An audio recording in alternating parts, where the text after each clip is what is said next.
Someone bounced off a tree branch. Screams were heard in the forest about why he needed to be found. The branches of the trees were enveloped by gusts of wind. Several angry men moved at lightning speed. They were ordered that wherever he was hiding, to find and kill him at any cost. There was a grin on the stranger's face. The main character noted in his thoughts that several assassins were looking for him. He was hiding behind the foliage with a frowning face. 2 assassins rushed over him. He noticed that they were looking for him to kill him. He was dumbfounded by what was happening. The main character, deep in thought, emphasized that if he doesn't get rid of them, then they will get rid of him. He watched the assassins from behind the bushes. Many killers were moving through the forest. The main character noted that it all started completely differently. He presented his happy face. The main character said that his name is Woo-Wol. He remembered walking along the path to the settlement. Wol said that he was a wanderer who wandered through different lands, be it land or sea. He imagined the dark outline of a man in front of him. The main character noted that he was doing this until he met that person. Wol imagined dark streams of smoke. He noted that it was as if he had opened his eyes after a long sleep.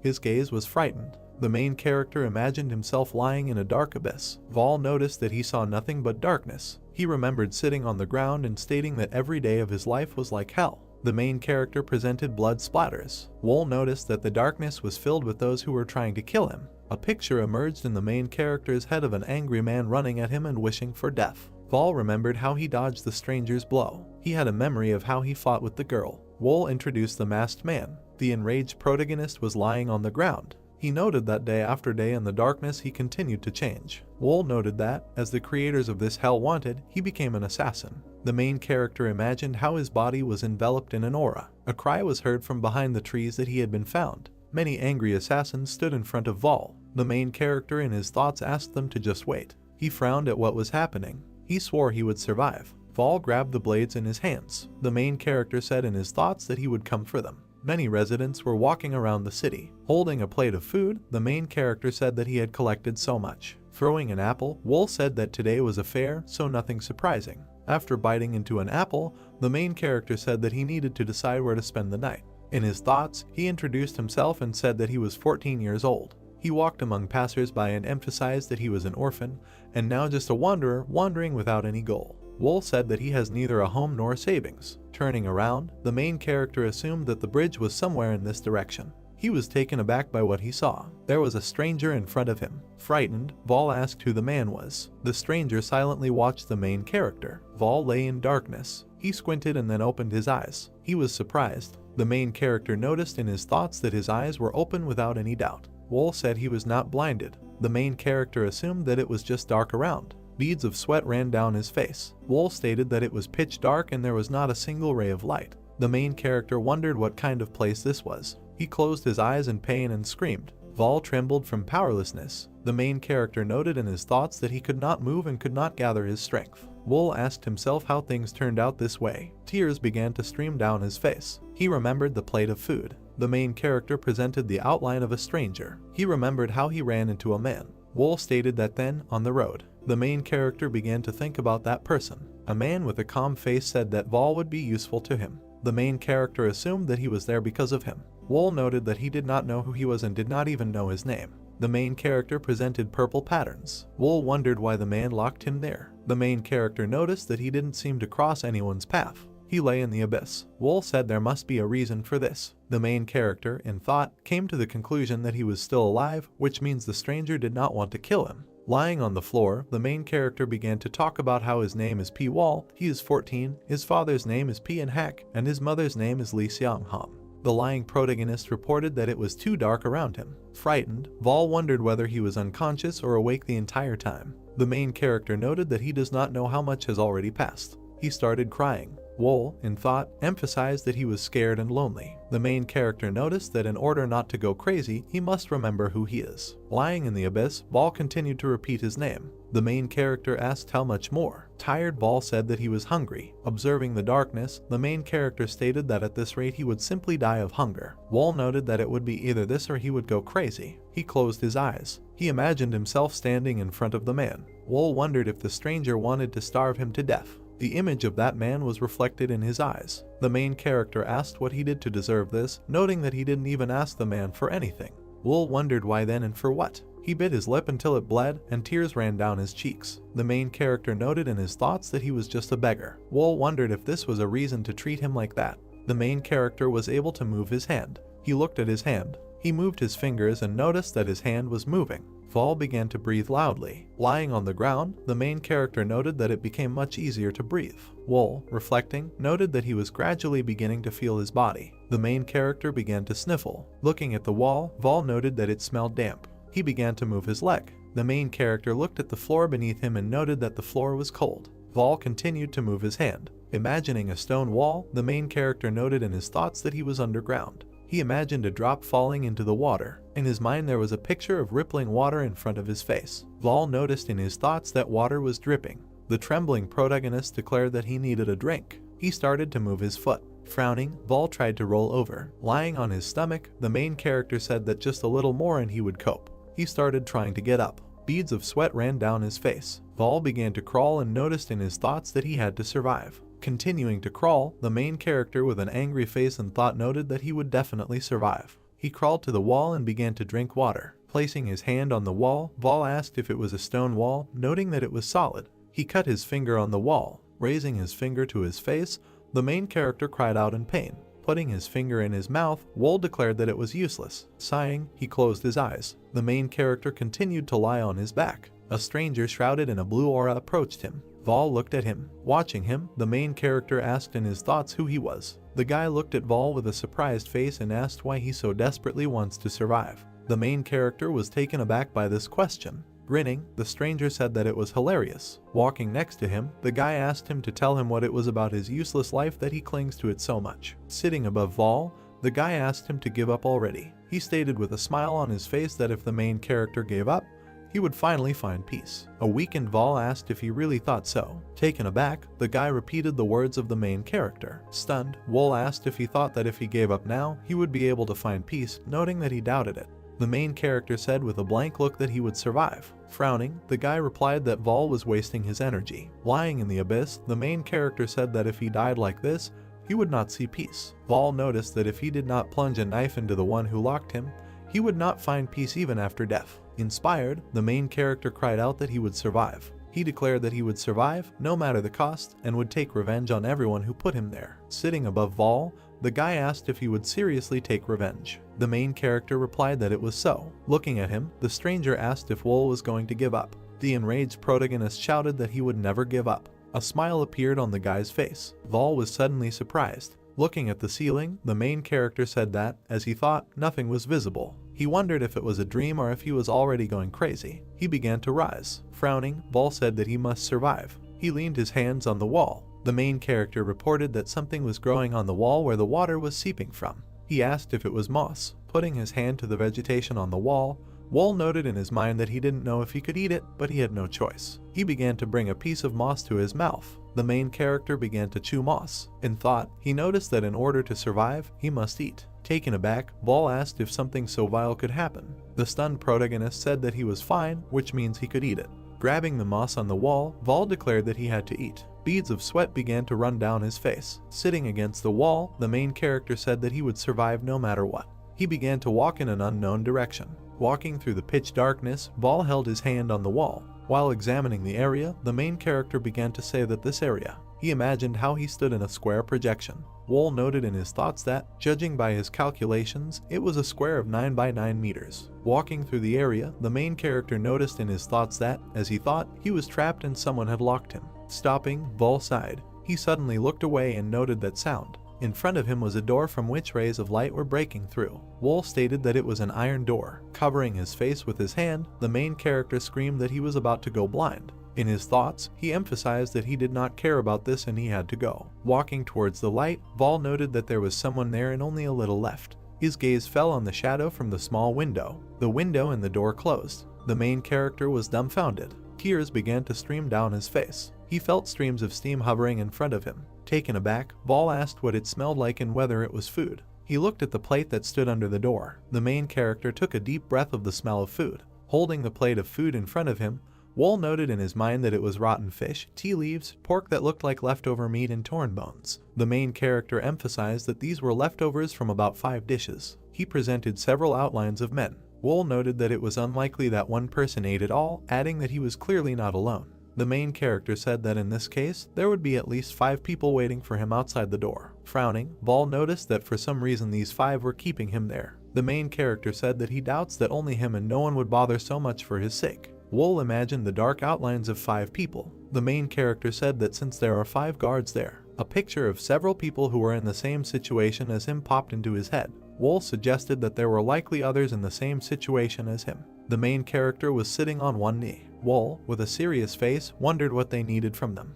He started smelling the food and said there were hot spices and pork. He asked if it was Sichuan cuisine. The main character began to eat food from the plate. Having stuffed his cheeks, Wol noted in his mind that he had plenty of time, so he would eat first and then think. Looking at the plate, the main character declared that it was at least better than moss. Wol threw the plate at the wall. He licked his lips. The main character stood on his hands in front of the wall. He noticed that a minimum had passed. Many beads of sweat were running down his face. Wol noted that at least 4 months have passed since he was abandoned there. He remembered how a plate of food was passed through the window. The main character emphasized the fact that once a day a small window opens through which he is given food. Wol recalled knocking on the door. Standing on his hands, the main character noticed that they didn't do or say anything else. The main character said that he was still being kept in a tiny dark room. He continued to train. Wol fell to the ground. Sighing loudly, the main character said that he thought that if he found himself in such a situation, he would go crazy, but he did not sit idle. His face was serious. He noticed that little by little his eyes began to get used to the darkness. He was lying face down on the floor. Wol noted that he is gradually adapting to the new environment.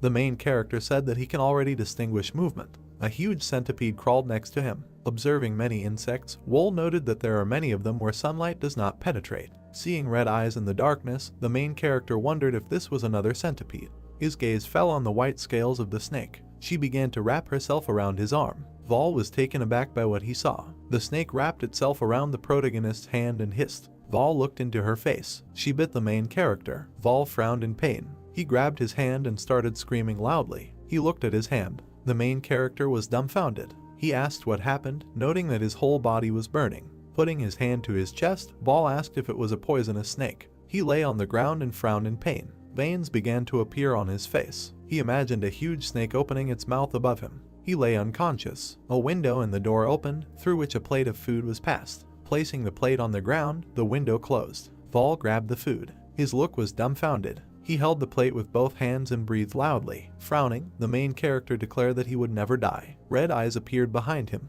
Wol's gaze fell on the white snake. He looked at her with a frightened look. Sitting in front of her, the main character declared that this is what she is like. Watching the snake, Wol emphasized in his thoughts that he almost died because of its poison, but it seems that after the bite something changed in him. While watching the snake, the main character said that now he sees much better. Raising his hand to the snake, Wol wondered if it was really because of it, noting that it was surprising. The snake began to hiss loudly. Holding his hand in front of her, the main character noted in his thoughts that he had heard that after coping with poison, the body can become stronger. His gaze was frightened. He noted that if he could become immune to the poison. The snake bit Wol on the hand again. The main character noted in his thoughts that if he could get a weapon. Veins began to appear on his arm. He began to hold onto his bitten hand. Observing the many protruding veins, Wol asked if it was possible that he had made a mistake and should have been more careful. The main character reported that the body was burning again. He gritted his teeth in pain. Wol emphasized that even so, he endured the pain with a frowning face. He stated that the first time was much worse. A smirk began to appear on his face. He looked at the snake and addressed it. Wol looked into her red eyes and noticed that due to constant exposure to darkness, her vision had deteriorated, but even so, she remained an excellent hunter. He imagined a butterfly flying next to her. The main character emphasized that she quietly approaches the victim and can immobilize him with sound. Wol imagined her crawling among many butterflies. The main character stated that the snake does not know greed and, having had enough, it tries not to attract attention to itself and does not scare away insects. An image appeared in his head of several butterflies flying in the darkness. Wol assumed that in this darkness the only intelligent beings were he and the snake. He was sitting on the ground. The protagonist's gaze fell on the door. Wol was taken aback by this. Standing on the ground, the main character noted that the floor was shaking. He was dumbfounded. The main character looked at the door in the wall and declared that it was open.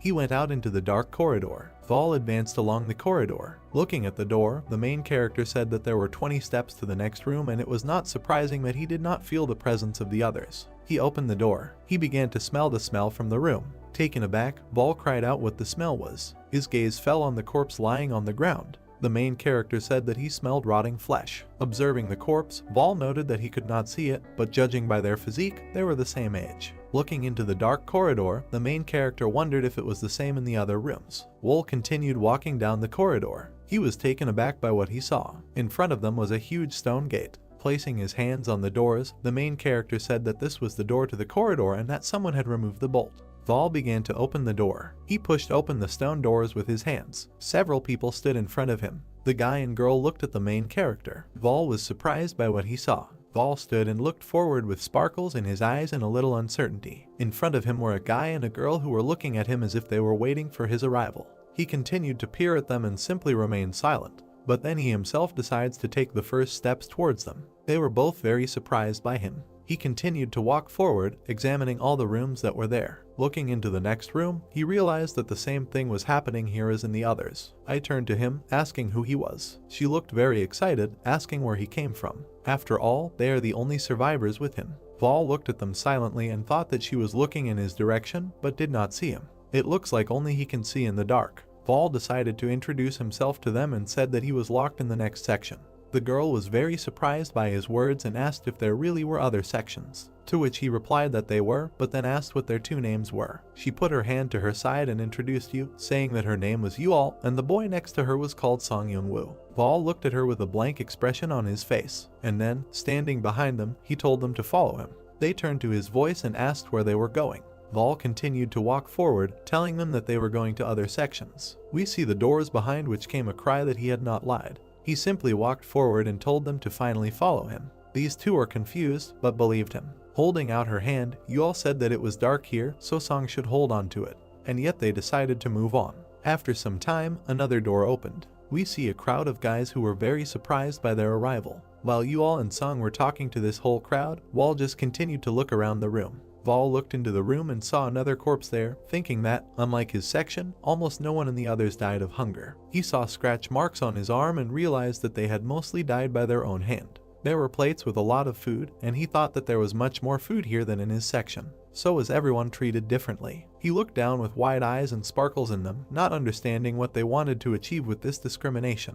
When suddenly Yual called him to everyone else. He turned and heard her say that everyone was locked up around the same time. With all this large company, they decided to move forward through the cave. Walking deeper, they stood in front of a huge door. Vol began to open this door with his fingers, and as soon as the door opened, they saw a very bright light. The guys got scared and began to close their eyes in pain because the light was too bright. Vol's eyes hurt in the same way from this light, and he did not understand how they ended up outside, but then he realized that they were still underground. The source of this light was an ordinary torch, and they were in the darkness for so long that even such a small source of illumination blinded them. They were still in the cave where there were two torches. Vol was very surprised to see something in front of him, and what he saw were small houses in the middle of a huge cave. A crowd of guys started moving straight towards them. They all began to examine everything that was inside. Wall looked inside and said that there was no one here, and Yual wondered how to understand this and where everyone had gone.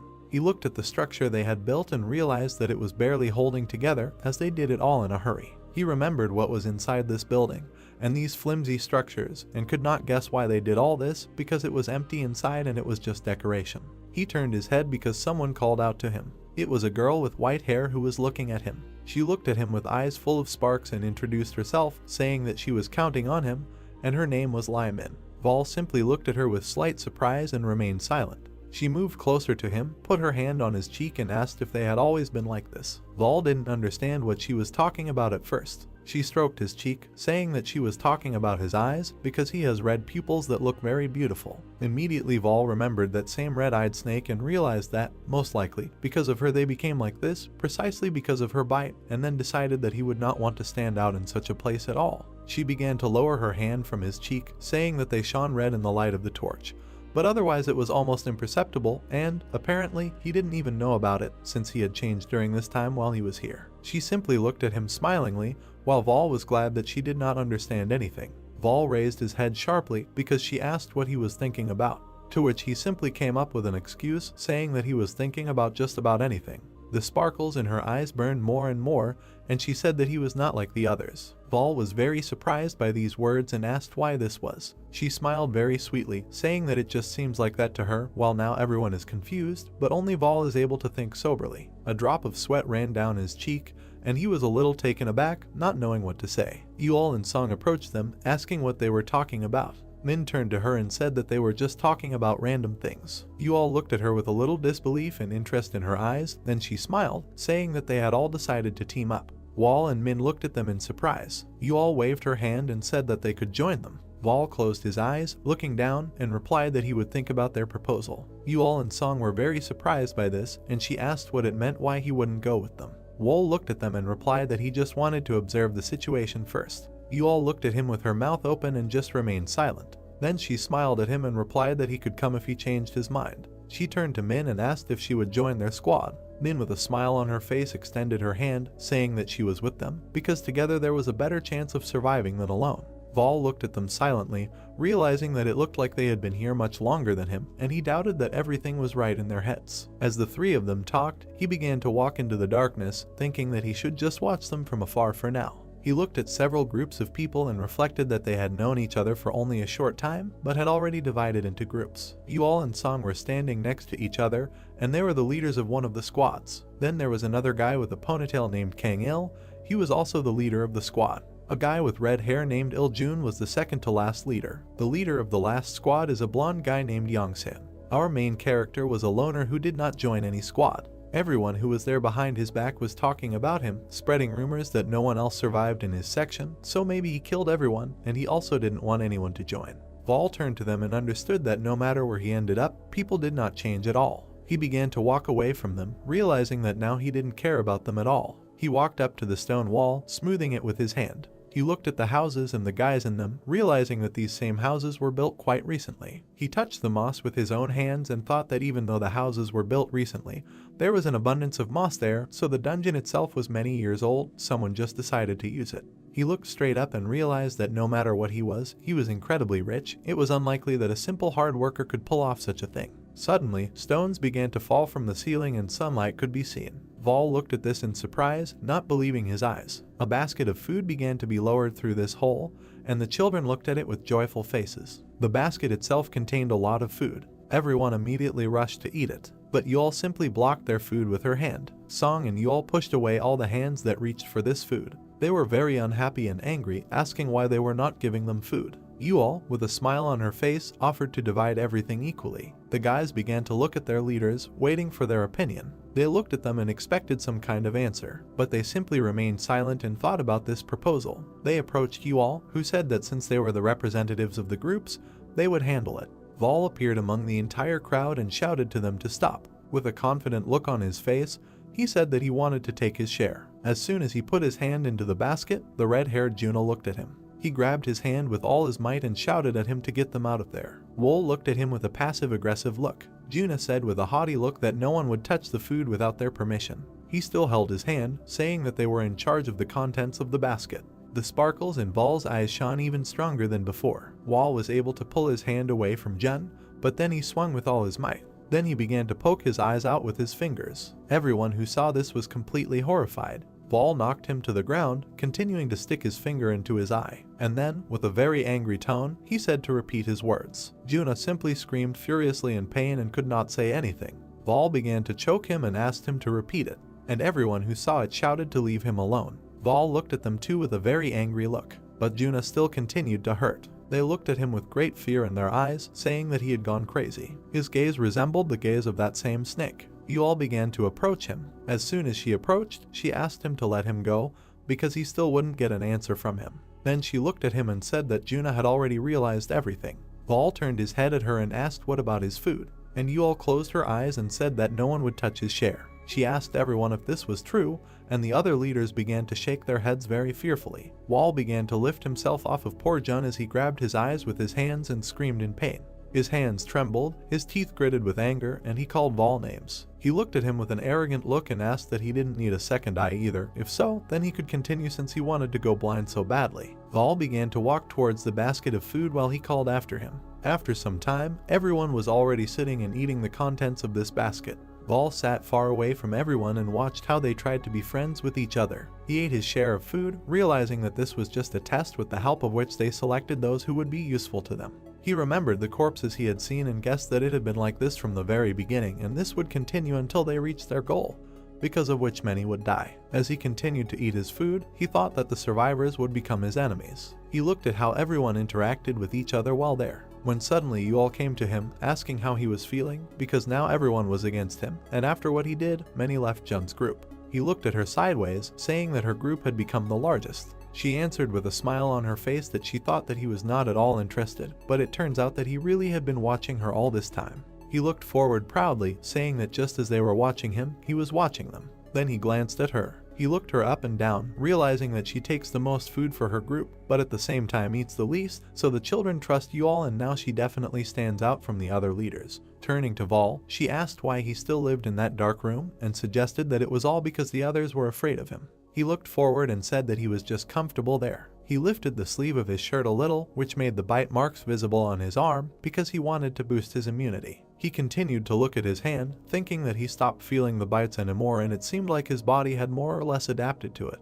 You all leaned towards him and asked him to join her, but Wall, closing his eyes, muttered displeasedly that he had already told her about what he didn't want. When suddenly the two of them noticed that a basket of food has begun to descend towards them again. Khan started shouting to everyone that he hoped that this time everyone would be smart enough not to climb into the basket, unless, of course, no one wanted to fall to their death when they cut the rope. As soon as they looked into this basket, they were very frightened because there was almost no food in it, not even half of what was there last time. Wall closed his eyes and tilted his head while Yual was very surprised by this. Opening his eyes slightly, he realized that what he was thinking about had begun. We see a boy with brown hair and eyes of the same color. It was Mak No Sam, who was one of the survivors in the last sector, and he joined the Yual group, but there he was the weakest and fully compensated for his lack of persistence. Mak was lying on the ground, bleeding because he had been found dead. Everyone screamed with tears in their eyes, who could have done this? At the same moment it is covered with a gray filter because they all understood why this happened. Vol sat on top of the mountain, looking at his corpse, thinking that they all understood why he was killed, because he was the weakest among all. He looked down at him with sparkles in his eyes. Yual and Song looked at the corpse covered with a cloth with upset expressions. Sun, baring his teeth, shouted that they were obliged to find out who did this and take revenge on him. Yual slowly said that it doesn't matter who did it. The dream turned to her in great surprise while she said that these were all trifles and the only important thing was that their comrade was dead. Her eyes trembled, and she said that they would take revenge on them, repay them in the same coin. Vol looked at the crowd, knowing that the weakest of the other group would be next. He looked at them with a confident look, saying that the war had begun. Another guy was lying covered in blood on the rubble. It was the weakest of Yang Sen's group. Then a series of murders began. Every morning a new pipe was found, first from the Yual group, then from Jun, Yang Sang, and the series of deaths continued and continued. We see a distraught man with red eyes, because back then no one trusted anyone, and the children turned into hungry, bloodthirsty demons. Vol tore moss from the walls. This was his food. While he chewed it, he said that this was disgusting food and he still could not get used to it. He stood near a huge wall of moss, realizing that the others had not yet gotten to this point, when suddenly the light of a torch shone near him. He saw this, squinting his eyes, realizing that he would not have longed to live in peace and quiet. A crowd of people was coming towards him, ready to tear him apart. He looked at them, standing in complete darkness, and realized that they had already come for him. He began to peer into them, calculating how many had come for him, and it turned out that as many as 4 people had come to him. Someone from this crowd asks if he is here. They hold a torch in their hand and say that they are sure that he is here because they themselves saw how Vol came here. It was Juna and his squad. When suddenly he bared his teeth and began to get angry, asking, where is he hiding? He looked around the room, thinking that he had already killed 2, and now it was Vol's turn. They walked further and further, and he did not understand where he was hiding. One of the guys started screaming furiously. He began to fall on his back, saying that something had bitten him. It was a snake that crawled away from them while they were afraid for their comrade. This guy, who was bitten by a snake, was lying on the floor and dying from the poison. Juna began to shout displeasedly that someone was next to them, so they should look into both eyes. Suddenly the guy who was holding the torch disappeared somewhere. Juna started screaming even louder. Now there were only 2 of them left, and he told Vol to get out as soon as possible. As a group, Vol appeared behind the last of his squad. He grabbed him by the neck and began to choke him. Juna, hearing the screams, turned towards them and was shocked. After all, he saw that his teammate was mercilessly strangled by Vol. Vol looked at him with a stern look. Juna began to bare his teeth in anger, breaking out in sweat. His friend was gasping for air, and he was clenching his fists and screaming at him to let him go. Vol looked at him and realized that at this rate he would soon die from suffocation. From suffocation, he began to grab his hands and tried to unfasten them, and Vol himself understood that he would soon become a killer. He looked at him as if thinking that it was better to leave him alive. At that same second, Vol let go of the lifeless body in front of Jun's eyes. He looked at Jun and thought that sooner or later this had to happen. Jun himself was filled with anger and hatred, and he shouted that Wall had just killed his people. But he just looked at him with a serious look and was silent. Jun's pupils narrowed more and more. In the blink of an eye, he rushed at him screaming. But Vol simply dodged each of his blows. Juna seemed to have gone crazy and continued to strike him while screaming. He dealt a strong sweeping blow to Vol. Suddenly he was very surprised, because after his blow, Vol disappeared somewhere. It was as if he was left completely alone on the battlefield. Juna began to turn around, asking where he had gone, and shouting at him to stop hiding and come out to fight. Right behind him was Vol, who told him not to hope that this time he would limit himself to just one eye. Juna was very frightened and began to run away from him, simultaneously squealing in fear. But he stopped abruptly and decided to look back. Vol stood there, just staring at him. But as soon as Juna was pressed against the wall, Wall began to slowly approach him. He came and came, making a loud stomp throughout the hall. Juna was very scared that it was hard to even write in words. Vol just looked at him with a confident look. Juna began to sweat from fear, and his eyes turned red. He put his hands forward and screamed in fear for him to stop and invite him to unite. Vol frowned from lack of understanding of the situation. Juna, trying with his last strength to somehow persuade him, said that Wall alone against the crowd could not cope, so they would work together, then they would not be afraid of either Yuol or Song. Vol narrowed his eyes after such words, but still continued to walk slowly towards him. Sweat was dripping from Jun's face, and he shouted that if Wall wants, then he can be in charge, and Juna will obey him in everything, because he is not like those he killed, he can be useful. Vol walked right up to him while he was trembling with fear. Then, with a very creepy look, he said that he would obey him, but only Vol was sure that then he would become bolder again and do something. Juna was very frightened by these words and began to shout that he was mistaken.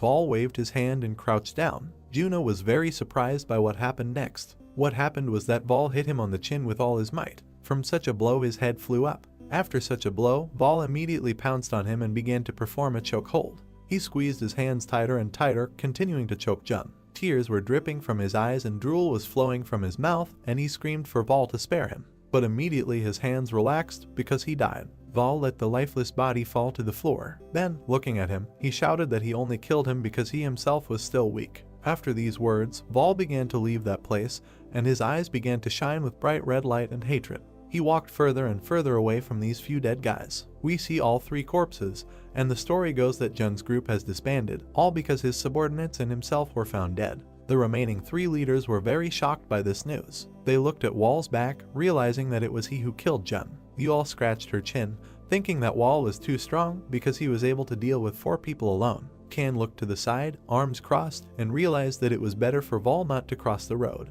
San lay on the floor and, just like the others, thought that Wall was cunning and ruthless. While behind him the other children were playing with stones, he continued to think that Wall knew how to make everyone fear him. He looked at the ceiling, sighing heavily, because he remembered the faces of the children who saw what was in the basket, because there was so little food that it could not be divided among everyone, and because of this, many died. Rising from the floor, he realized that they had all become murderers. He imagined Wall standing in the middle of nowhere and thought that he had killed Jun, who staged this whole circus, so now no one would touch him. Turning his head, he told his guys not to even think about taking revenge on Vol and not to even dare to approach him, because there is no one more terrible than someone who has nothing to lose. The trio he told this to were a little shocked by this information, but agreed with him, when suddenly someone started running towards San. It was a guy with a white bow calling his boss. Stopping right in front of San himself, he pointed behind him and said that he was in the red house in the north, and clarified that they were the same 2 who were kicked out of the Yuol group. Sun jumped up from his seat and asked if he was sure of his words, to which he replied that he had double-checked it several times. He narrowed his eyes and asked if they had food. That guy with the bow started shouting that he saw potatoes there and asked them to quickly run there, otherwise they would eat everything. The 3 that were sitting right behind San shouted that they needed to go get those potatoes. He turned his head away, closing his eyes, and mentally understood that killing someone for the sake of a measly potato was ridiculous, but in the end he told them to prepare and move towards them. We are taken to a small house under the cave. There were two guys sitting there sharing some potatoes they had hidden. Sun and his squad peeked around the corner, watching them. The girl who was holding the potato in her hands almost began to bite it, and those who stood near San seemed to go crazy at the sight of this very potato. He looked at them with an arrogant look and told them to stop. But this whole crowd did not listen to him and simply rushed at them, shouting to kill them and take these potatoes. The poor guys were so scared by such screams and from this crowd that they almost dropped the food from their hands. They immediately ran away from them while they shouted for them to stop and for no one to let them escape. San looked at them with a look as if he had lost hope in them. He saw them running between two buildings and guessed that something was wrong here because they were in such a disadvantageous position. Those two guys who were running away with potatoes in their hands began to whistle as loud as they could. This whistle could be heard throughout the entire cave. Immediately after this, guys with sticks started jumping out of the windows. San, seeing all this, began to shout for them to stop and not kill. But those who jumped out of the windows began to mercilessly kill the rest. After just a few blows, the guys fell dead. The guys were shocked by such a trap and didn't even know how to act. San was very scared when he saw this, so that a spark lit up in his eyes. After he was able to realize everything, he began shouting for them all to retreat because it was a trap. But then another crowd of guys with sticks appeared behind him. They all surrounded him, pointing these same sticks at him. You all came up to him and said that they caught such a large fish with just one potato. The dream was near her and she continued to say that it seemed that there would soon be much fewer hungry mouths. San began to bare his teeth, not understanding how he could have miscalculated, and asked how they even dare to do this. You all just looked at him silently. The hatred that filled San was difficult to describe in words. But then he calmly exhaled, closing his eyes, and said that she could kill him, but she must spare the rest, and that was his only request. You all said with a cold look that she would gladly accept his offer, but there was too little food. San began to bare his teeth in anger so that a vein appeared on his cheek, and he asked that if she kills them, does she really think that everything will end? You all looked at him with increasingly cold eyes, saying that if he were in her place, he would have done the same thing.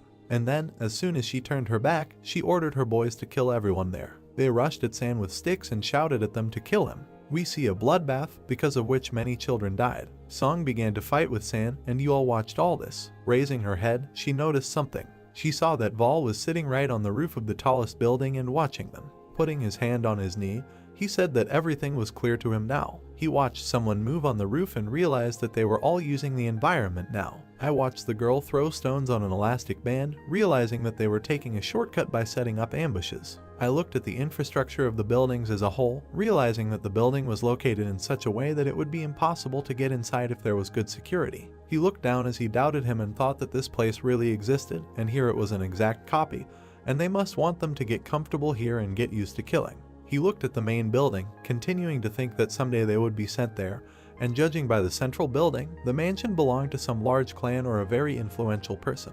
We see 4 people, and Wool continued to reflect on the fact that if they attack thoughtlessly, they will face serious consequences. That's why they need children, or rather, tools that can be used and thrown away. Vol imagined holding a sword in his hand and concluded that they had created hellish conditions for them, all in order to turn them into professional killers. We are still in the cave. One of the guys begins to smile maliciously, saying that they should have seen this man's face. The trio lay on the ground and laughed a lot with stories about how they strangled someone or killed someone. They think it's funny to see people convulsing in death. They all laughed very hard, asking each other if they remembered how everyone was afraid of them. They smiled without a trace of lies, saying that it was fun. Immediately they remembered Eval herself, who joyfully shouted that they had won an unconditional victory, and now no one would lay a finger on them. And around her everything was pink and decorated with flowers. They were all very touched by her appearance. Lyman sat on a rock next to them, listening to ridiculous stories about murders. She was very upset listening to them. She looked at her hands and thought that she could still smell the blood. And then she looked at the trio, continuing to think that they were already accustomed to killing. How can anyone eat so calmly when their hands are up to their elbows in blood? She began to tremble with fear, realizing that this was very disgusting. She tormented herself with these thoughts and thought that she herself was exactly the same as them. Once again the curtain opens over this cave. All the people stood, looked at the sunlight, wondering why lunch came to them so early. Yul stood with her arms crossed and ordered everyone to protect their food. She looked up with a smile on her face and said that they would finally have enough to eat, and now that San and his group were gone, no one could stop them. Turning her head, she wondered where Vol was. She noticed him looking up in fascination. Then she began to peer into his face and realized that he was not at all fascinated, but very wary. While Song was very frightened by what was happening, you all looked at him wondering what was bothering him so much. when suddenly she turns her head from the screams. She sees people in red clothes jumping from this hole from above. They landed right in the middle of this crowd, their eyes glowing with white light. All the guys were very frightened by their appearance, but they only mercilessly looked at them with white eyes. Without allowing them to come to their senses, they began to beat them with sticks until they were half to death. Absolutely cold-blooded, they continued to beat them without stopping. The guys, lying on the ground, asked why they were being beaten like that. They were writhing in pain. These were beaten very badly. There was blood and screams everywhere. Vol lay on the ground in the same way, clutching his head, and thought that he expected something like this, but did not think that they would immediately resort to violence, because even animals are not tamed like that. He lay on the ground with a very serious look and understood that he needed to be patient, because if he twitched, he would be noticed, and he should not attract attention to himself. Behind these people in red, 3 men appeared with masks and numbers on their faces. They stood with their arms crossed behind their backs and were silent. Vol was very angry when he saw them and bared his teeth, realizing that it was they who commanded everything. When suddenly one of those 3 men raised his hand. The people in red calmed down and stopped beating the guys. While everyone was lying half dead, they just stood and listened to what this masked man would tell them. The man with the number 1 on his face told them to call him the first sword, and from that moment on, their lives belonged to him absolutely without exception, so now they must obey him. One of the boys started shouting who he was. The guy in red noticed this and became very angry, which is why he cut off his head every second. There was blood everywhere, and his face was frozen in one position. Everyone who saw this merciless murder was in complete shock. Khan was angry seeing this, and Min began to cover her mouth with her hand out of fear. They saw his head fly across the field. The first sword said that he did not remember allowing them to talk. Vol just lay there and looked at it with anger on his face. After some time we see a burning candle. This happens in some room where there is a kettle. In the reflection of the mug we see the first sword, which says that he will tell them about the goo poison. A purple aura comes from a small pot, and he begins to say that if poisonous creatures are placed in one jar, they will devour each other until only one survives. We were shown many different creatures, from centipedes to spiders. Behind the first sword stood a lot of maddened people, and he added that this particular monster would have the most powerful poison, which is the goo poison. 2 masked men were talking to each other, and one of them said that of the children, only the most cruel and with the strongest instinct of self-preservation survived. Everything went exactly as they wanted. The first asked the second who he could advise to take a closer look at, to which the second replied that it was obvious. But this was Vol. He introduced her behind his back and said that she had gathered the largest group around her, and her influence on the children was undeniable, and if they could not break her, then she would add to their problems. We see this tea set, and the first sword says that they should pay special attention to her, so that she would not have the thought of going against them. They introduced Sung and Kang with their backs to each other and said that they were also quite interesting. Of course you all overshadowed them, but they both had better fighting sense. He also spoke about Vol and said that he should also take a closer look at him. One of them bowed his head and said that if he was talking about P-Wall, then he was still alive. The first sword turned to him, saying that everything was clear to him now, and added that the first sector had the worst conditions and the least food, and there should be no survivors there at all. He mentally pictured Vol and told them to keep an eye on him. The second sword punched his hand and said that he understood his order. The second sword began to leave this room, and as soon as he left, the first sword began to take something out of his kimono, saying that there were only 6 years left, so they had to make it. In his hand was a small package wrapped in gold.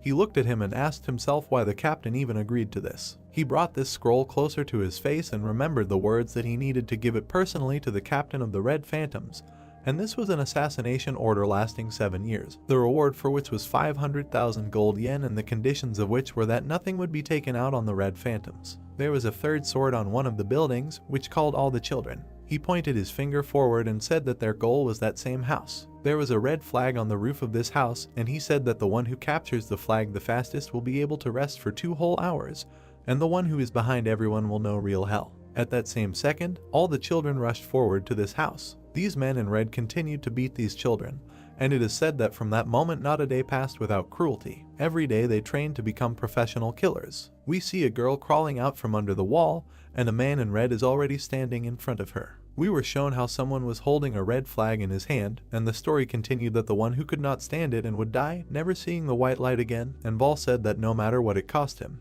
he must survive. Yuol held that red flag in her hand. Yuol was illuminated by that same sunlight, and someone said that, as he thought, Yuol is simply incredible because she has a sharp mind, amazing instincts, and the ability to assess the situation. Wall was looking at her from the bottom of this building, and someone asked what about P-Wall. Vol looked at her with sparkles in his eyes, and he was told that he was average. So far he did not stand out at all. All we heard was the conversation between the first and second sword, and the first says that perhaps he was mistaken in it, because he expected more from the only survivor from the first sector, but they decided that for now they will continue to watch him. You all made a blank face and asked what kind of forked thunder technique this was. Wall was sitting cross-legged on the floor, reading something from a small notebook, and you all said that she thought he already knew enough about this. He continued to read something from the notebook until she said that they were no longer forced to read anyway, to which he received the answer that he was just interested. She began to yawn, asking if he ever gets tired since he always looks so fresh. She started to leave him, saying that she was going to bed.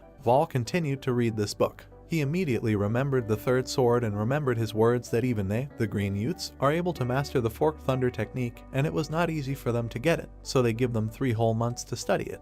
Vol assumed a meditation pose and closed his eyes. A bright light and a whirlwind of wind came straight from his chest. Behind him, he imagined the third sword and again remembered his words that they said that they must learn the forked thunder technique, and when they learn it, their body will be reborn and will become able to sense Ki and accumulate energy. He looked at this little notebook that said that this was the same forked thunder technique, and he thought that the technique they were told to master in order to learn how to sense Ki was called the forked thunder technique, and the other children and guards thought it's only the first step in understanding Ki, but none of them seemed to fully understand it. He imagined many lightning bolts. This was the forked thunder. He was still sitting with his eyes closed and continued to think that, of course, it was physically impossible to upset thunder, but it was possible that it had something to do with the speed of thinking. Suddenly he opened his eyes and realized that if he could master the technique, thinking about it in this way, then he would discover something completely different in himself. He realized that he could not show that he was mastering martial arts faster than others, and he could not stand out for better or for worse. After some time, we are transported to the battlefield, where the guys are training and they are being watched.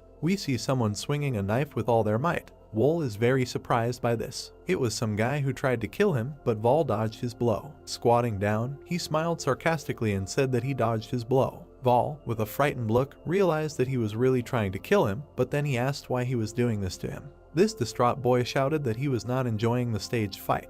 Vol looked at him with a very stern look and asked, "What is this? Is it true?" He turned his gaze to the others and realized that it seemed that the mentor did not care about them at all, just zero attention. This crazy guy started rushing at him again, attacking him, saying that he could try too. He rushed at him with all speed and said that otherwise he would be devoured and would not choke. He ran in circles right around Vol, trying to confuse him. Then at one point he threw a very sharp sword at him. Vol was able to deflect this dagger with a simple wave and thought that he also had hidden blades. This kid kept running around in a circle, holding 3 daggers in his hands, and with a crazed smile, he threw all these daggers at him. Many daggers flew straight at Vol's back, but it turns out that he didn't have 3 at all, but a huge number, and they all flew in a spiral right at him. Vol looked at them in surprise, and thanks to his incredible speed, he was able to deflect each of these small daggers. That crazy guy made a lunge right behind him, but Vol noticed it thanks to his instincts and parried his attack. The crazy guy just ran past him because of this, but still smiled a crazy smile. After one unsuccessful attack, he decides to make a second one. He runs straight at Vol's back,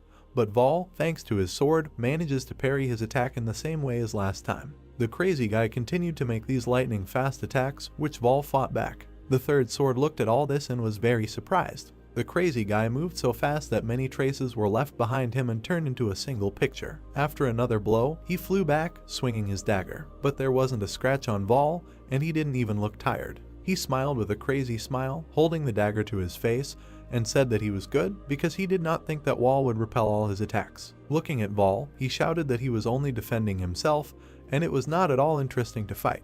Veins began to bulge on his face and he shouted for Vol to entertain him. Immediately after these words, he rushed to attack him. Vol looked at him in surprise and realized that it seemed like he had no choice at all. He threw his dagger on the ground and walked towards him. This dagger stuck into the ground. The third sword looked at him with great confusion and wondered what was going on. The crazy guy was still running towards him, asking what he was doing. Has he really given up? Vol raised one eyebrow and waited for him to come closer to him. As soon as he had the chance, he kicked him in the stomach with all his might. From such a strong blow, that boy began to bleed from his mouth. Vol looked at him with a victorious look. The first and second swords are standing near some kind of gazebo, talking to each other that they are growing much faster than they expected.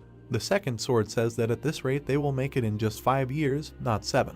The first sword, standing next to him, told him not to underestimate their goal. He introduced a man in a purple kimono and said that there was no one more talented than him in Sichuan, and even perfect preparation might not be enough, because if they made even the slightest mistake, then the whole Red Phantom would come to an end. They recalled how children train, and the first sword said that this is why the captain decided to train children, because they are in no way related to them, and even if they fail the task, they will not have problems at all. The second sword hit his hand with his fist, asking for forgiveness, saying that he would never underestimate the target, and the first sword replied that he knew about it, but warned that one should never let down his guard. They both stood in front of the cliff, and the first one asked if there were any problems with mastering the killing technique, to which I received the answer that there were no problems at all, and then they decided to increase the complexity of the training, to which the second added that then many would die. He remembered how that distraught guy was beaten and said that those who survive will become even stronger. Vol grabbed his arm and prepared to strike, and right after that guy let his guard down, Wol broke his arm with his knee. This boy grabbed her and began to squeal in pain like a child.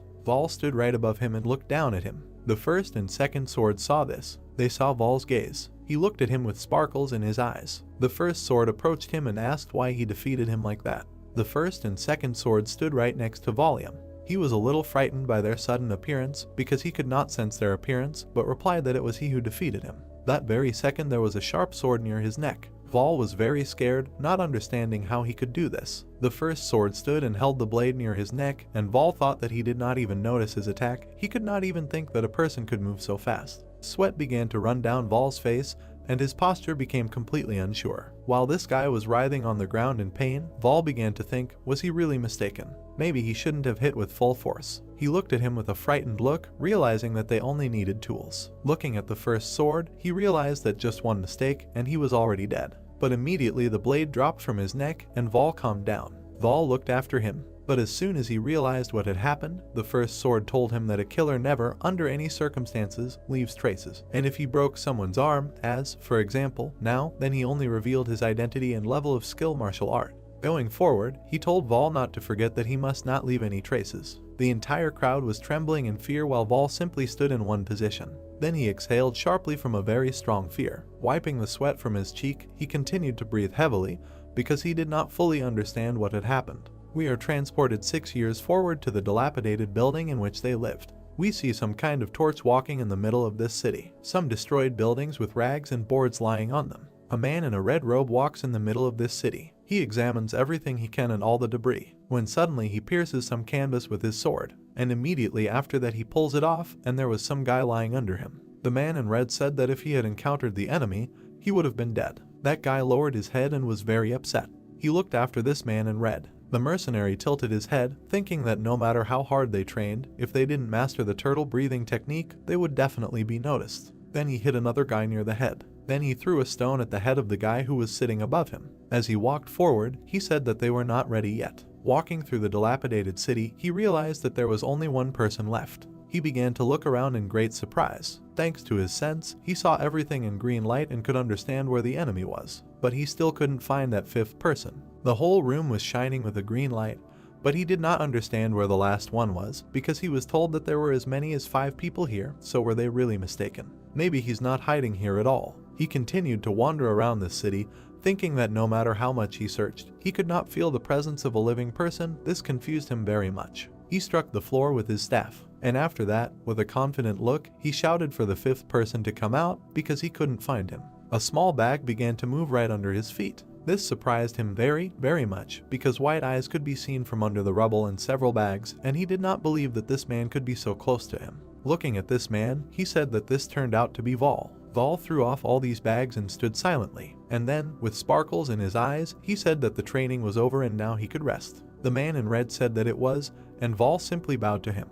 The emotionless Vol simply began to walk away from him, and this man in red was very angry that he could not find him. Smoke could be heard throughout the cave. We see several guys sitting and frying something on sticks by the fire. One of them with fluffy hair asked, since such an important person had come to them. Wall looked at him with an arrogant look and asked him that he had changed his appearance again, addressing him as Seo Jok-sam. Wall looked at him and asked what it was about So Kwan Min's appearance, to which he replied that this guy had recently died, so there was no need for the good to disappear. Vol, full of disappointment, closed his eyes and said that he had already forgotten what Huck really looked like, to which he replied that no one cared about that.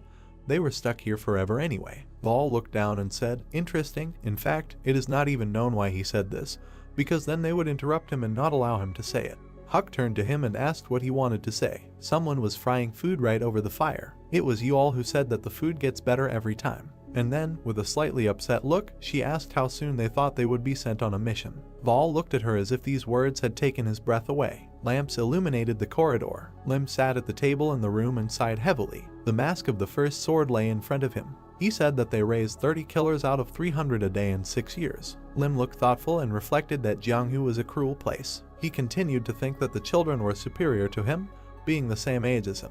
His gaze was frowning. He said that he did not have long left and he had become too sensual. The doors to the room with him opened. The second and third swords came to him. They stood in front of Lim and asked him why he was not wearing a mask. Lim extended his hand towards them and insisted that it was impossible for him to breathe in it. He continued to say that 6 years is a long time. He allowed them to take off their masks. They looked at each other awkwardly. The second sword removed the mask. The third sword was held by the mouth. 2 men stood in front of him. Lim sat at the table and talked about how thirsty he was. They told him that after their release they would be able to eat and drink as much as they wanted. The third sword looked surprised and said that they had been there for almost 7 years. He continued to say that soon the children would go to the tree and be released. Surprised, Lim asked them how they would cope. There were children behind the second sword. He said that they exceeded all expectations. He regretted that he would soon have to get rid of them. Lim held his hand to his heart and told them that they had no choice because these were the terms of the contract. He sat in front of them on a chair and said that they had their last test. Lim kept his hand on the notebook. There were notebooks in front of the children. 3 swords stood in front of them, and it was said that 3 of them had a duty to learn martial arts. The first sword said that the remaining 27 people would have to kill those who had learned the martial art. The children were outraged. They stood in shock and said that they didn't believe it. Lim stood in front of them and said that this was their last test. He was wearing a mask and told them that after passing the last test, they would not have to kill anyone until they went outside. The children were shocked. Everyone was tense and talked about how they could get out of there. You all looked at them and thought that 27 people would be freed by sacrificing 3. Khan squeezed his eyes and insisted that they had cast good bait. His pupils were red. He thought that 3 people would be targets. 3 books lay on top of each other. Chang continued to think that those who learn the martial art will be at a different level. He thought about how he couldn't stand it anymore. Khan raised his fist in the air. He looked excited and said he wanted to study it. Of all those standing, he was the only one who raised his hand. You all looked confused and asked him if he had decided to be the scapegoat. He stood in front of her and said that it was unknown who he would become after this. You all looked confused and asked him to be careful because he would be hunted. He stood with his back to her and insisted that he could not wait for this. The area under the roof was illuminated by lamps. The sword entered the student's chest. The stranger waved his sword in front of his face. He looked tense and apologized to those in front for it. The plot introduces us to Song Chengguo. He held his katana in both hands and reflected on the fact that he, too, had to learn martial arts after everyone had drawn lots. He kept thinking that he also had no choice. Chen looked frowning and said that there was only one wall left. Huck had a smile on his face. He insisted that this was freedom. 2 girls stood behind him. He said that it was the best day of his life. Min looked scared and said that only wall remained. Vol was illuminated by the light coming from the gate. The dream thought that the main character had not been seen for a long time. He assumed that he had escaped. Yual and Min were tense and talked about how they just couldn't find him. She looked thoughtful and was thinking about what she saw the main character a couple of days ago during training. She fought with Vol. Yual repelled his blows and claimed that he did better without the sword. She told him that she was not at all afraid of him. The main character looked upset. Yual was tense and thought that she was giving him advice in vain. Huck looked smiling. He was talking about killing the instructors because for them it was not a problem. Chen looked thoughtful and said he agreed with him. There were 3 swords behind him. He insisted that they had countermeasures. He was sure that restrictions were placed on them. You all looked at him and said that he was right. They needed to think about how to remove the restriction and focus on finding Will. The 4 of them walked through the cave. Huck said that they had no choice. Behind them lay a dead student. Someone was standing next to his face. Vol followed them and mocked them for wanting to kill their mentors. He looked very scared. Tears flowed from his eyes. The main character covered his eyes with his hand. He looked very thoughtful and thought that the mentors were busy pursuing those children who were looking for him. He continued to think that those children needed supervision from mentors. Vol frowned. He was very tense and thought that he needed to find out the motives of those children. The guards stood under the roof. Vol sat next to them and reflected that this was a temporary base for the mentors. The guards were focused. Vol, in his head, thought that the base was well guarded.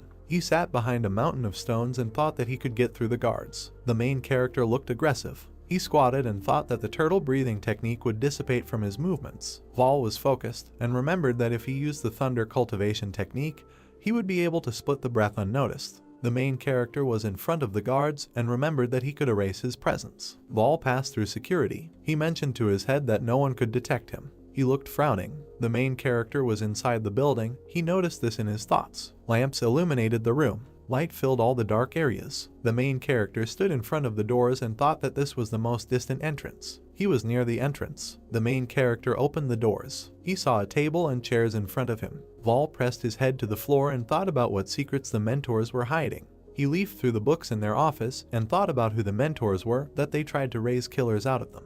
His face looked very surprised. He was thinking about how to get out of there. He found a golden tube. Vol took it in his hands and opened it. The letter contained the terms of the mentor's contract, and it was valid for 7 years, and as a reward they received 500,000 gold yongs. The main condition of the contract was the killing of everyone from the Blood Phantoms squad. Vol looked very frightened. He understood that this letter was registered. The main character frowned and thought about who Woo-Gak was. The dead child was lying. The main character was thinking that Woo-Gak was very great because they had been tested for 7 years. Do Young-sang looked aggressive. Wall continued to think that 270 people cost Woo-Gak safety. He read the letters and was angry at what he saw. Vol heard some sound. He squatted down and thought that someone was walking towards him. The first sword passed along the corridor. He stopped near the door. The first sword stood in front of the closed doors. He looked at them intently. The first sword suddenly opened the doors. He saw only a table and chairs. The books lay unevenly on the shelf. The main character remembered that he had forgotten to correct something. The first sword looked at the door. Vol thought that he managed to fix everything, but he did it carelessly. The first sword was very angry. He understood that someone was there. Security guards stood at the entrance. The second and third swords moved along the corridor. They both didn't understand what was happening. The first sword appeared in front of them. The third sword asked him if something had happened. The first sword was angry and said that there was an intruder in his room. He instructed them to look for children who were leaving the cave. The second and third swords were furious. They could not understand how one of the students allowed themselves to do this. The second sword stood in front of the first and asked if he had any assumptions about who was visiting the room. The first sword spoke to them. He explained to them that there was one student who knew how to hide like that. The second and third swords stood in front of the first. The second began to guess who it could be. The first sword looked at them. It dispelled their doubts about the infiltrator. The main character was hiding on the ceiling while the first sword said that it was Wall. The third sword was shocked that he was infiltrating buildings while everyone was looking for him. The three swords communicated with each other. The first insisted that if they left the main character alive, they would have problems. The third sword was worried that enough evidence had not been found, so there was nothing to kill for. Vol was hanging on the ceiling. The first sword said that he would send someone after him. He was angry and said that he was calling out the call of hell. The second and third swords were shocked as a flute appeared between them. The second observed the whole situation and argued that this was the most extreme measure. The first sword looked at them and said that they would have to do this. The first sword was serious. He said that the time had come to teach Vol and the other children a lesson.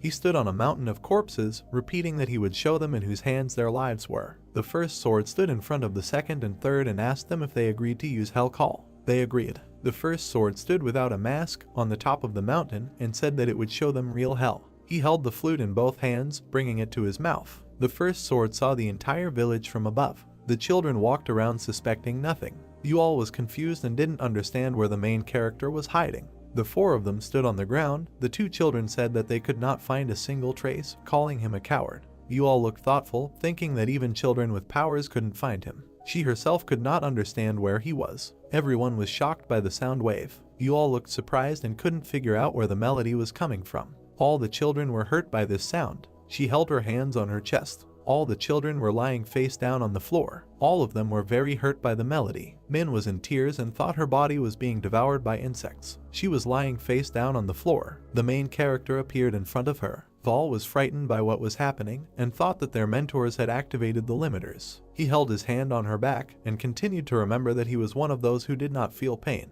He looked tense and thought that he needed to find out the reason for what was happening. Min was lying on the ground in front of him. He was enveloped in mana. In his thoughts he noticed that he was transferring the energy of Ming, although it was a risky act. The energy penetrated her back. He thought about what their difference was at the energetic level. He remembered the destroyed room and said in his head that their living conditions were the same. Behind him was a snake with red eyes. He understood that what was happening was influenced by the poison that was in his body. He stood among the defeated children and thought that the limiter did not work because of the poison. He wondered how the mentor was able to awaken poison in all the children at the same time. Min cried a lot. The main character noticed that it was impossible to activate it with sound alone. The centipede approached the plate of food. Vol thought that they were mixing poisonous creatures into their food. They could activate them with sound. The main character looked frowning and could not understand who was talking. Min lay in front of him. Someone claimed that everyone ended up there. The guards walked between the lying children. They said that they were all in one place. Wol looked frowning as he wondered if the guards were approaching him.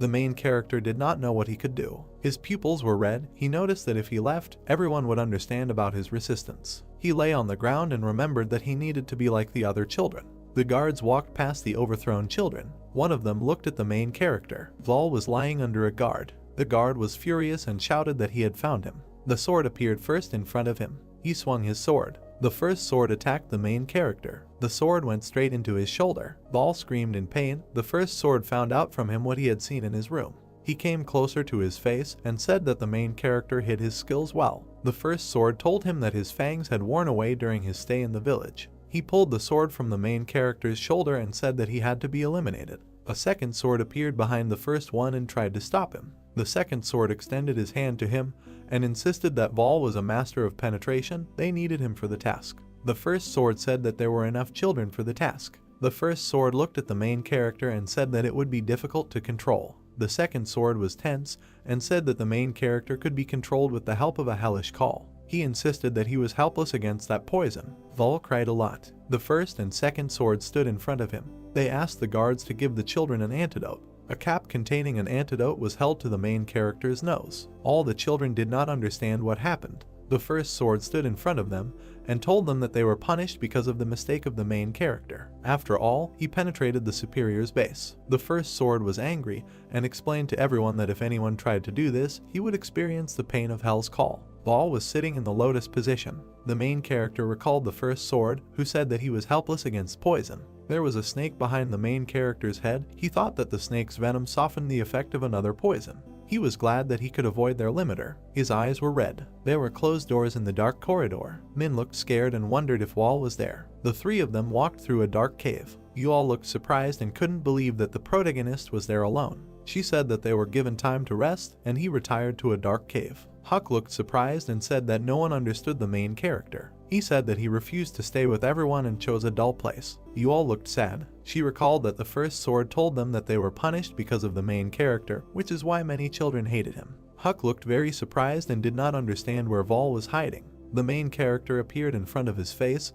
He found out why they were looking for him. The girls looked surprised at his appearance. Vol stood in front of Huck, who told him that he almost died of fear. He asked the main character not to go there hiding his presence. Wol looked surprised. You all looked at him and said that they came to talk to him. The main character looked at them and found out what they wanted to talk about. She watched his reactions and said that she wanted to know about the limiter. You all held the torch in her hands and asked him if he knew that everyone was wearing restraints. She was sure that he was not there at the moment when everyone fell. But as soon as they got up, he was there. Vol listened to her carefully. She told him that he was getting closer after activating the limiter. You all guessed that the limiter did not affect him. Surprised, Min stood behind her. She held her hand on her chest and remembered how the main character poured energy into her to maintain strength. You all stood in front of him and continued to find out if he knew about the limiters that were holding everyone back. Vol looked at the guys and repeated what he knew. They looked very surprised. His eyes were red and he said he knew about the type of restraint applied to them. They held torches in front of his face. You all was furious and screamed at him to tell them about the restrictions. The main character looked surprised and did not understand why he had to tell them something.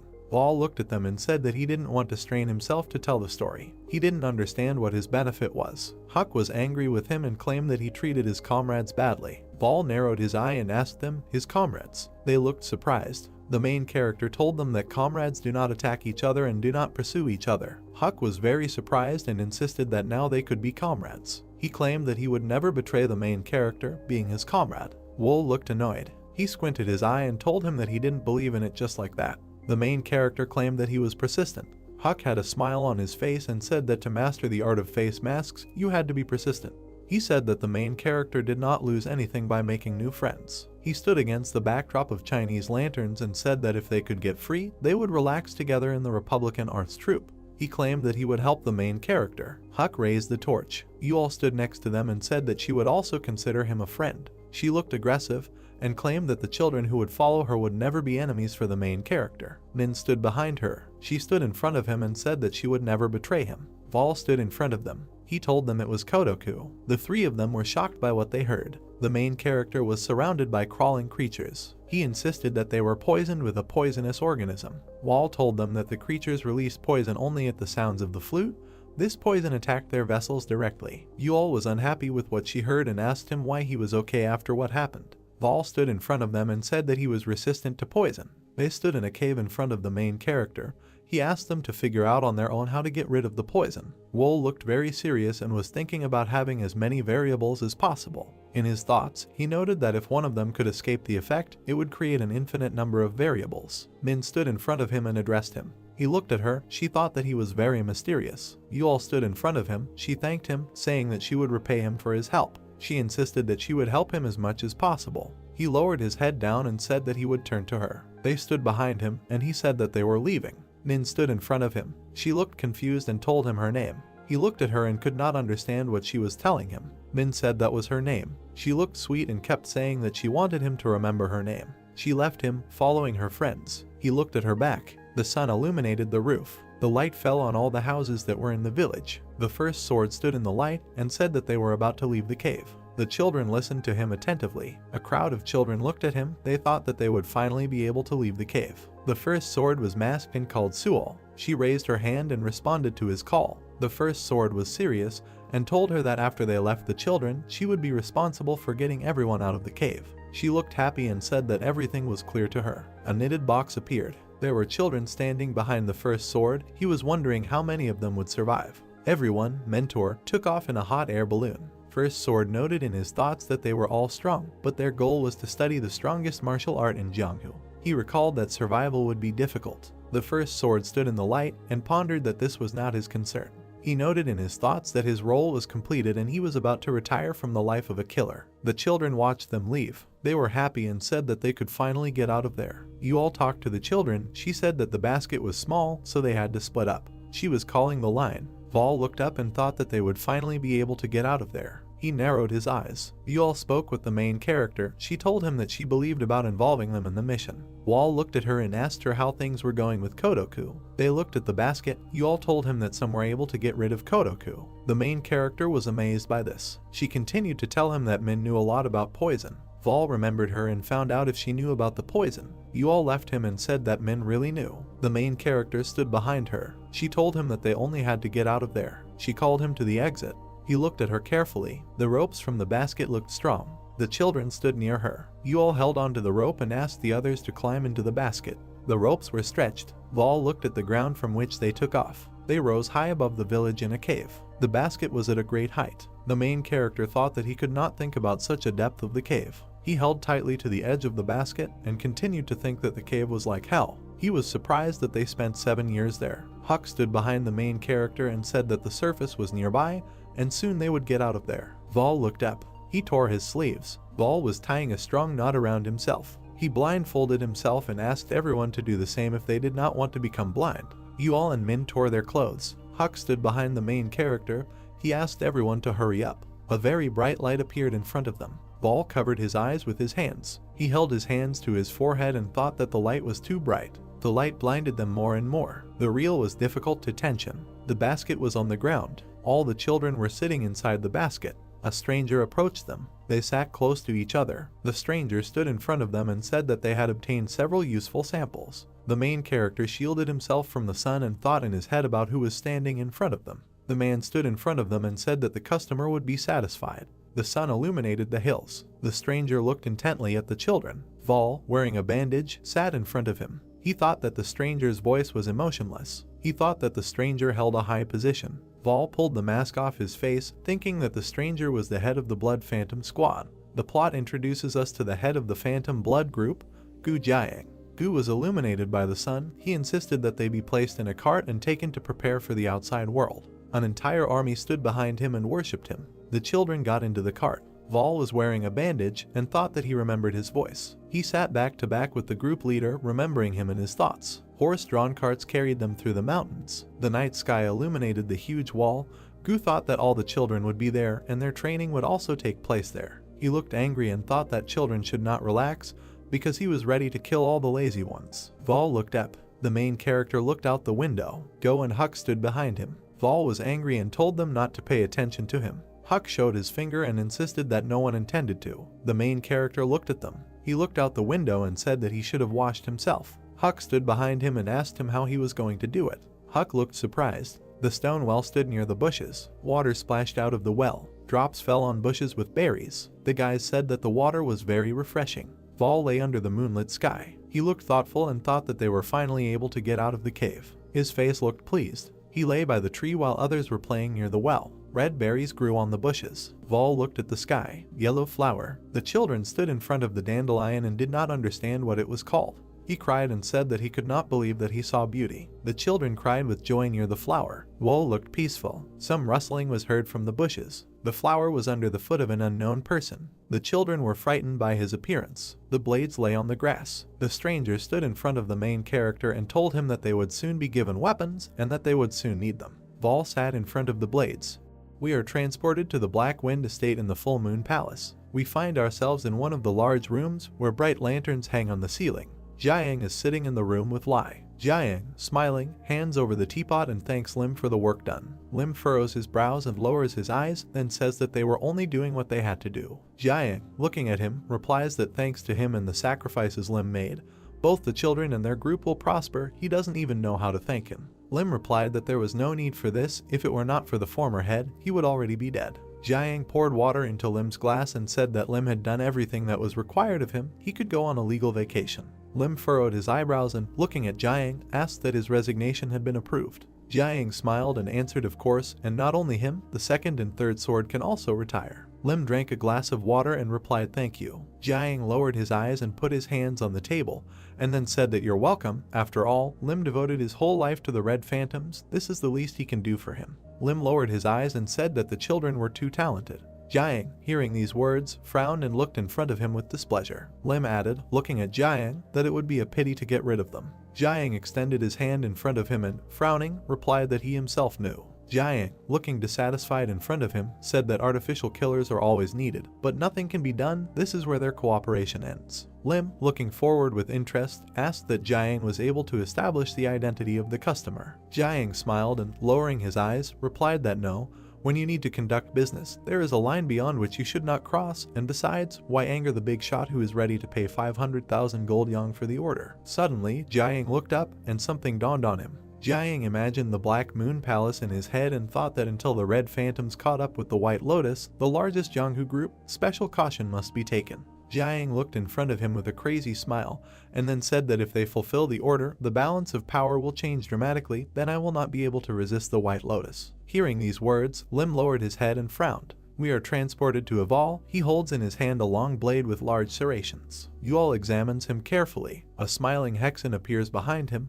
Looking at Aval, he asks what he is thinking about. Is it really that his nerves are shaking before the mission? Yual furrowed his eyebrows, turned around and replied that something like that. Hexen came closer and, extending his finger to Aval, answered that he should not drive him, that his veins would shake, and that he should not make him laugh. Yual clenched his fists and replied that he seemed to be shaking in his veins, chattering even more than usual. Hexen looked at Aval in fear and shouted something else. Hexen smiled broadly and clasped his hands. He introduced his enemies, then said that he couldn't wait for them to be sent on a mission. The best reward for all the training for him now would be someone's severed head. Yual looked at him calmly. Aval looked with the rest of the guys at the steel grate. Someone shouted for them to go forward and not forget their weapons. The guys frowned and looked menacingly in front of them, and Hexen smiled broadly. Someone said they would move stealthily. A strong aura appeared around Yual.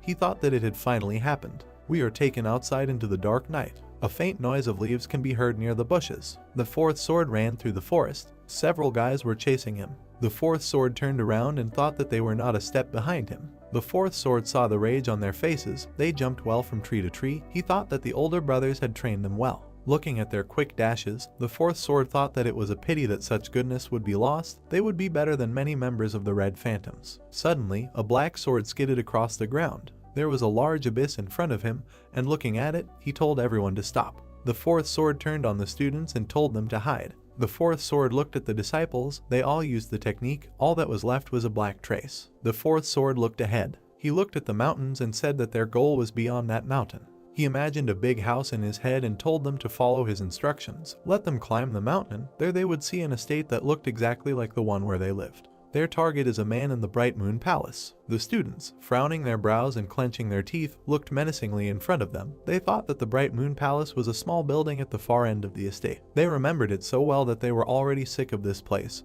Who was he? What was it because of him they were kidnapped and kept locked up for 7 years? You all frowned and looked in front of him with dissatisfaction and thought that Woo-Gak sang.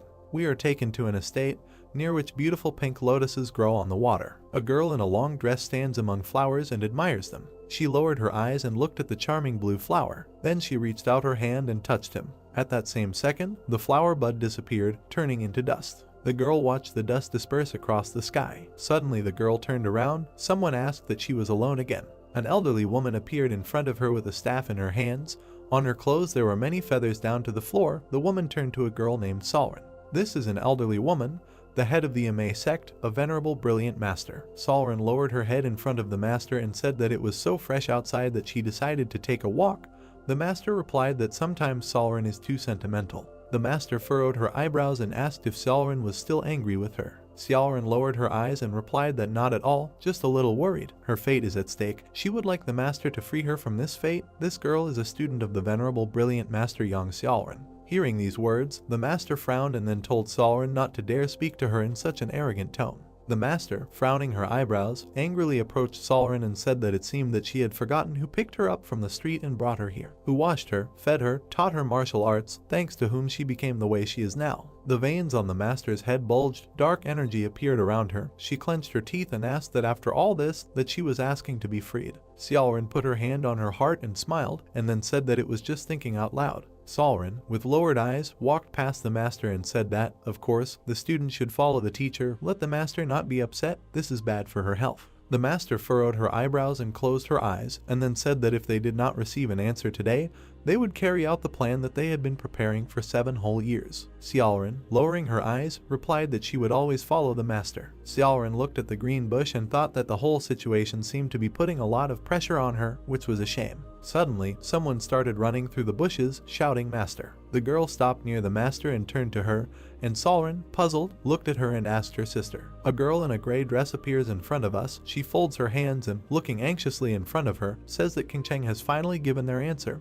This is the girl Zhang Hwa. The master looked at her and asked what, in fact, and what kind. Jiang replied that they agreed to their proposal. The master hit the ground with her staff and shouted that it was decided. Solren, calmly looking ahead, thought that this is how everything turned out. The master looked at Solren and said that now the matter is up to her. Their fate depends entirely on her. Solren replied that the master should not worry, she will handle it. The master, looking displeasedly at Solren, thought that she was very sorry. Solren was so talented. She wanted to make her the legal heir, but they turned her into a political tool. Solren looked in front of her, the wind blowing her hair. Jiang, frowning, looked at the master and said that how they would deal with the problem. The master asked, with the problem? She frowned and looked ahead with displeasure. Looking menacingly at Jiang, she remembered the man, and then said that Jiang was talking about their plan. Jiang answered yes, and then asked what they should do. The master, looking at Jiang, thought, we are transported to the mountains, and then to the lawn, where small white flowers grow. A well-trodden road appears in front of us, with flowers growing near it. If all appears in front of us, who, having closed his eyes, is in a certain space, he thinks that how much has already passed, it is still morning. Closing his eyes, he thinks that they will go on a mission at night, there is still a little time. A blue aura emanates from you all. He thinks that darkness is more familiar to him than the outside world. Thank God, he can even rest a little. Yuol closes his eyes and furrows his brows. In his head he imagines the outside world, where small red flowers grow in the grass. Leaves are falling from the trees and the tree trunks are painted red. Suddenly, an unfamiliar aura begins to emanate from the mountain. Yuol opens his eyes, frowning, thinking that something is wrong. He has a bad feeling. Suddenly, someone's spear approaches someone at high speed. The guy who is not far from Yuol is pierced through. He coughs up blood and opens his eyes wide. Yuol looks in his direction with fear. With his eyes wide open, he fearfully wonders what is happening.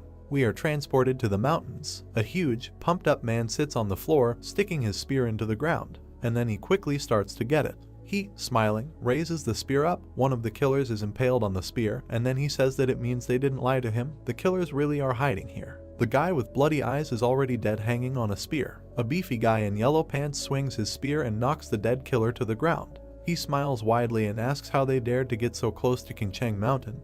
It seems that life is not important to them at all. This guy is Woo-Gak.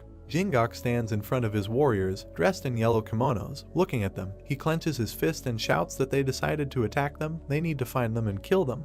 All the warriors shouted to eat. You all looked ahead in fear and thought that they were at a disadvantage. The assassins looked at each other and, looking at them, you all wondered what he was offering to join. A guy in a yellow kimono, pointing his spear at the ground, walks forward. Suddenly he notices something and stops. The ground beneath him begins to tremble and collapse, and he swings his spear. And then he looks ahead in surprise. The killers flew out of the ground at great speed and scattered in different directions. You all, flying in one direction, shouted for everyone to disperse. When they were safe, they should regroup. The killers scattered in 5 different directions, and the warriors looked at them in puzzlement. The warriors grabbed the spear and ran in different directions, frowning angrily and clenching their teeth. They shouted that how dare they urgently need to catch up with them. Woo-Gak smiled widely. He threw his head back and extended his left arm forward, and then, smiling with all his might, he threw the spear in front of him. The spear pierced one of the killers through, and he began to fall to the ground. Woo-Gak smiled and took the spear from one of the warriors, and then, looking up, told him to give it here. Woo-Gak ran up and swung his spear strongly, and then he pierced through another of the killers. He smiled and swung his third spear again, shouting further. Another killer was pierced through. Woo-Gak, smiling widely, swung his spear and shouted that there was one more. The spear hit the guy in the shoulder, and he fell to the ground with a roar. Woo-Gak swung his spear, saying that this was the last one. He threw the spear in front of him with all his strength. It flew past many warriors in just a second. The spear was approaching Evol's back at high speed. He started to turn around. The moment he saw the spear, he furrowed his brows. At the last second, you all managed to turn around and kick the computer with all his might. He landed on the ground, and the spear flew to the side and stuck into the floor. You all looked menacingly in front of him. Hatred was visible in his eyes. Evol swung his leg with all his strength and hit the spear. From such power the spear bent several times. And then, like lightning, it flew in the opposite direction at great speed. The spear rushed past the puzzled warriors at great speed. They looked ahead in fear. Someone shouted what it was. How was it possible that it had just flown past? Evol, looking angrily in front of him, ran up to one of the warriors from behind. A few deft moves and he killed several guys. The spear continued to fly forward at great speed. It quickly approached Woo-Gak, but he, without moving, looked at him menacingly. But the spear missed, hitting the ground not far from him. It only managed to graze the edge of his ear. Woo-Gak laughed, veins appeared on his head, and then he said, "Just look." He opened his mouth wide and shouted for the warriors to hunt him down and kill everyone. You all turned around and thought that he couldn't cope alone. He needed to get out of here. Evol ran into the forest, leaving the warriors he had killed lying on the ground. Woo-Gak, looking after him, clenched his teeth. He pulled the spear out of the ground and walked towards him. One of the assassins was lying on the ground. A spear hit him in the shoulder. A huge pool of blood appeared behind him. He held his blades in his hands and slowly crawled forward. Geksan lay on the ground, coughing up blood and scrambling forward. Woo-Gak appeared behind him, looking menacingly in his direction. Geksan turned around and whispered that he did not want to die. What did he do to deserve this? Woo-Gak mercilessly stuck a spear into him and said that he went against them, the Qingcheng clan, not to mention that he was a pathetic killer, and deserved it. You all ran forward along the path. At the end of the forest he saw a bright light and was quickly approaching it. He, sparing no effort, flew forward through the grass. You all then furrowed his brows and wondered how they knew where to look for them. They didn't see a soul while they were climbing the mountain. Yevol remembered the words of Woo-Gak, how he said that it means that they were not lied to, that there were really killers hiding here. Yevol began to think that someone had betrayed them. You all ran forward and thought that except for him, no one knew the identity of the target. Then who could it be? You all thought that, by the way, he did not see the fourth sword, nor their subordinates. It seems that they escaped even before they were attacked, which means they won. A huge number of arrows fell down. Evol thought that they wanted to cover their tracks. Evol managed to dodge by making several somersaults forward. He looked puzzled as several arrows flew at him. He closed his eyes and several arrows hit him in the chest. You all rolled over, then fell to the ground. You all, leaning on the ground, looked up. And then he quickly ran, wondering why, whether there was some kind of split within the Red Phantoms, or whether the customer had changed his mind. You all furrowed his eyebrows and thought that so far he was sure of only one thing: the Red Phantoms had betrayed them. A cliff with a river below appeared in front of Evol. Evol wondered what would happen in this case. Blood appears in front of us, which remained on the ground. One of the archers turns around dissatisfied. Looking around, he asks what? Where did he go? The archer grits his teeth and turns around, then says that he is a nasty little rat, while Evol jumps from behind, swinging his 2 daggers. He doesn't hesitate for a second and cuts the archer's throat. The archer falls to the ground. A fountain of blood pours out of him. Looking at him, you all thinks that he will have to survive alone. Yu-All turns around and hears someone shouting from the forest that he is over there and needs to be killed. Looking towards the forest, Yu-All raises his mask. And then, without thinking for a second, he jumps into a mountain river. A stone appears in front of Yu-All, on which small pebbles lie in a certain order. Looking at them, he realizes that there is a sign that shows that it is approximately 200 yang to the north. Having caught his breath, Yu-All looks displeasedly in his direction, and then he leaves along the forest path. A tree with beautiful small flowers on it appears in front of him. Under the tree lies a large stone with similar signs to what he saw on the shore. The entire stone is covered in blood. Yu-All approaches him and, looking at him, thinks that 400 yang to the northeast. Yu-All turns around and looks at the tree, then thinks that there is a lot of blood. It seems that the one who left the instructions is wounded and quite seriously, maybe even fatally. Yu-All turns towards the forest and hears someone shouting that they ran somewhere here. They need to search everything here. Yu-All looks away intently. He imagines in his head a huge web in these mountains, then thinks that he doubts that they set up the webs just for the sake of some killers. The warriors walk through the forest, examining every tree. Yu-All,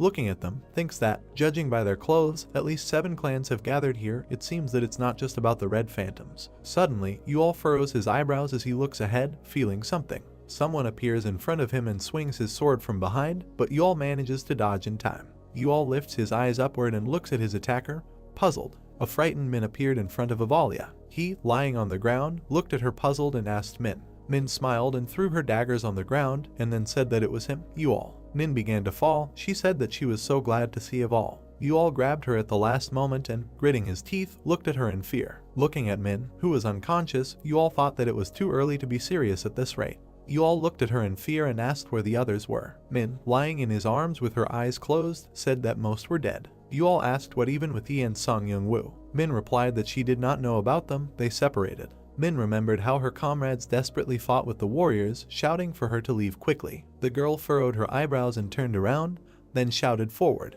Min looked at her with tears in her eyes. Min, lying in Yu-All's arms, said that they stayed to fight to buy them time. Yu-All continued to look at her in shock, and then he laid her body on the ground. Looking at her, he said that she did not have much time left. Min opens her eyes and looks at Yu-All, then says that she knows. Yu-All looked at her in fear and asked that she wasn't afraid.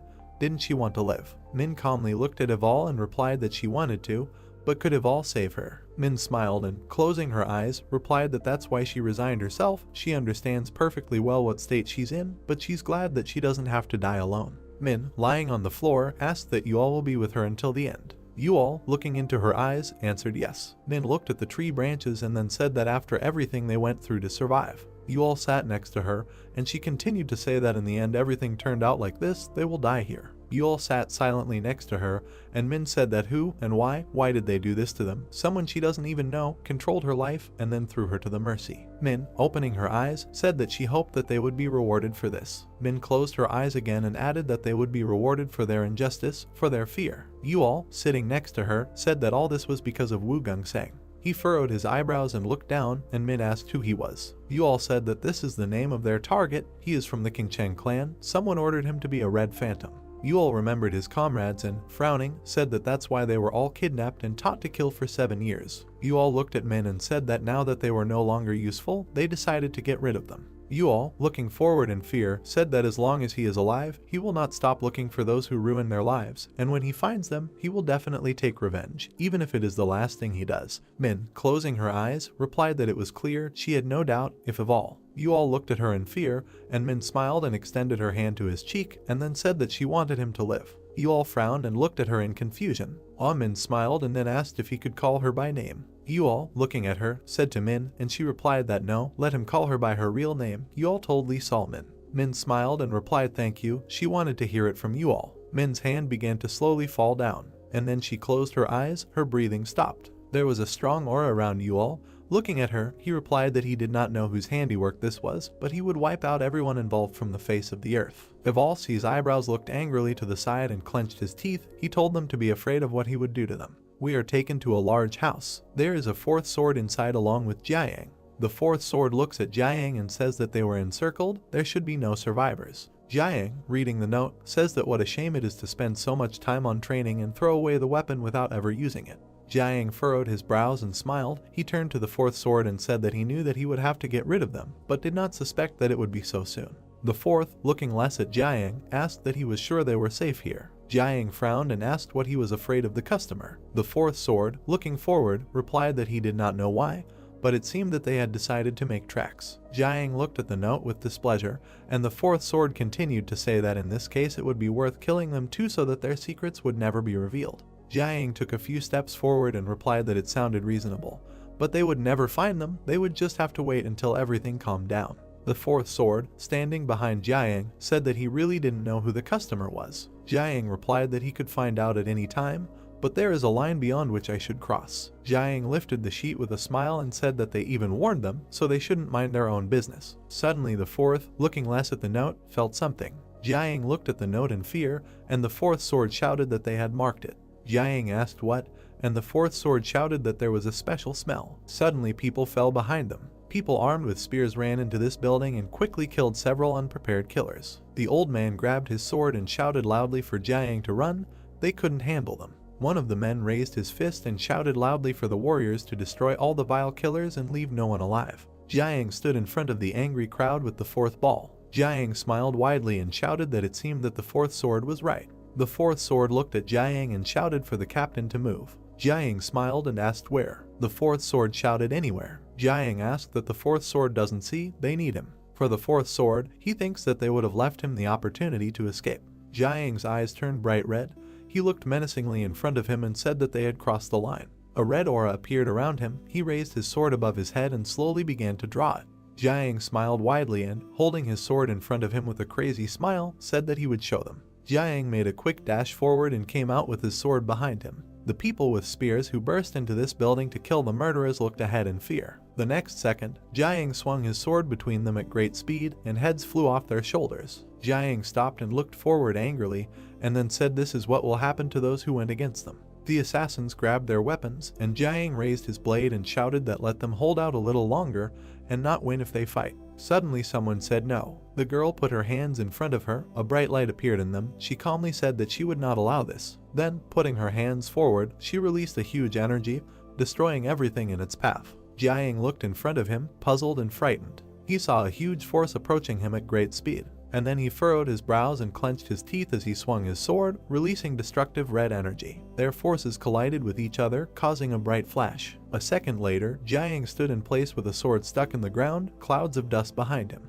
Blood was flowing from his mouth. He looked forward angrily, clutching his side with his left hand. Looking at the girl, Jiang wondered what kind of power this was. He asked who she was. A girl appeared in front of her, surrounded by a yellow aura. She calmly, looking forward, said that the dirty killer also dared to ask who she was. The girl looked at him arrogantly and fell silent. Jiang, frowning and looking forward, said that she was the destructive heart of Manhwa. Jiang angrily, looking ahead, said that this means their customer. Suddenly, Manhwa took a step forward and shouted contentedly. Her eyes lit up. She put a long brush in front of her. White lines appeared around it. She said that if he said one more word, she would tear out his tongue. Jiang, fearfully, looking forward, wondered what the Emei clan would think. Jiang, looking at how white lines appeared around Manhwa, thought that he should have immediately guessed that they were involved in this. Now he regrets that he decided not to reveal the identity of the customer, so as not to cross the line. Jiang's allies lay on the floor. He thought that the wrong choice led to their collapse. Jiang put his sword in front of him and looked angrily at Manhwa. Bloodlines splashed forward, and he said that he would take her with him to the next world.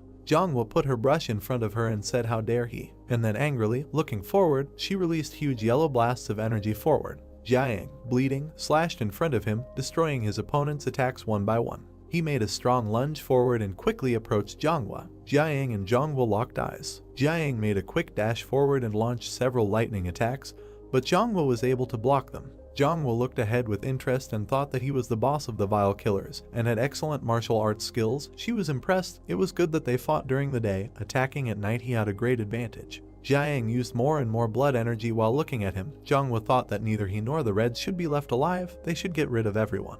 Manhwa swung with her technique and loudly shouted die. Jiang, looking ahead, raised his hands. His weapon fell out of them and he flew back. A huge hurricane appeared in front of him, destroying everything in its path. Jiang, looking ahead in puzzlement, thought that it seemed that this was the end not only for him, but for all the red phantoms. Jiang imagined himself standing in the middle of a bloody lake from which his hands were sticking out.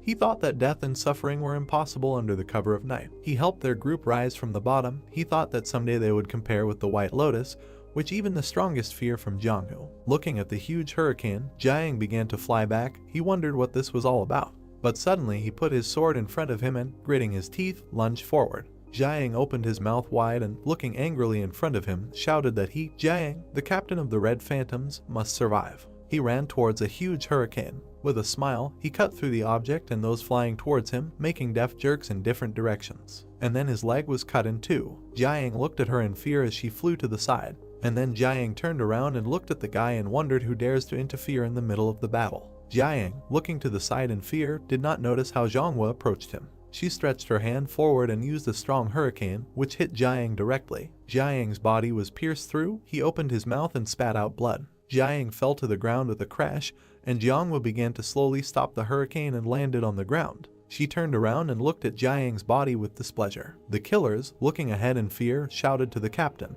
and then they were stabbed to death by monks armed with spears. Jiang lay bleeding on the floor. His face was covered with sweat, and there was a pool of blood under him. He leaned on his hand, stood up and whispered no. Behind Jong-woo stood the master. Jong-woo folded her hands and lowered her eyes, and then said that she was greeting the master. The master raised her staff, which depicted a black raven holding 3 red pipes in its beak. Behind the master stood 2 girls. The master turned around and asked why they were bothering with these non-entities. Jong-woo approached the master and apologized to her, and then said that they did not expect such resistance, which is why they were delayed. Jiang, gritting his teeth, looked angrily in front of him and said that it was her. He began to climb forward, bleeding. He shouted that the venerable, brilliant master was her. His eyes filled with blood, and all his teeth turned red. He frowned, shouted angrily that how dare she? Why did the Emei clan betray the Red Phantoms? They themselves ordered it. Jong-woo looked angrily in his direction. Behind her was a staff, from which a dark aura emanated, and feathers were flying around the staff. Jiang, in a rage, looking forward, shouted loudly that they were worse than animals. He opened his mouth wide and continued to shout that how dare they. The master approached him and calmly crushed his head with her staff. Blood spilled on the ground, and the master turned around and asked what kind of nonsense this madman was talking about. The rest was on them. Before us is a murderer who is pierced through. The first sword looks fearfully at the blade stuck in his chest. The first sword then grabs his chest and, crouching, shouts Emei. His face is drenched in sweat. He frowns, looks up and thinks that since the venerable master became their leader, they began to gain strength at an incredible speed. The first sword asked her name. Sol Ran was in front of him, calmly looking in his direction. Sol Ran, lowering her eyes, replied that her name was Sol Ran. The first sword closed his eyes and said that he had heard that the honorary master's disciple was as beautiful as she was talented, so that was what they were talking about. Sol Ran turned around and replied that you shouldn't believe any rumors. The first sword, sitting on the floor, smiled and looked up, then said that a decade of training, and he was still no match for a disciple of the Emei clan. Then the first sword fell dead, its breathing stopped. Sol Ran began to walk in the other direction, and then looked back at his corpse with interest. Sol Ran approached the master, her sister. Jong-woo, frowning and looking at her, said that she was very late, and she also dared to chat with dirty killers. Sol Ran closed her eyes and lowered her head as she apologized. The monks brought one of the killers that they found him. One of the monks threw the guy to the ground and said that it was he who brought the killers to Mount Qingcheng. The master, looking at the fourth sword, told him to answer how many there were. The fourth sword clenched his teeth and asked what they care. The master, looking at him angrily, replied that this did not concern him, let him just answer. The fourth sword asked, lowering his head, that how could he know this? The master asked that he dare lie to her. The fourth sword raised his eyes and, smiling, replied that even if he knew, he would never tell, and they did not seriously think that he would help them after what they did to them. Dark energy appeared around the master. She smiled madly and said that it seems that he has little guts, but this does not change the fact that he is just a pathetic killer. The fourth sword frowned, and the master placed her hand on his head, through which dark energy flowed. The fourth sword screamed in pain, and a strong dark aura appeared around the master. The master, looking angrily in front of her, said that she would ask again how much. The blood of the fourth sword poured from the mouth, eyes, and nose. He, suffering from severe pain, screamed that 28. The fourth sword continued to scream. The blood from his body was leaving faster. He screamed that he was asking to be killed. The master turned away, and the fourth sword fell to the floor. The master approached Jong-woo and, frowning, asked how many they had already gotten rid of. Jong-woo replied that from 24. The master, looking angrily in front of her, replied that that means there were 4 left, just in case it was better to kill everyone. A destroyed clan of red phantoms appears before us. Jong-woo shouted as she ordered. The master walked past Sol Ran and told her not to forget that she now has an important role. Sol Ran replied that it was good. Sol Ran lowered her head down, and the master replied that she would send someone to Qingcheng, and they would agree on a wedding date while let him prepare with his heart and body. Saul Rand replied that as they say, master. The master looked to the side and added that all this was for the sake of their clan. Saul Rand looked ahead with an emotionless face and did not answer. We are taken to the forest. Someone is moving quickly and leaps and bounds along the branches. Eval, pushing off from the branches, makes quick leaps forward. He looks at the gate, where guards in yellow kimonos stand. Yu-All frowns, thinking that all the entrances and exits are well guarded, then we need to act from the inside. Yu-All carefully inspects every corner, and then, looking at the guards, he thinks that yes, since they were raised to die as enemies of the Jianghu. Yu-All furrowed his brows, clenched his teeth, and added that even if it was so, he would become their enemy. A guy with a bag behind his back appears in front of us. He comes out of the gate. The guards in yellow kimonos greet you warmly.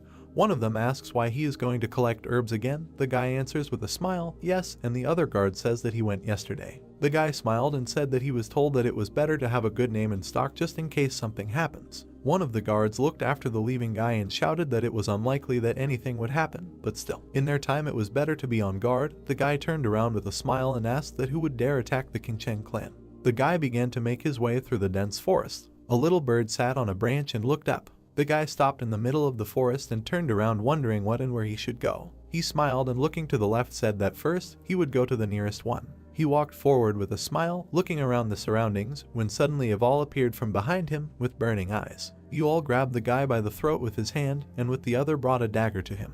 The guy looked at the dagger in fear. The guy, barely standing on his feet, whispered breathlessly that who he was. Eval stuck his dagger into the guy's leg and then, frowning his eyebrows, he screamed loudly in pain. He closed his eyes and continued screaming. Tears appeared in the guy's eyes. He turned around and wondered who he was who could arrange such an ambush right on Mount Qingcheng.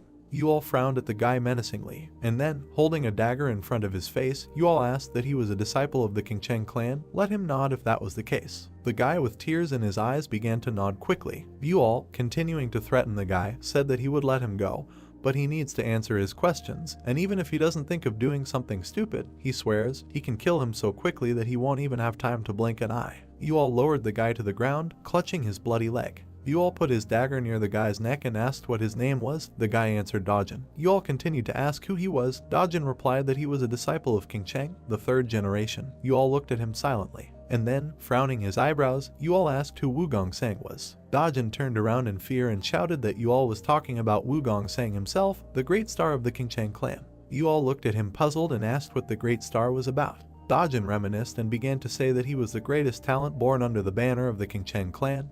He introduced most types of martial arts, achieved enormous strength. They say even the former masters of the Qingcheng clan are interested in it. That's why they teach it. Yu-All furrowed his eyebrows and thought that this was to be expected, because that's why they spent 7 whole years on their training, 7 long years. Dojin turned around in fear and said that he told him everything, so let him spare him. Yu-All threw him out 2 fingers and poked his name into Dojin's shoulder. Dojin froze in place. He looked in fear in front of him and thought that his body was not obeying him. Dojin tried to turn around in fear. He felt an unbearable power behind him. He thought that he needed to get out of here faster. Dojin couldn't see what was happening behind him, but he felt that something was scary. He wondered what he was doing. Dojin was able to turn around and what he saw scared him. He opened his eyes wide and froze. In front of him was Yu-All, who was looking straight at him. Dojin, looking at him in fear, wondered if it was him. Dojin, looking at Yu-All, thought that there may be some differences, but overall his face is indistinguishable from his. Yu-All began to slowly get up. Looking at him, Dojin fearfully wondered what. Dojin looked fearfully at Yu-All and wondered what he was going to do. Really he. We are taken to the Qingcheng clan. The guard looked in front of him, puzzled, and asked that Dojin had already returned. Yu-All answered with a smile that he had forgotten something. The guard, looking at him, replied that he was so frivolous. The guard saw him off with a smile and told him not to have his head in the clouds. Yu-All answered well. Yu-All calmly entered the clan. He saw long streets with people from different clans walking everywhere. Yu-All froze looking at them. He walked forward, passing important people. Everyone walked with smiles on their faces, and everyone had different clothes. People from different clans were friendly and looked at each other. Yu-All walked forward with a dark aura around his leg. People looked his way with a smile. Yu-All's entire body was covered in a dark aura. He hung his head down and walked forward angrily. We are taken to bamboo thickets. Yu-All walks along a narrow street. He suddenly stops and looks up, puzzled. Looking up, he says that's how it is. A large building appears in front of him and he says that it is Wu-Gong-Sang's estate. Yu-all, dressed in Dojin's clothes, looked in front of him angrily. Yu-all looked at the roof of the house. The bird flew in the sky. Yu-all was able to get into the Qingcheng clan, into the Shang King Palace. There were 2 guards at the entrance, and inside there was an old man sitting, with important people near him. The old man with a gray beard put his hand on the table and said that anyway, the situation outside has calmed down. This old man is the head of the Qingcheng clan, a holy spirit. The man sitting to his left replied that it seemed too much like a dead end. The Holy Spirit frowned and replied that the pitiful mercenaries dared to attack them. How could they allow it? The man sitting to his left frowned and shouted angrily that, of course not, someone must have thought out these ambushes on purpose. This man, looking menacingly in front of him, is the right hand of the Wu Jin Pen clan. Wu Jin looked at the head and said that it was too early to think about it. While they do not see the whole picture, he sent several students on reconnaissance to find out more. The guy opposite answered that, as expected of him. He furrowed his brows and slammed his fist on the table, then shouted that whoever did this was unforgivable. A man with thick dark hair, looking at the head, said that I am theirs now. He is at the most dangerous stage of development. They should under no circumstances allow this to happen again. This guy is the greatest warrior of the Qingcheng clan, Holy Justice. The right hand, looking dissatisfied in front of him, said not to worry about Holy Justice, they will not allow this. Before us appears many demons descending to the earth. This is a war of demons against heaven, when the danger of being captured by hordes of demons was closer than ever. The incredible martial artist Woo-Gak created the Will of Heaven Alliance. The most powerful wars of that time appear before us, those who agreed to unite and fight. For example, the Shaolin Temple of the Wu-Dan clan and the Huashan Mountain clan accomplished great feats and regained their former glory. While those who refused to fight, which included their clan and the Emei clan, they received empty titles of 4 heavenly kings, which they could not back up with anything. The clan leader, looking ahead, said that if they wanted to catch up with the other clans, they should not be stopped by such details, they should concentrate. The right hand, frowning, looked at the head and replied that he should not worry if everything went according to plan, and the other clans would not catch up in 10 years. The Saint of Justice slammed his hand on the table with a smile and shouted that this is great news. He is so glad that the right hand is on their side. The Saint of Justice extended his hand forward and replied that since the right hand was so incredible, then surely his son was endowed with the same talents. The right hand lowered his head and said that the Saint of Justice flattered him. The Saint of Justice said that, by the way, how is Guna saying? He hasn't shown himself to anyone for a long time. The right hand did not answer, he simply lowered his head down. He remembered Gunsang and wondered how he knew he had locked himself away from the world around him to find redemption in his training. There was a strong white aura coming from Gunasang. Gunasang looks forward calmly. Here he was sitting on the floor, around him there were many swords stuck into the floor. We are taken outside. The right hand, frowning, looks down and says that he asks for forgiveness, that he cannot raise his son with dignity. The Saint of Justice, calmly looking forward, replied that everything was fine. For young men of his age this was not surprising, he was still full of strength. Everyone else in this room was silent, and the Saint of Justice continued to say that there was no need to apologize for what had already been decided. Quite calmly, the right hand replied that he would make sure that he pulled himself together. Justice replied that it wonderful. He, looking ahead, added that no matter what his right hand said about him, someone cut with a katana in front of him with great speed, and then he repeated it at incredibly high speed, only in the other direction. Gunsang, holding his katana in his hands, looked to the side, and the Saint of Justice continued to say that Gunsang has true talent.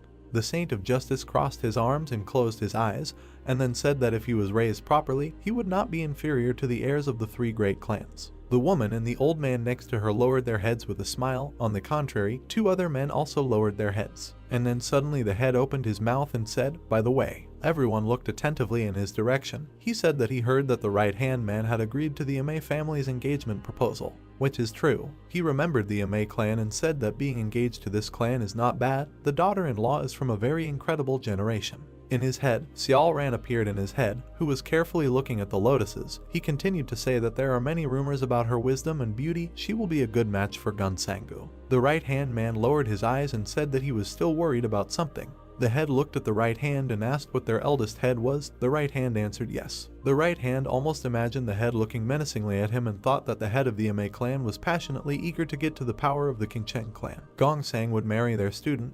There was a chance that they would try to swallow them. The right hand said that that's why he was everything. At this time he rejected the engagement. The Saint of Justice, looking at him, said that they have no choice. They cannot continue to quarrel with them on such a small land, but since Gongsang is their last hope, he needs special care. The right-hand man replied that, of course, he would do that. We are transported to Aval. He is standing in front of the entrance to the estate.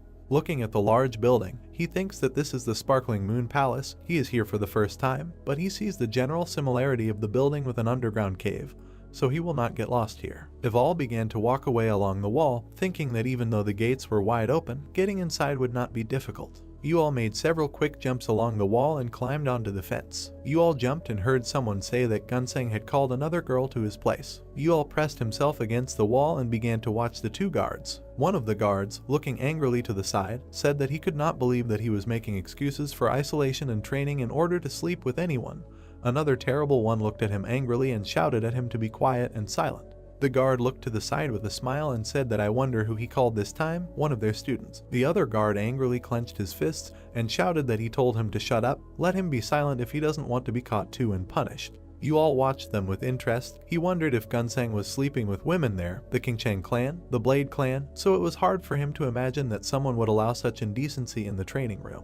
One of the guards frowned and began to walk forward, saying that okay, let them go already. You all was left lying on the wall alone. He, pressed against the wall, thought that wherever they went, there would be people whose true nature differed from their image. We are transported to a dark night, and then to the estate where Gunseng lives. You all furrows his eyebrows and looks at him angrily, and then he runs along the wall. He walks slowly down the corridor. Take every step carefully and look around. Suddenly, you all furrowed his eyebrows and looked to the side. He thought that he was not here, but he did not leave the palace. You all continued to walk forward and thought that he was not at the top, which means there was only one place left. Eval, walking along the corridor, noticed a ventilation grill at the top. He looked at her carefully. We are taken to Gunseng's room. There are swords everywhere. Gunseng sleeps on the floor with the girl, and there is a grate above him. The girl hugs him, covering herself with her jacket. Gunseng lies calmly on the ground. You all looks at him through the bars in shock. Seeing a pumped-up man, he thinks that this is Gunseng. Eval, sitting on the bars, that even from here he can feel. You all furrowed his eyebrows and pursed his lips. And then, looking at Gunseng, he thought that the captain of the Phantom Squad is not even close to his strength. In fact, this guy is on a different level. You all took out a long rope and, looking down, thought that he was still a man. If you twist his neck or cut his throat, he will still die. Eval pushed a thin gallows through the bars. He looked down angrily, very worried.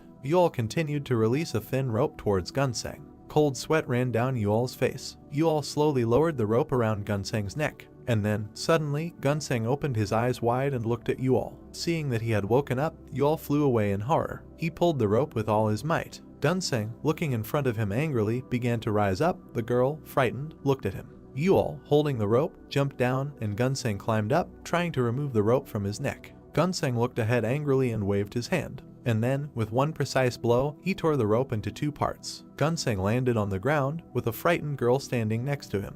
Gunseng's eyes crossed. Gunseng looked forward with interest, surrounded by a yellow aura, and asked what who was. Gunseng put his kimono on completely and asked who you all was. You all grabbed the blades with his hands. He pulled them out and got into a fighting stance, and then he rushed forward at great speed. You all swung one of his blades at Gunseng, who continued to stand motionless. Suddenly he thrust his hand forward, pushing 2 fingers upward. He was able to calmly block Eval's blade with just his hand. Seeing this, you all looked in front of him in fear. Gunseng approached him, looking closely into you all's eyes, and then Gunseng hid in front of him, and you all flew to the side. You all was flying backwards at high speed, and Gunseng was quickly approaching him. You all looked ahead in fear. A long shadow appeared on his face. Gunseng swung his arm like a huge sword. You all took his teeth and tried to deflect his blow with his 2 blades. He furrowed his brows and used the maximum of his strength. Gunseng smiled and used a strong technique to push 2 fingers towards you all. A huge pain rushed through Yebal's entire body. You all, looking angrily in front of him, clenched his teeth. Blood began to flow, and thought that he was getting tired even of blocking his blows. How could he attack like that with his bare hands? You all looked in front of him angrily. He thought that he could not stand it for so long. He needed to quickly change the course of the battle. Yeval, blocking his blows, swung his dagger. He made a quick lunge straight at Gunseng, who looked at the dagger with puzzlement. And then Gunseng was able to stop Yual's dagger with 2 fingers. He smiled and said that Yual is good and knows a lot of tricks. Gunseng grabbed the daggers and asked with a smile who sent Yual. Yual breathed heavily, furrowed his brows, and holding the daggers, he glared angrily at Gunseng. Gunseng smiled widely and said, "Really?" Gunseng's facial expression changed. He looked at Yual with a crazy smile. Murderous energy radiated from him. Then he said that the father of that bitch did it. Yual opened his eyes wide. Drops of sweat were running down his face. There was a strong energy around him. He thought about that bitch. Young Gunseng appears in front of us. He makes several lunges in different directions. People look at him with a smile and shout that he is the best, he is great. Gunseng, lowering his head, thinks that it was not so much fun as it was easy. A girl approached Gunseng and said that her brother is a mentor, he is so cool. Gunseng looked at his sister in shock. She looked at him with a smile, and he was fascinated by her beauty. After that, he began to be interested in women. He slept with many beauties. Gunseng walked home as usual. His cheeks were red. On the way he saw a girl. He thought about the night with this girl. He walked past her and looked at her carefully. She looked forward with a smile. He thought that she had cost him too much. Seeing this girl, Gunseng could not take his eyes off her. He couldn't control himself and pulled his hands towards her. It was a common drunken mistake. Gunseng looked in front of him with displeasure. He admitted that he had done wrong, but if it was his fault for her suicide. The girl was holding a small dagger in her hands. Gunseng wondered why he had to spend a whole year training alone. Gunseng, holding the dagger in his hand, thought that this was so boring. We are transported to his battle with Eval. He, extending his blade forward, emitting strong energy, makes an attack. Gunseng, smiling broadly, pulled out a blade and asked in a frightening voice that Yual, according to him, was the father of that bitch he sent him to kill just because of her death. Yual put his blades in front of him. He used his powers, then wondered who he was talking about. Gunseng put his dagger in front of him. A huge energy flew out towards Yual. Yual, gritting his teeth and looking forward, thought that emotions were overwhelming him. Eval, barely standing on his feet, thought that every gram of energy bursting out was incredibly dangerous. Yual looked at his opponent and wondered how he felt as if Gunseng was being enveloped by hundreds of thousands of blades. Suddenly, Gunseng looked calmly in front of him. Seeing this, Yual became afraid. And then, watching Gunseng make a strong lunge towards him, he thought that Gunseng was advancing. Gunseng took a leap and swung his dagger at Yual from above. Yual raised his blades above him and tried to block the blow. Gunseng swung his leg again with all his might. Gunseng was approaching Yual. He pushed him back, and Yual could only dodge. Yual was able to dodge at the last second and then immediately swung his leg. He kicked Gunseng in the chin with all his might, and he flew up. Gunseng calmly looked at Yual and said that his cheap tricks were seriously annoying. Yual, lying on the floor, pushed off the ground. He threw his daggers with all his might into Gunseng's chest, and he stood there and did not take any action. Suddenly, Gunseng swung his hand and knocked Yual's daggers aside. Gunseng looked at Yual angrily and said that enough tricks, let him just die. Yual was able to stand up at the last second and dodge the blow. Gunseng, looking after the fleeing Yual, looked forward angrily and clenched his teeth. Yual ran to his blades and tried to grab them. Gunseng was already behind him. Yual grabbed his blade, and then, turning around, he threw it forward with all his strength. Gunseng put his blade in front of him, and Yual's blade ricocheted off him. Yual grabbed two balls and looked up angrily, and then he struggled, looking angrily in front of him, clenching his teeth, metal one blade after another. Gunseng repelled Yeval's attacks with one blow. Gunseng landed on the ground and stopped in front of Yual. He grabbed one of his swords and slowly walked towards him. Yual's eyes became bloodshot and he looked forward angrily, thinking that this wouldn't work as he thought. Yual grabbed the 6 swords with both hands and jerked back, thinking that, nevertheless, he had no other choice, he had to fight. Eval, looking forward menacingly, threw all 6 blades in front of him with all his might. The blades, following different trajectories, rushed straight at Gunseng at great speed. He put his sword in front of him, and a blue aura appeared around him. Gunseng, touching his blade with his hand, stood still and looked forward. Huge waves appeared in front of him. Gunseng, standing still, used the Qingcheng secret technique of 72 waves of swords. Gunseng stretched his arm forward and used the power of the wave. The waves headed towards Yual at great speed. Gunseng, along with the waves, was approaching him. Yual looked forward angrily, not knowing what to do. Gunseng approached him with his hand outstretched, but Yual made a jerk to the side. Gunseng looked to his left, puzzled. Yual appeared behind the girl. Gunseng clenched his teeth and, looking angrily at Yual, said that he would use those tricks again. Huge waves headed towards the girl and Yeval. A tornado appeared between them. Yual looked ahead in fear, and then Gunseng appeared at Yual's side, swinging his blade. He told Yual to die. Yual frowned at him. He remembered the first, second, and third swords, how they said that 3 of them would have to master this martial art. The girl, looking forward with displeasure, asked that Yual decided to become a scapegoat of his own free will. Yual, taking the book, smiled and said that they would see whether he would become a goat or a wolf. Yual clenched his teeth, thrusting his sword forward, and was able to fight back against Gunseng, who looked in fear in front of him. He opened his eyes wide, then asked how could someone like him? Gunseng fearfully continued to fight using the technique.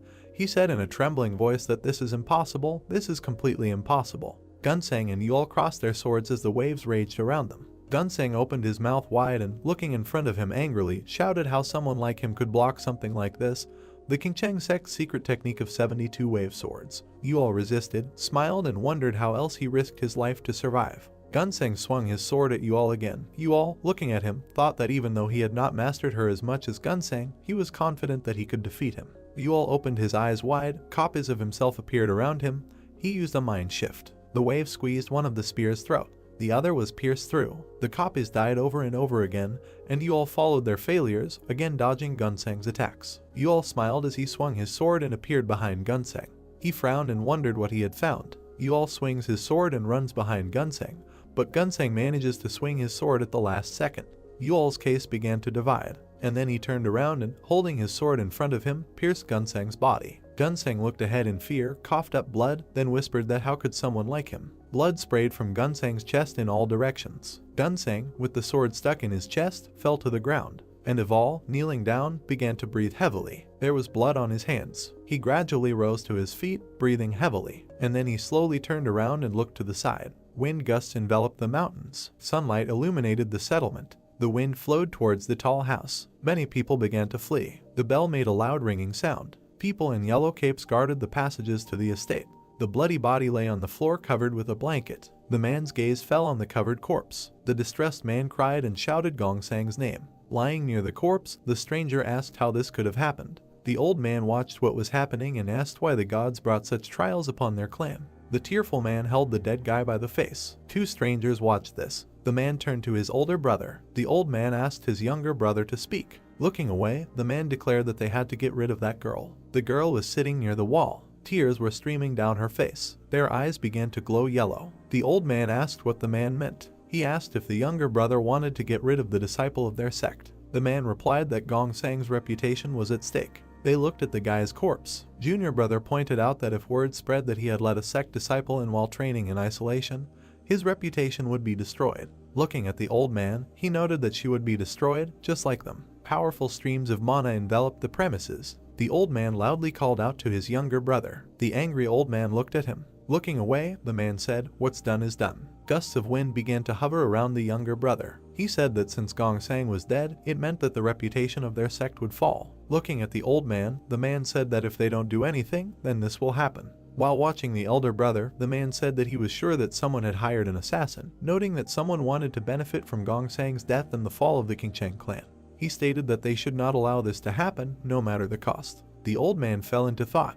A stranger with two men approached them and shouted that the elder brother could not do this, noting that despite the importance of the sect's reputation, there was nothing more valuable than human life. Taken aback, the stranger asked if she was a student of their sect. The girl continued to cry, looking lost. The younger brother asked with a serious look if they all thought so. He stood opposite the old man and asked him to forget about catching up with Shaolin or Woo-Dan. The younger brother stated that the gap between them would only widen, making them a mediocre sect. Looking down, the stranger was furious. The old man closed his eyes. The guy with the bloody blade walked away from the body. The stunned girl looked at him. He approached her. The angry man said that as a disciple of their sect, he was sure that she would understand everything. The frightened girl did not know what to answer to this. A red aura enveloped him. He questioned why she was the only one to survive, noting that she had to protect him with her life. The frightened girl screamed and began to ask to be spared. There was red energy floating around the old man and the man. The old man ran towards the man and called out to him, calling him younger brother Wu. He approached him and asked what he had done. The saddened man asked what he should have done. The old man was taken aback by what he heard. The enraged junior brother Wu cried out that Gongsang was not just the hope of the Qingcheng clan, but was everything to him. He asked about how, being his father, he could just watch his reputation being shattered. He fell to his knees in front of the old man.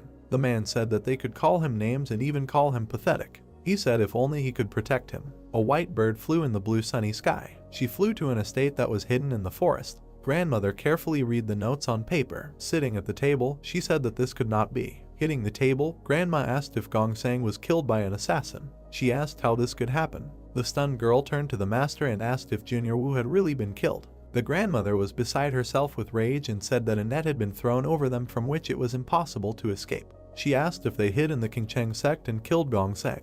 3 people listened attentively to her speech. The furious grandmother said that they had just agreed to the wedding when everything went wrong. She noted that if everything went well, she could come up with a plan to take over the Qingcheng sect within 10 years. The frightened girl said that they could not allow Gongsang's killer to live, noting that he might know the secret, so they must kill him. Closing her eyes, the grandmother said that the Qingcheng clan had already turned to them for support in this matter. She ordered to take the students and immediately join the hunt. Crossing her arms, the girl asked to leave it to her. She looked at the girl in the blue cape and asked if she was in seventh heaven when her wedding fell through. With her hand on the table, the grandmother watched their dialogue. Raising her gaze, the girl replied that this was not so and she could not be happy about the loss of her husband. The grandmother, looking furious, asked about her husband. She looked after the girl, who stated that they had decided to get married, which means that he was her husband. The grandmother watched the warriors go. She held onto the table with an angry look. Sunlight illuminated the golden fields. Many people collected millet. A man walking along the path said that the sky above him was blue, and below him the field was yellow. Smiling, he said that this was serenity and silence and he didn't need more. In front of him, two men crossed their blades. Closing the passage, they ordered the man to stop. Taken aback, he asked what was happening and what they were doing. Looking at the man, the warrior said that they were looking for a criminal who had committed a mortal sin. He ordered him to say his name. Pointing his finger forward, the man said that his name was Young Chul and that he lived in a village nearby and was returning home after working in the fields. The warriors stood in front of him and asked whether work in the field ends so early. The man replied that this was true, noting that they had cut off all the weeds, which meant that the work for the day was completed. Turning around, the warrior asked what they should do. Crossing his arms, the stranger ordered the soldiers to let the man through. He began to walk further and thanked them. The man bowed to the stranger and thanked him. Watching him, the stranger was surprised. His eyes began to glow red and he asked the man to stop. Pointing his finger, the stranger asked how the sickle could remain so clean after working with weeds. He looked at the man's clean sickle and noticed that if the man had cut off all the weeds, then there should have been marks on the sickle. Taken aback, he replied that it was. Removing his hand from his bosom, the stranger said that this man was very suspicious and suggested that he was the murderer the senior master was talking about. He raised a smoke bomb over his head. A huge stream of smoke was above their heads. He imagined the image of the main character next to him. Many warriors rushed at Vol in the form of a man. A red stream of mana began to flow from his eyes. Sunlight illuminated the main character and the warriors. Vol put his hand to his face. A scream was heard from behind the trees. The stranger fell to the ground. The main character stood in front of him. He tied the stranger's throat with golden threads. He began to choke him. Holding the threads in tension, Vol asked what kind of venerable master he was. The stranger's face turned red from strangulation. He imagined the image of a man with black feathers flying around him. He cried out that this was the venerable brilliant master, the head of the Emei clan. The main character frowned at what he heard. A red aura began to hover around Vol. He asked about the venerable brilliant master of the head of Emei. The main character asked if he gave him the order. The stranger introduced many warriors whose eyes glowed with blue light. He said that the order was given not only to him, but also to all the disciples of the Emei clan, and they were ordered to help the Qingcheng sect in capturing the killer. He looked at the corpses of his comrades. Wall asked if the Emei always helped the Qingcheng clan like this. The stranger replied that this was not so, and before that they were like a cat and a dog. Behind the back of the main character lay the corpses of soldiers. The man said he also thought it was strange. Vol asked if he thought it was strange. He replied that it was so. The stranger's face was furious. He noted in his mind that if he delayed Vol a little longer, then the warriors who had seen the signal would arrive there. The main character continued to silently strangle the man. Wall presented the image of Gunsang and noted that those who know him feel jealous of him. He presented the image of many soldiers. Vol noted in his thoughts that the one who waited patiently for 7 years has enough money to fulfill his plans. He imagined an estate with lights burning. The main character noticed that this was someone from Sichuan. An image of a woman with violet eyes popped into Vol's head. He stated that it was her. The main character was furious. Many warriors ran to Vol and shouted that it was him. Turning around, the main character saw soldiers running towards him. Smirking, the stranger said that since they were there, it meant that it was all over for him. Continuing to grin, he declared that if Vol wanted to live, he must free him. The main character cut off his head. Golden threads hovered around Vol. In his thoughts, he turned to the venerable brilliant master. Wol noted that if he were to die, he would take him with him to hell. The sun illuminated the mountainous area. Many people stood near the tents. Putting his fist to his palm, the stranger said that the killer had broken through the ring of their students and escaped. The girl was sitting on a chair. Putting her hand to her forehead, she said that Vol was stronger. She imagined how the main character cuts warriors with golden threads. She mentally noted that she would have to look for suspicious people wherever she was. The girl frowned at this thought.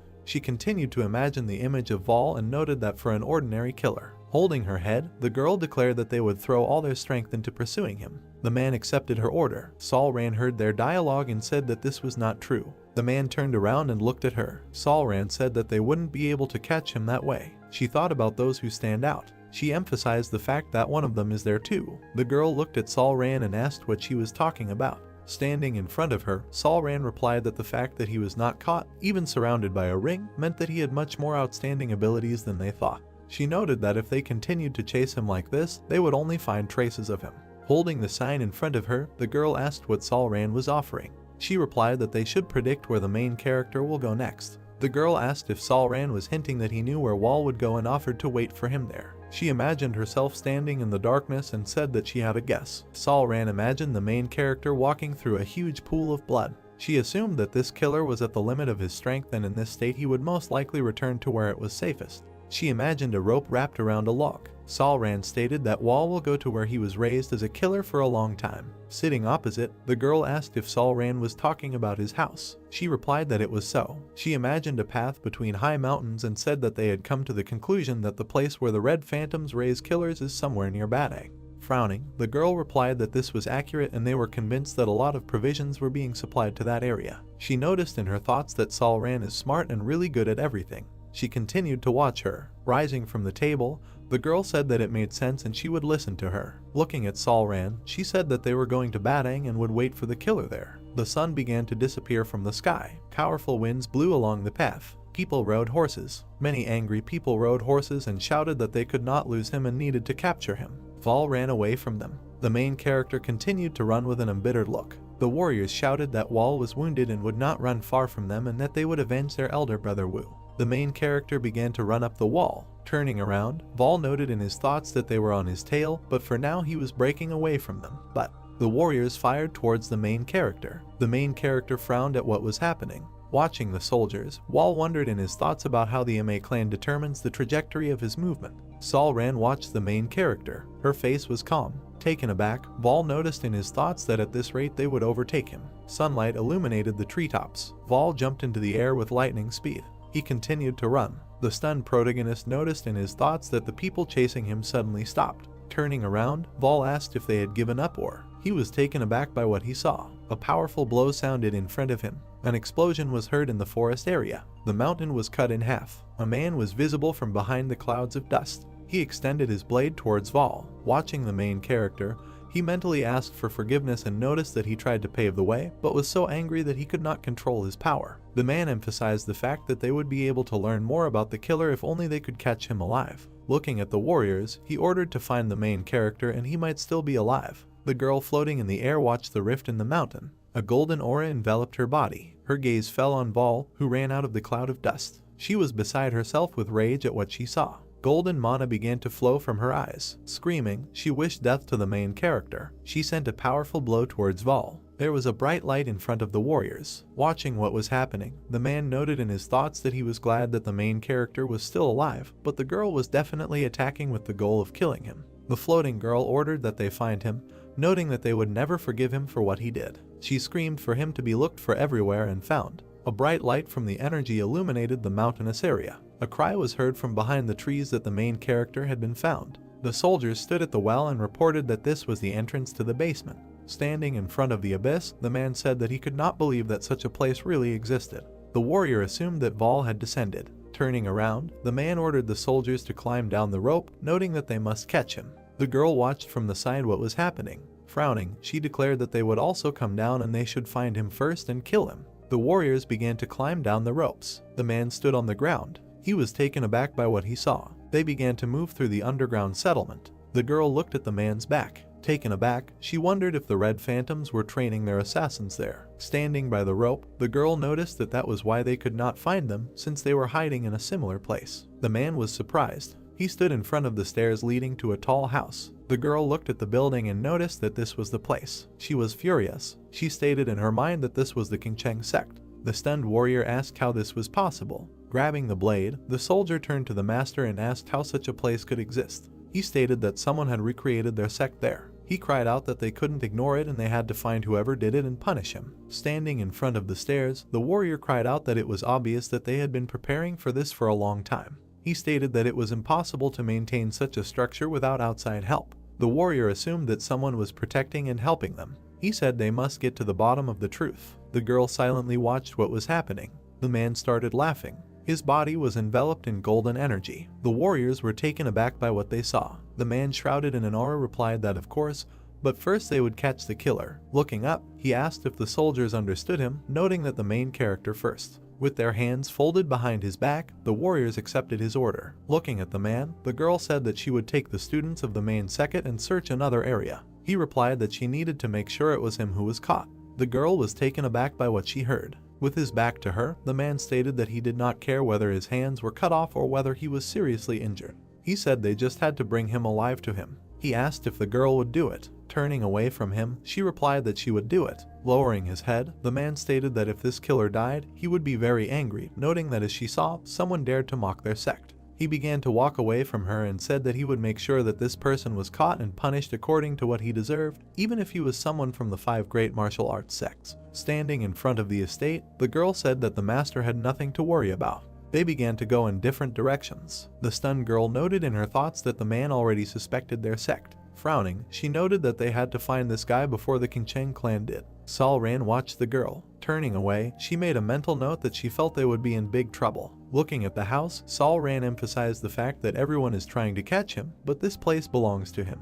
Wol stood on the roof of the building. Sol Ran noticed that down there they were not hunting him, but he was hunting them. Many houses were built on the stone wall. Holding a torch, the man stood in front of the entrance. Looking around, he noted and thought that this place was huge and it was difficult to believe that all this was built in an underground cave for the purpose of killing one person. Standing at the cliff, he noticed that it looked like this estate was built like the palace of the Qingcheng sect. Holding the torch, he noticed that the architecture in general was not that impressive. Walking towards the entrance, he wondered if they had done everything for the killers or if this place existed before they decided to raise them here. Moving along the dark corridor, the man asked who was behind all this. He inquired about who could be so powerful as to build all this in a cave. He went to the door and said that this was the last room. He opened the door to the room. He approached the round table. He continued to advance, holding onto the wall with his hand. He placed his hand on a button carved into the wall. He was taken aback by what he saw. A small window appeared in the wall in front of him. He looked at the scroll lying in the hiding place. His gaze fell on the golden scroll.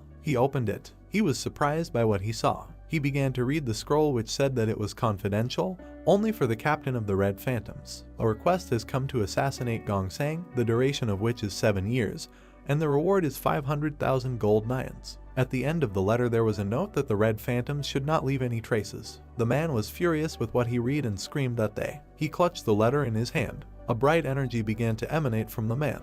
He stated that they dared to destroy the future of the Qingcheng clan for just 500,000 nyan. Looking at the ceiling, the man began shouting that he would not allow them to leave. Debris began to fall on him. He looked at the hole in the wall. Observing the hole made, the man asked if it was a passage in the wall. Entering there, he saw a lit table. In front of him were many white snakes. Standing at the cliff, the man said that this room was infested with snakes. He asked what this place was for. Looking at the book, the man said what it was. Looking at the cover, he asked if these were the 9 demonic currents. Taking the book, he wondered if this was a clan that disappeared a long time ago during the War of Gods and Demons. The man noticed that since it was a very long time ago, he knew them only through historical books from the secret library. He stood at the table on which the light fell. The warriors walked along the path with torches in their hands. The soldier extended his hand, which contained rice. Looking at the floor, the warrior asked to look there and said that he had left behind grains of rice on which he ate. The stunned soldier said that he was definitely somewhere nearby, noting that he was a professional killer and you would never know where he would ambush him, so everyone had to be on alert. The lagging warrior examined the area.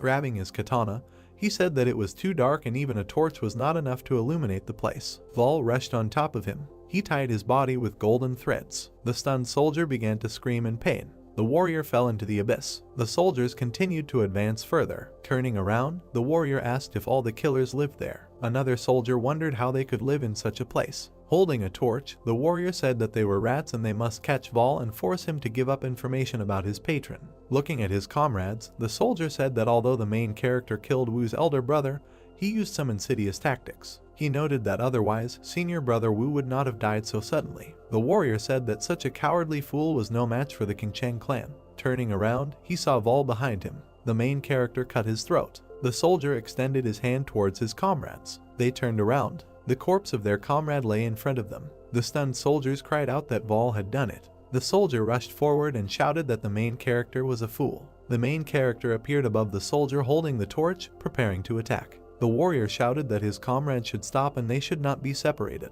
Vol pulled the soldier up. Turning around, the last warrior saw a torch lying on the ground. He began to look around and breathe loudly. He extended his sword towards the pitch darkness. He was shaking with fear. Holding the blade in front of him, the warrior asked where the main character was and ordered him to leave. He asked him to show himself, calling him a cowardly killer. The warrior cast his shadow from the light that came from the torch. He stated that wolves should not hide in the dark. The torch suddenly went out behind the warrior. Tears began to stream down his face. He began to disappear into the darkness. The red eye of the main character was visible from the darkness. The soldier put his hand to the marks on the ground. Taken aback, he stated that since there were traces of them on the ground, it would be difficult to track down Vol. Holding the blade in front of him, the warrior noted in his thoughts that this was dangerous. The plot introduces us to a member of the Qingcheng sect, King Min. King, frowning in his thoughts, noted that if Vol's escape had been his goal, he would simply have done everything possible to break away from his pursuers and hide in a safe place. Behind him, the cave was illuminated by fire. King noted that the protagonist lured his enemies to his lair,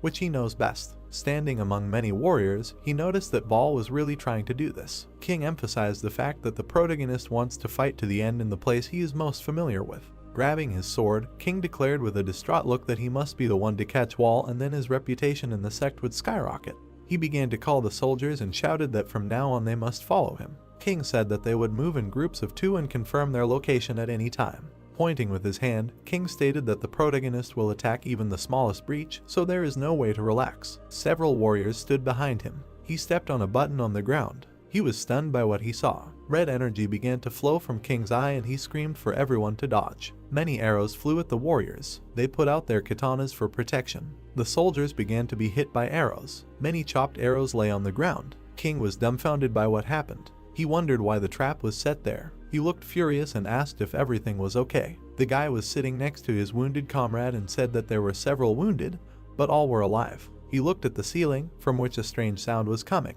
Frightened, King began shouting that the trap was still active and everyone needed to calm down and prepare. The stunned King cried out that he needed to be careful. He thought about the cave with such traps. Looking at the dark ceiling, King wondered who could possibly live in such a place. Vol watched from above what was happening. His face was serious. The man's gaze fell on a book called Charms of Snake Venom. From the darkness, many red eyes of snakes could be seen.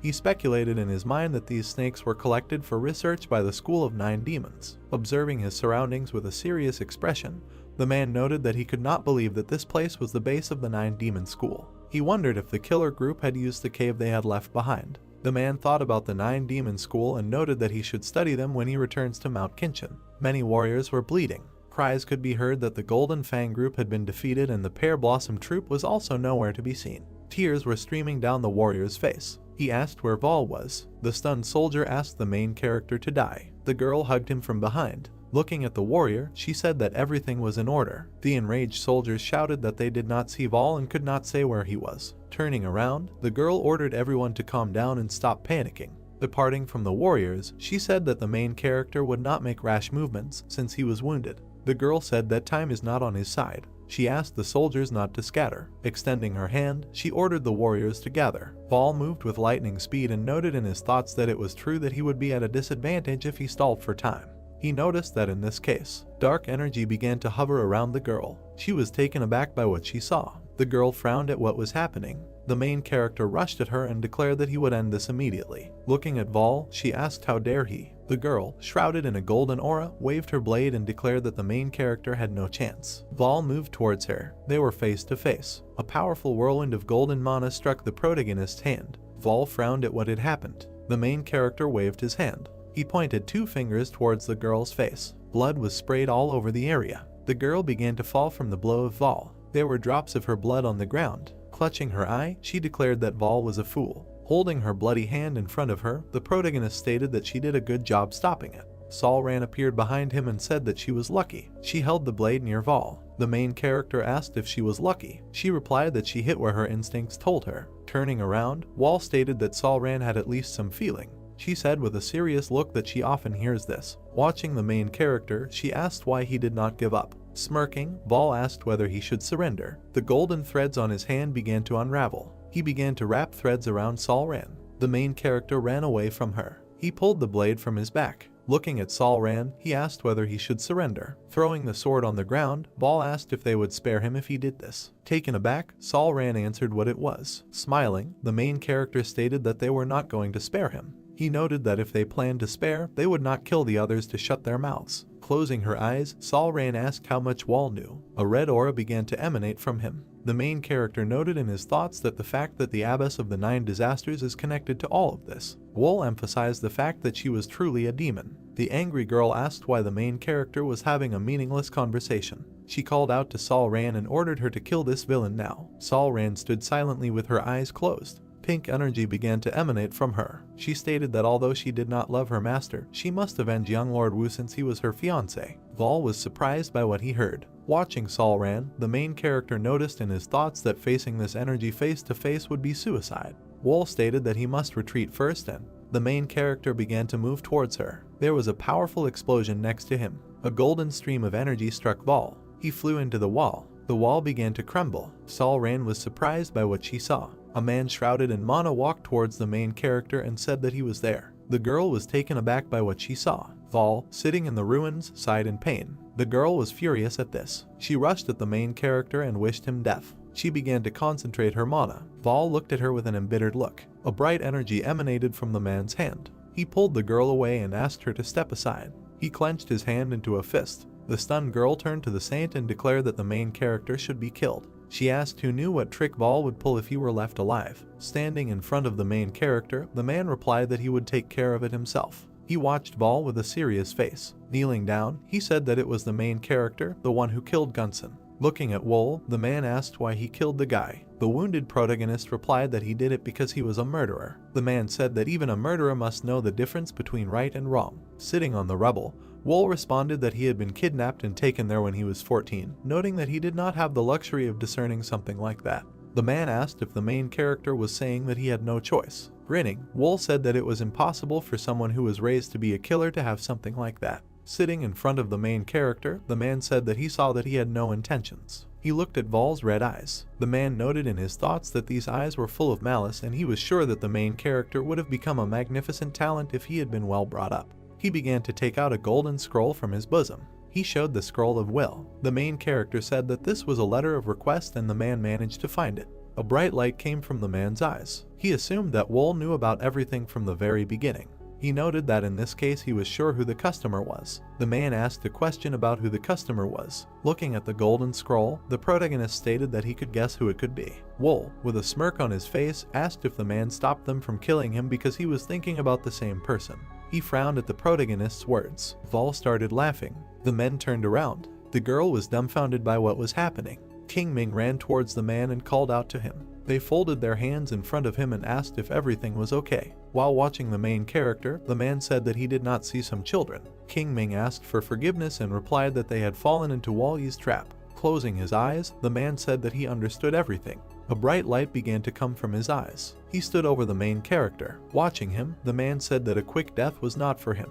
He grabbed Vol by the leg. He dragged the protagonist along the ground and asked him to die while he felt pain worse than hell, noting that this would be the least amount of atonement he could give to those he killed. The main character continued to laugh with a grin on his face. With a smile on his face, he asked about redemption in his thoughts. Wol wondered what about his 7 years then and who would compensate him for his life that had been disrupted in their midst. The man continued to drag the main character, leaving a bloody trail. He dragged Vol to the temple. He stood in front of a cliff. Many snakes looked at the man. He looked at his surroundings with a calm look. Turning around, he asked if the protagonist still had any intentions of atonement. Vol's grin remained on her face. The man frowned at what he saw. Closing his eyes, he stated that the main character is someone who should not even be messed with and he has no right to live in the same world as them. He threw Vol from the cliff and wished him to die a painful death, atonement for his sins there. Falling into the darkness, the main character squinted. Many red eyes looked at the main character. He fell on a pile of snakes. He lay with his eyes closed. The main character is covered in bloody stains. He watched the man who asked the warriors to leave. He ordered the exit to be sealed as soon as everyone got out so that no one else could use the place. The wounded main character lay in a pile of snakes. Many red eyes were looking at him.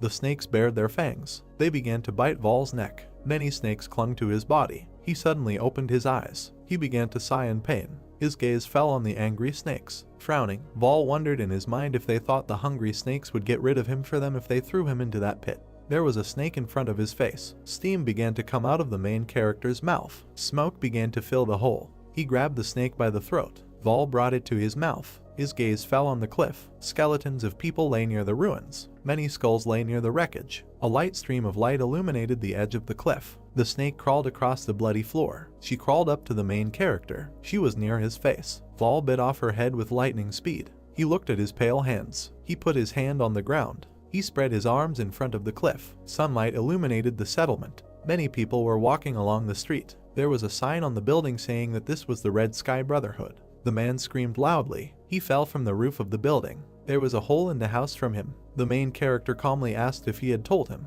While straightening his hair, Woo stated that he would stay there for 3 days and would not cause any problems, so there was no need to bother him. He bit his lip in bewilderment. A girl with 2 men approached him. Taken aback, the girl asked what it was. They were visible from a hole in the wall. She wondered what kind of technique Vol was using. Clenching his hand into a fist, the man screamed that the main character was a fool. He asked if Wall thought he would be safe after laying his hands on the martial artist from the Sapphire House in Badang.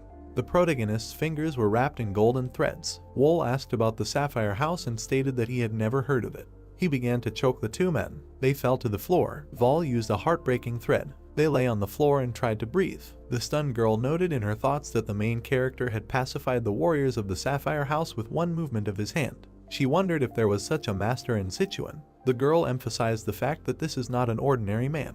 The girl in the red cape began to touch Vol's face. Watching the main character, the girl screamed, turned to him and asked for forgiveness that she did not recognize such a respectable man as him. She stated that she would provide him with as many amenities as he desired while he was resting. She wondered if Wol could have spared these men. Watching her, Vol thought. Looking at the girl, the main character wondered how someone's eyes could be so serene. Wol noted that he seemed to have encountered that huge snake that he had once seen in the rainforest. Stretching out 3 fingers, the main character said 3 days. Lowering his hand, Vol said that he would be very grateful if they did not disturb him at this time. The men sat on their knees and tried to catch their breath. With folded hands, the girl replied that she understood everything and asked if she could find out the name of the main character. A blue snake appeared behind Vol. He replied that his name was Phi-Wol. The city gates opened. The main character came out of them. The girls watched him and addressed him, calling him master. The girl held out a dark package and said that she had packed some food for him to eat on his journey. She noticed that Vol could use this when he got hungry on the road. They looked after the main character. She turned to Sil-Young and asked who it was. Sil-Young calmly replied that Wol was a guest who accidentally walked into their establishment.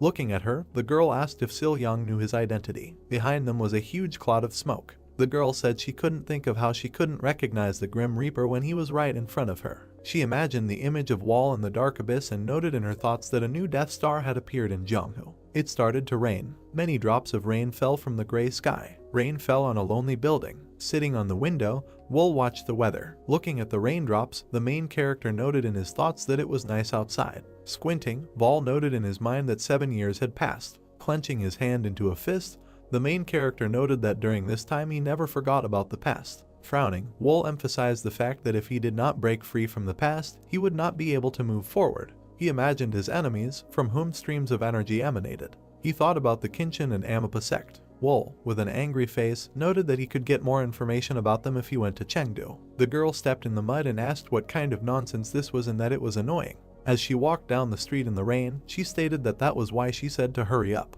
The man cried out that it was Namu Amida Butsu. He noted that they needed to stop fighting and they were lucky that they were able to open from the rain. Looking at her hand, the girl said that she was all wet. She asked what Dayashi was going to do about it. Holding his head, Dayashi asked why she blamed him for this. He asked if it was his fault that her clothes were wet. The girl, with an angry look, said that they were all in this situation because Dayashi led them to the wrong place. The monk, holding his hand in front of him, turned to the merciful and compassionate Buddha and asked why he subjected them to such a test. Pointing her finger, the girl asked if he thought he was different from them, calling him a crazy monk. She screamed that he was no better than them. Frowning, she said that the monk was annoying her. She looked at Vol and said that someone else was there. Standing in front of the main character, the monk assumed that someone had arrived there before them. The girl called Wol a handsome man, noting that she could not believe that she met such a handsome man in the mountains. Placing his hand on his chest, Dayashi stated that it was all because they were lost, so she should be grateful to him. The angry girl asked him to shut up. Smiling, she greeted Vol and assumed that it was fate that they all ended up under the same roof, so they should introduce themselves.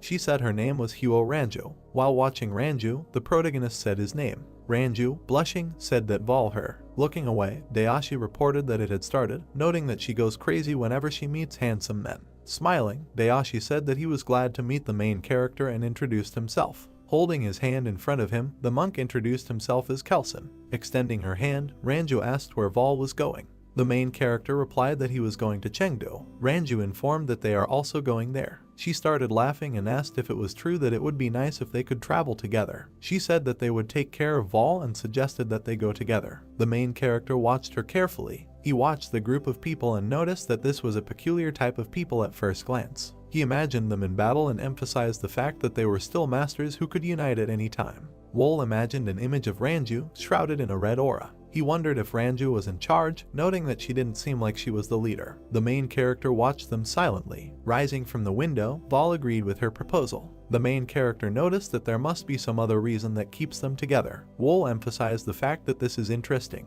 He calmly suggested traveling together. The ship was standing on the Blue River. Many people carried bags from it. Smiling, Dayashi said that they were lucky, noting that they would sit down immediately if they left in an hour. Closing her eyes, Ranju stated that she did not like the rice vehicles and they were inconvenient. The furious Dayashi said that she was very fussy. Ranju asked why Wol was heading to Chengdu with a smile on her face. Looking away, the main character replied that he was going to meet some acquaintances. Holding onto the edge of the ship, Ranju asked which acquaintances Vol was talking about. The main character replied that these were debtors. Surprised, Ranju asked if he was in debt. Wol replied that this was not so and they owed him. Looking at Ranju, the protagonist asked what about them. Ranju replied with a smile that they were going to do business. Wol asked if they were without goods. She said that you can sell what you can't see. Crossing his arms, Dayashi inquired about which clan the main character was from.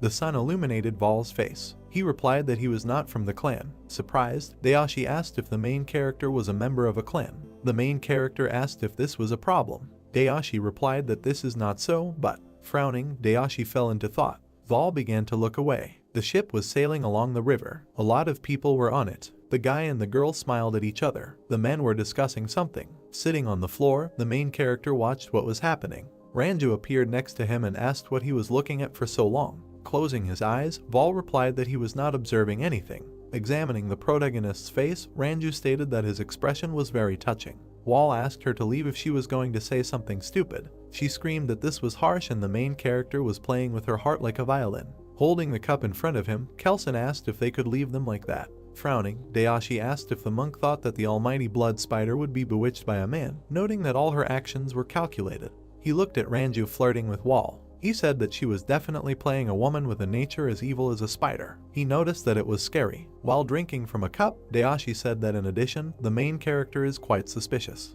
He stated that Wol is the silent type, so Ranju should work at least a little harder. Kelson assumed that Dayashi was right. Someone dropped their cup. People watched the ship approaching them and asked what it was. The Taoshi and the monk took notice of this. People were shouting that the boat was approaching. The pirates sailed straight towards them and shouted that if they could take the rice on this ship, there would be enough food for a while. Turning around, the man screamed that the pirates were approaching and everyone needed to arm themselves. Frightened people shouted that they had to be rescued. Dayashi approached the man and suggested that they were in quite a predicament. Stretching out his hand, he asked if they needed help. Taken aback, the man asked who Dayashi was. Grinning, he replied that it didn't matter, but what mattered was what he was capable of. An enraged Kelson appeared behind Dayashi. Golden mana emanated from his eyes. The pirates watched as the monk fell towards them. Kelson struck them with his attack. The pirates were surprised. They shouted with an enraged look that the monk needed to be killed. Kelson held back their blows with his staff. His face was serious. People watched what was happening in amazement. Hugging the man, Dayashi asked if he could see it.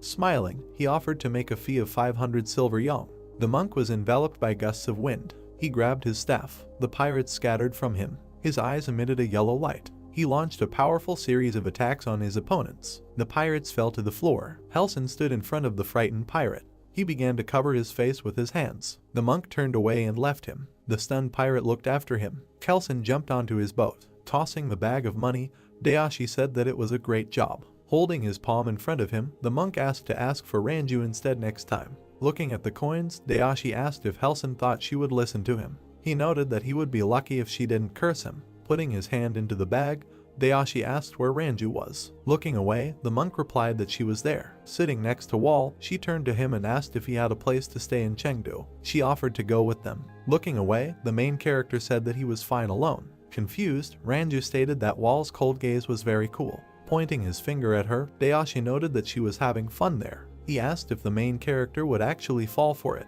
Closing one eye, Dayashi said that a normal person would be horrified in such a situation, but this guy is not ordinary. Looking at Wall's face, Dayashi noted that with eyes like that, it was clear that he had been through a lot. Ranju frowned. The main character did not understand what was happening. Turning away, she declared that Wall was refusing such a beauty like her, although she was so kind to him. She said it was too much. Closing his eyes, the main character said that he did not like poisonous roses, no matter how beautiful they were. Ranju's eyes began to glow red. Smiling, she asked if Wall thought she was beautiful. She noted with a kind grin on her face that this was great. The main character watched her with a calm look. Looking at Ranju, Wall noted in his mind that they were fighting for money. He watched Dayashi throw in the money and noticed that the fact that they decided to intervene only now showed that they wanted to show off their strength and gain recognition. He imagined a burning estate and warriors fighting.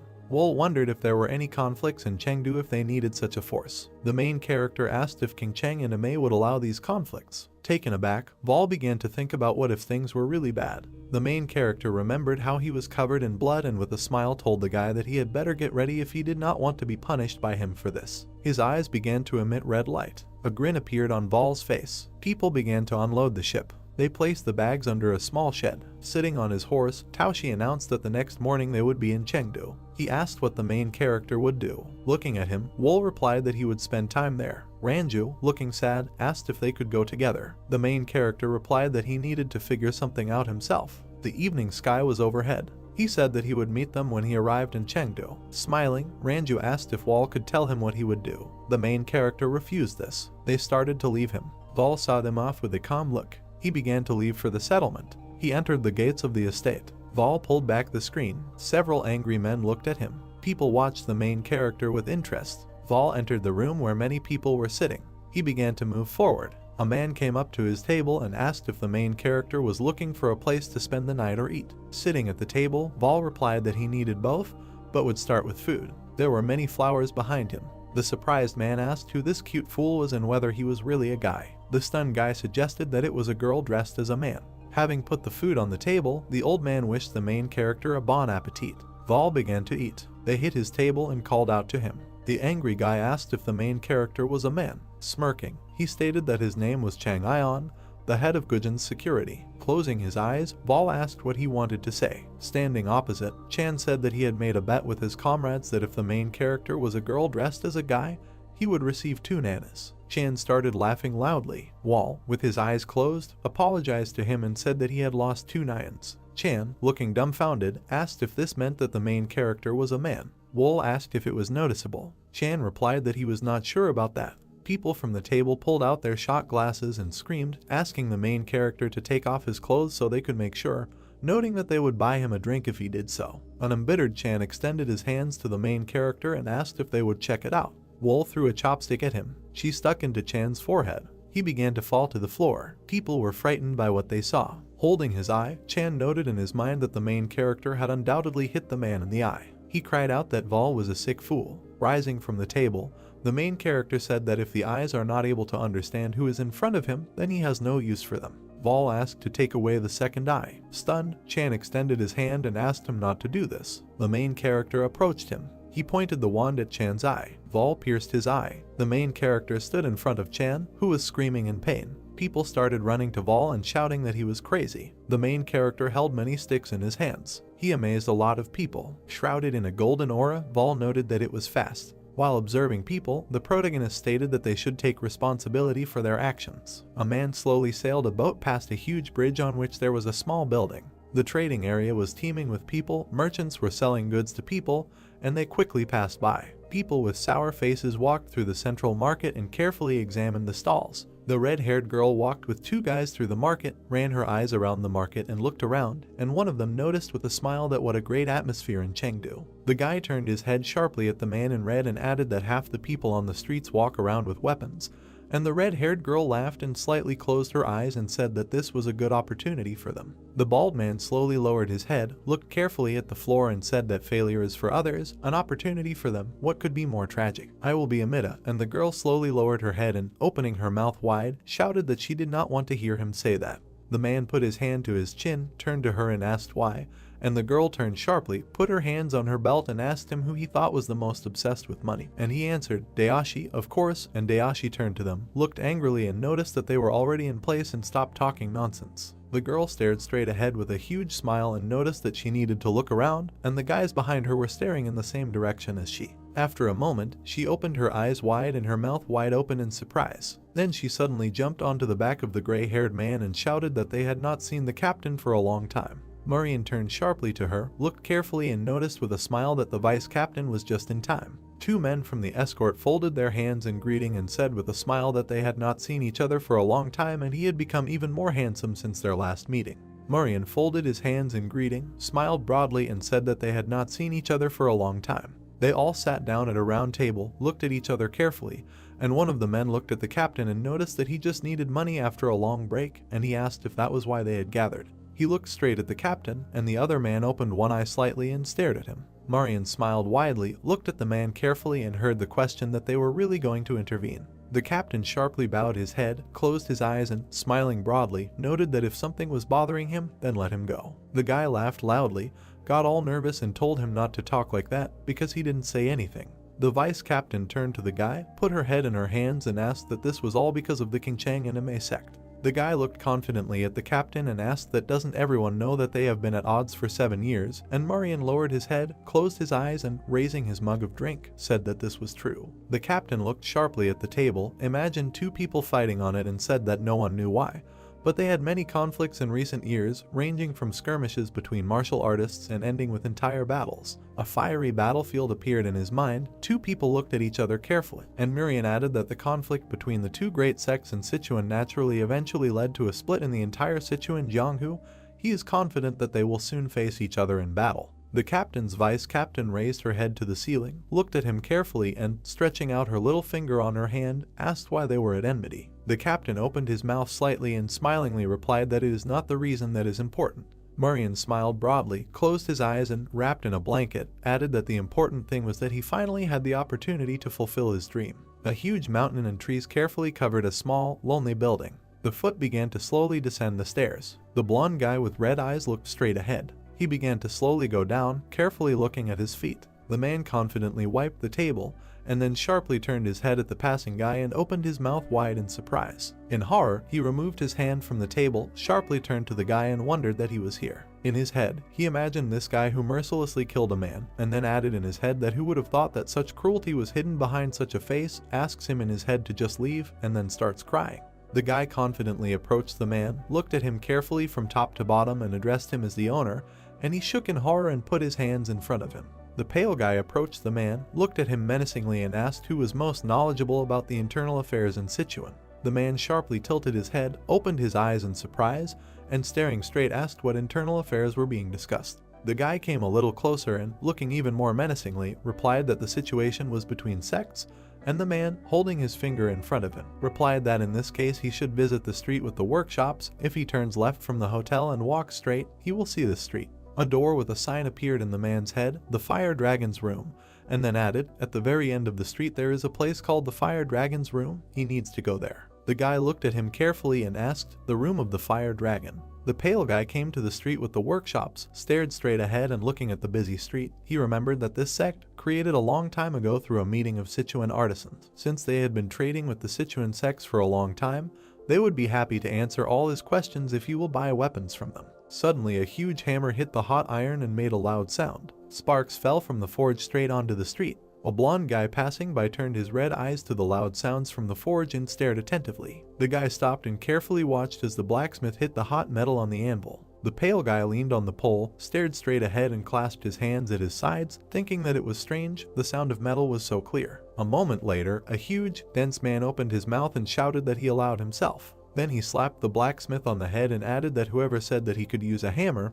he also told him not to use a hammer in the workshop. The angry man looked at the prone blacksmith, stuck his finger out in front of him and shouted at him to just do his job. The blacksmith began to get up and looked furiously at the man, and he, noticing this, opened his mouth and noticed what he was staring at. The pale guy looked attentively at the blacksmith, and the thick man began to slowly calm down after shouting that he was forbidden to enter, let him go to the back and do what he was ordered until he called back, and the blacksmith quickly stood up. The man began to exhale clouds of steam from his mouth and added that this expression on his face was something that the industry leader only thought of when they accepted someone like him. After a moment, he sharply turned his head and stared at the pale guy. Then he folded his hands, looked sweetly at the guy and noted that it seemed that the dear client had seen something unpleasant, and then asked what he wanted to buy. The fair-haired guy looked attentively at the blacksmith and, without turning his head to the man, asked what that man had done, and the man turned his surprised head at him and asked what he was saying about Tang Sachu. Tang looked in front of him menacingly, opened his eyes wide and slowly clenched his fists in anger, and the man added that he heard that he was a descendant of the Tang clan, but he continued to use the hammer without permission. The pale guy slowly turned his head slightly to the side and asked that the descendants of the Tang clan forbid the use of hammers, and the man stared at him in surprise and asked that it was his first time in Sichuan, to which he received a positive answer. The man put his finger in front of him. In his head, a man in a red cloak walked slowly through a gloomy area with a red sky, and said that the Tang clan had fallen into decline because they sided with the demonic cult a long time ago, so they were ordered to isolate themselves with one person, who is called the strongest in history. After this, the clan quickly fell into decline. In the eyes of the Sichuan sects, the Tang clan is the scum that betrayed the Sichuan Jianghu. In his head, 4 gloomy silhouettes carefully looked at the guy lying on the ground and bowed, and the man added that this is why not a single workshop shares its secret techniques with the descendants of this clan. They are afraid that history will repeat itself. The pale guy looked carefully at the ceiling and, opening his mouth slightly, noticed that it meant that descendants were paying for the sins of their ancestors. The man turned his head sharply, looked straight with crazy eyes and, opening his mouth wide, answered that whoever forced them to take the side of the cult was the price they paid for their mistakes, and the guy looked straight attentively. The man turned his head sharply and asked with a smile what he had come to buy so early. The pale guy looked at him carefully and answered, "A flying blade," and the man began to walk further and said that all the weapons made in the workshop are at the end. The blonde guy slightly curled his red eyes and asked, "Have there been a lot of orders lately?" The man, with wide eyes and a smile, turned and replied that since Qingcheng and Emei started open war, orders have doubled. The atmosphere in Sichuan is tense, but business is booming. They walked outside with a bright sky.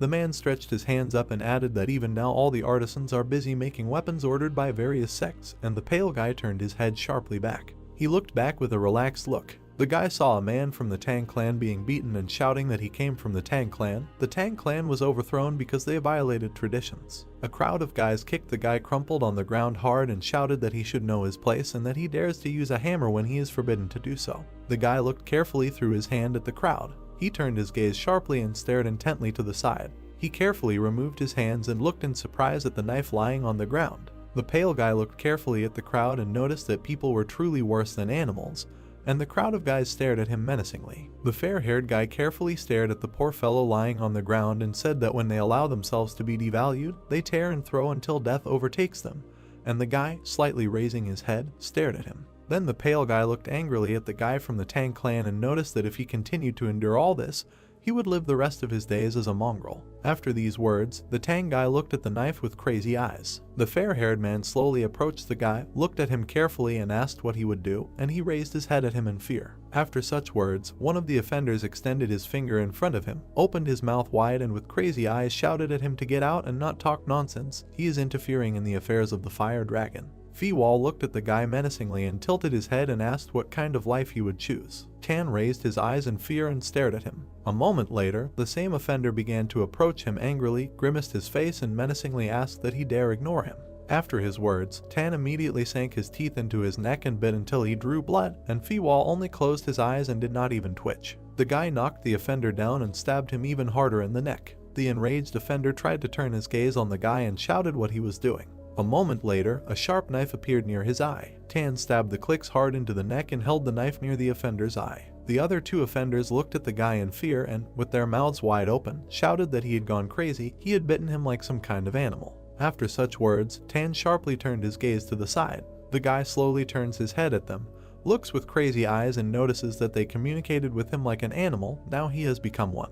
Both guys calmed down slightly, looked carefully at the evil young man and asked him what he thought he could get away with it. Tan slowly stood up, took the knife in his hand more tightly, looked carefully at the frightened guys and said that they could do whatever they wanted. He was tired of their mockery. A moment later, he clenched his bloody teeth, sharply pulled the knife in front of him and added that they had cut it on his nose. Next time he would rip the throat of the one who touched him. The guys abruptly lifted their comrade, threw him over his shoulders and quickly ran away, shouted that he would pay for this. Tan looked angrily and intently at the fleeing offenders. Then he suddenly began to fall unconscious. Phi-wol abruptly caught it and put it on himself. He looked forward carefully and hugged the guy's lifeless body tighter. Phi-wol led the guy to a lonely, creepy hut. They slowly walked inside and the pale guy looked carefully at the bed. He slowly lowered the Tang clan boy and leaned him on the bench. Phi-wol sharply looked around the room. The pale man turned his head sharply and noticed that this was a good house. Tan looked at him angrily and, opening his mouth wide, asked why he was laughing at him, what was so good about it. Phi looked carefully into the corner of the room and replied that for him this place seems like a palace. He used to live in a snake pit. And Tan raised his head, opened his mouth wide and noticed that he was also a good liar. He thinks he will feel better from his words. A moment later, Phi began to leave the house and said that he needed to go somewhere, and Tan looked at him carefully and asked where. After his words, the pale man turned his head at him and asked that he was interested in his affairs. Tan slowly began to collect the hair on the back of his head, looked at the guy in surprise and replied that he wasn't interested in him just now. Phi smiled sweetly, closed his eyes and replied that it looked like that, and Tan spread his hands to the side and looked at him carefully and asked what's wrong with this. The next moment Phi turned his red eyes at the guy, looked harshly and noticed that there were those who owed him for using him, abandoning him and hunting him, and Tan relaxed, looked carefully at the guy and said what he meant to take revenge, whoever his goal is. After such words, the pale man looked menacingly at the guy with glowing, red eyes. Phi looked at him carefully and answered, the Qingcheng and Emei sects, and any sect on their side, and Tang looked at him in surprise and fear. A moment later, he bulged his eyes, looked carefully at the pale man and loudly asked that he was crazy, going to confront the forces of Sichuan alone. Phi extended his hand in front of him, looked carefully at the guy and replied that perhaps he was crazy, and now Tan must give him his dagger. He bought it because he would need it. Tang looked carefully at the dagger on his belt, opened his mouth slightly and asked, this piece of trash. Phi raised an eyebrow, looked carefully at the guy and noticed that he was worth 1 silver nyan, and Tan slowly reached under the bed, put his hand under him and said that if he used this to take revenge, he would die on the spot. Tan sharply turned his head at the pale man and threw a belt at him with the words to take it. Phi caught the belt with daggers and carefully examined it. Pale took out one of them, examined it carefully and thought that the blade, the balance, the strength, everything was perfect, and then asked that he had done it himself. It must have been hard. Tang lay down on the floor, lowered his head and said with a wide smile that he had plenty of time to make them in secret. It was easy. Phi put the belt on his hand, pointed at him with his hand and asked if he really wanted to give them to him, and Tang looked at him carefully and asked in response, isn't he going to take revenge on Qingcheng and Emei? The guy imagined in his head representatives of other sects who were looking at him carefully. After that he made an angry face, looked carefully at the door and noticed that his sect fell apart because of them, and he does not say that they were saints, but he cannot forgive them for the destruction of his sect. Tan put 2 fingers in front of him, pointed them at the pale man and added that he was also the first who advised him to change his life. Phi bowed carefully and smiled. Then he abruptly removed the belt from his hand. He quickly began to put it on and secure it. Then Phi took out one of the blades, it glowed brightly, and Tan stared at it in surprise and incomprehension. A moment later, Phi lowered his head, stared attentively at the star of blades, and they began to fly around the room. Tan covered himself with his hands from the flying blades, and Phi spread several arms to the sides and the blades began to move even faster. Then the pale one stuck out his finger, and the blade landed neatly on it. Phi looked attentively at this blade, and even more knives were flying around him, and Tan looked at him in surprise. The guy opened his mouth wide, stared at one of the blades and thought that they seemed to move on their own. He was not mistaken. Phi began to leave the house with a blade on his finger, looked carefully at the guy and noticed that he would call them ghost blades, and Tan noticed in his head that they should belong to him.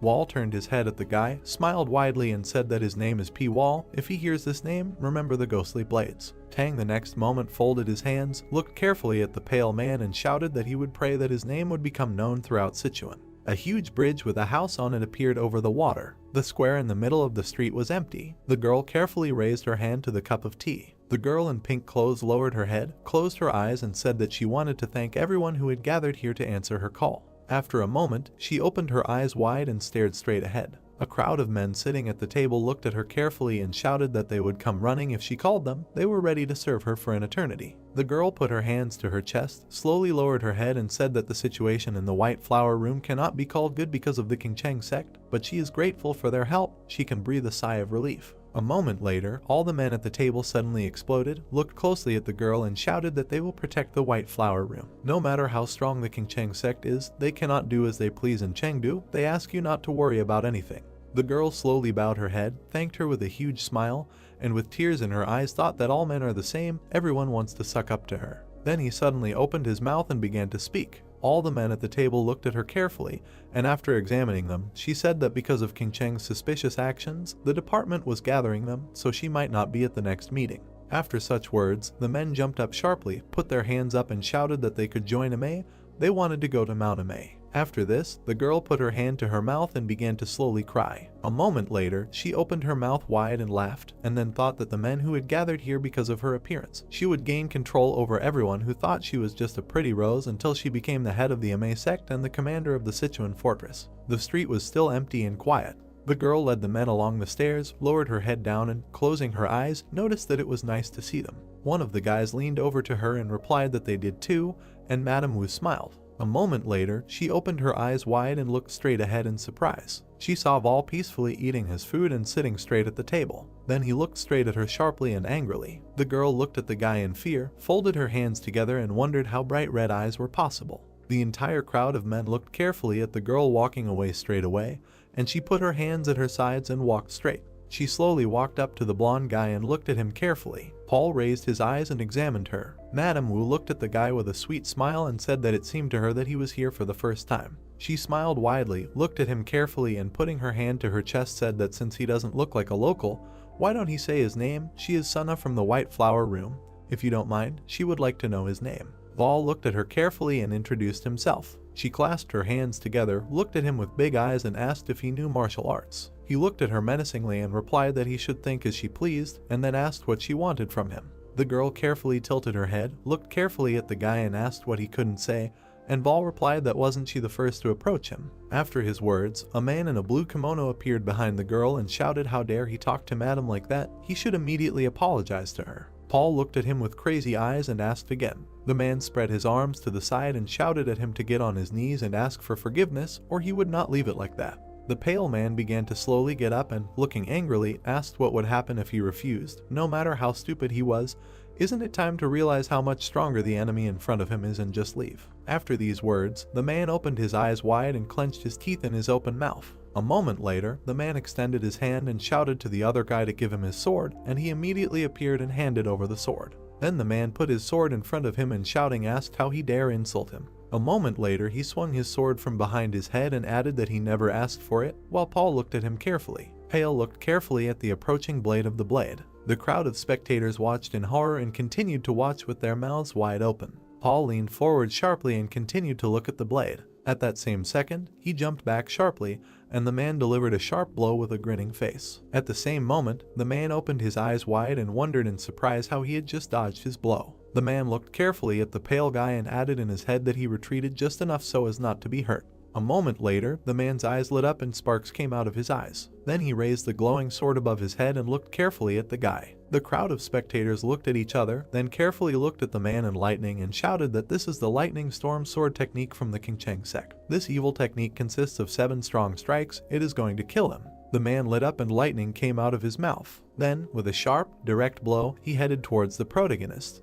Paul, holding his hair in his hand, quickly stepped to the side and dodged, looking at the floor. The man began to quickly fly past the pale guy. The man began to move slightly away from the lightning and looked straight ahead in surprise. Paul began to walk slowly past him, looking straight ahead. Then the man turned sharply, looked closely at the pale guy and clenched his teeth. Then he squatted down and ran his hand over the sword, causing it to glow brighter. Some movement began in the pale guy's back. Paul walked forward confidently and dodged each of the 7 attacks, somewhat motionless. Paul stood opposite the girl, looked carefully into her eyes, and she looked at him with her mouth open. The girl looked at the pale guy with sweet and glowing eyes and slightly opened her mouth. The man behind raised his sword behind his head and was about to strike a very powerful blow. Paul turned sharply, looked at him with calm eyes and asked what it was all about. The man was suddenly surprised when the magical snake began to wrap itself around his neck. Paul carefully and in one movement touched the man's chin and continued to look at the girl. The man fell to the ground with great power and made a huge crack in him. Paul carefully crouched down next to him because it was he who hit him on the ground with such force. The pale man looked carefully in front of him and began to slowly stand up.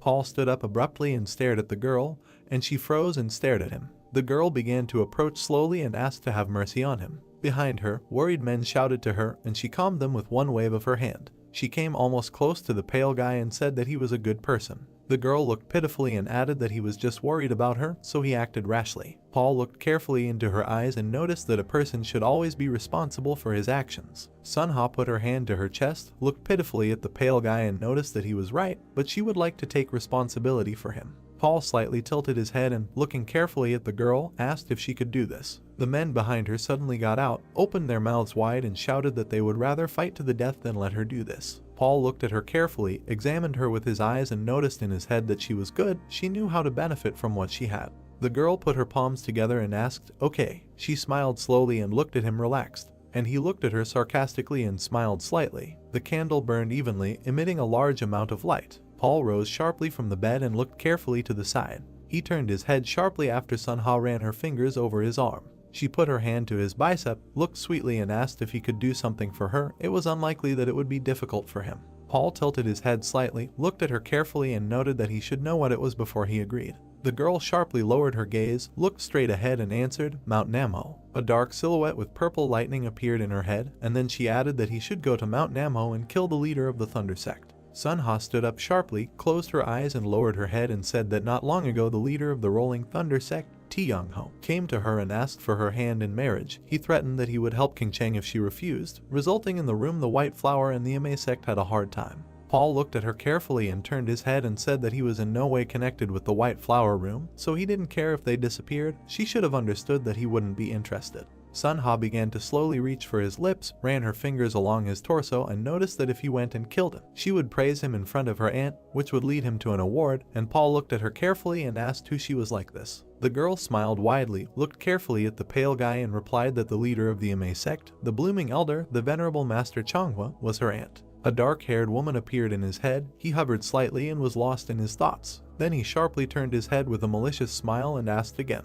We see a picturesque mountain and a cloudy sky. It was Mount Emei. Ranju walks forward while a man in green clothes walked next to her, who said that he heard that Mount Emei has an amazing view. As they walked up the stairs, he continued to say that it would all be in vain if they lost to the Qingcheng sect in the war, and he was sure that they themselves were well aware of how miserable their end would be if they were driven out of Mount Emei. We were shown a small settlement right near the top of this mountain. Ranju and a man in green stood in a huge hall. In front of them sat a man in a black guise. There was a girl with a blindfold and short hair named Yoonghwa. Solrin was also there, and the person in black guise turned out to be the abbess of the 9 disasters. Looking at the guys, she said that it was impossible for a group of wanderers to shed blood for nothing, so that means they need something in return. Ranju, with a little embarrassment in her voice, said that she was right. After all, they cannot work at a loss. With her eyes wide open, she asked how much they wanted. Ranju, tilting her head a little, said that 500,000 gold nanas would be enough. Everyone who stood there was in complete shock and shouted that they did not dare to ask for such a huge amount and that the abbess should not listen to them at all, because they would become the laughing stock of Jianghu if they agreed to such a thing. Suddenly she screamed to the whole hall, thereby deafening everyone around. Dust was flying everywhere, and she added that they should not organize a circus because it would be ugly. She looked at the guys again and said that they apparently didn't expect them to agree, because with that kind of money they could hire several of these groups. The guy in the green shirt began to clench his fists while Ranju said that, however, none of these pipes in the series can compare with the Black Cloud Squad, to which the old lady decided to test them, saying that it would happen to her if she refused even that way. Ranju said with confidence in her eyes that one of her squad members should have already arrived at Qingcheng Mountain. The old woman became very wary and began to use her aura, asking why they were thinking of playing a double game. Immediately after these words, she began to hit them with lightning, shouting that they were too impudent. Huge drops of blood dripped onto the floor and steam flew everywhere. The two fell to the floor, holding their stomachs in pain. The old lady was still sitting with a very angry look and told them to tell her everything honestly, because it couldn't be that they thought that she would really give them 500,000 gold nannies, so they should tell them now how much they really want. After such a blow, Ranju was very shaken and understood that the leader of the Emei sect was incredible, because she had such an all-consuming spirit. And after these thoughts, she said that she and the Chinese were selling their strength, so they follow those who pay the most, and they're even the one who pays 1 nanny more will be the master. She looked at her with a disdainful look, asking that she would keep her mouth shut until the very end. And the members of her squad must be saying the same thing as her on Qingcheng Mountain. At this very moment, she thought that the Qingcheng sect was already superior to them, but they could hire these wanderers to achieve a crushing victory. She continued to look at them, knowing that she would behead them right now, but she doesn't know how the conflict will develop, so they need all the help they can get. Having calmed down, she began to knock on her chair in displeasure, saying that they were quite smart. She then ordered Younghwa, who was standing next to her, to do her job. A gray-haired and bald man, leaving this hall, shouted that he could not conduct business like this because they insist on the best deal for them, and every deal with the Lightning Clan completely exhausts him. They went down the stairs, and the man who came out with him asked a rhetorical question.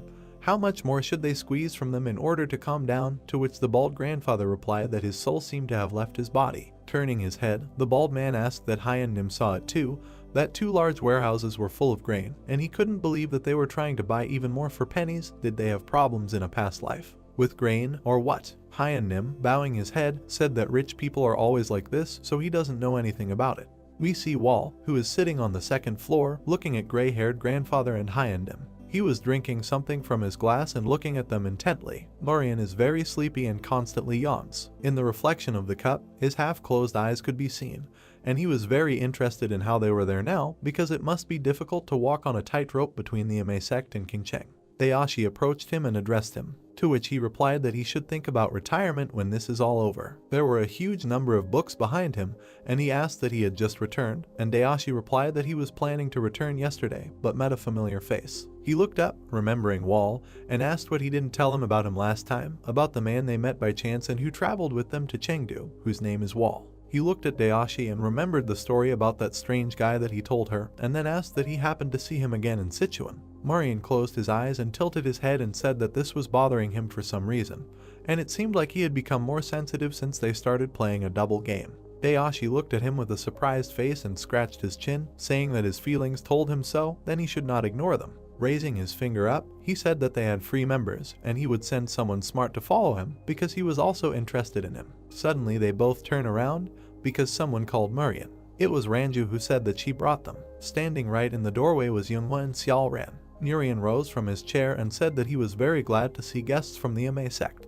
The two of them looked at him and introduced themselves. Smiling sweetly at his guests, he asked if the arrival of the supreme disciples of the Emei sect could be considered confirmation that the deal had taken place. Younghwa closed her eyes and said that it would depend on the conversations. Baring her teeth, Jianghua said that if they tried to deceive their sect with ordinary force, they would make the Black Cloud Squad pay dearly, even if they had to postpone the war with Qingcheng. Murim approached her and said that they were already ready for this. Pointing to the door with his hand, he said with a smile on his face that they should discuss the conditions so that they could go into this room.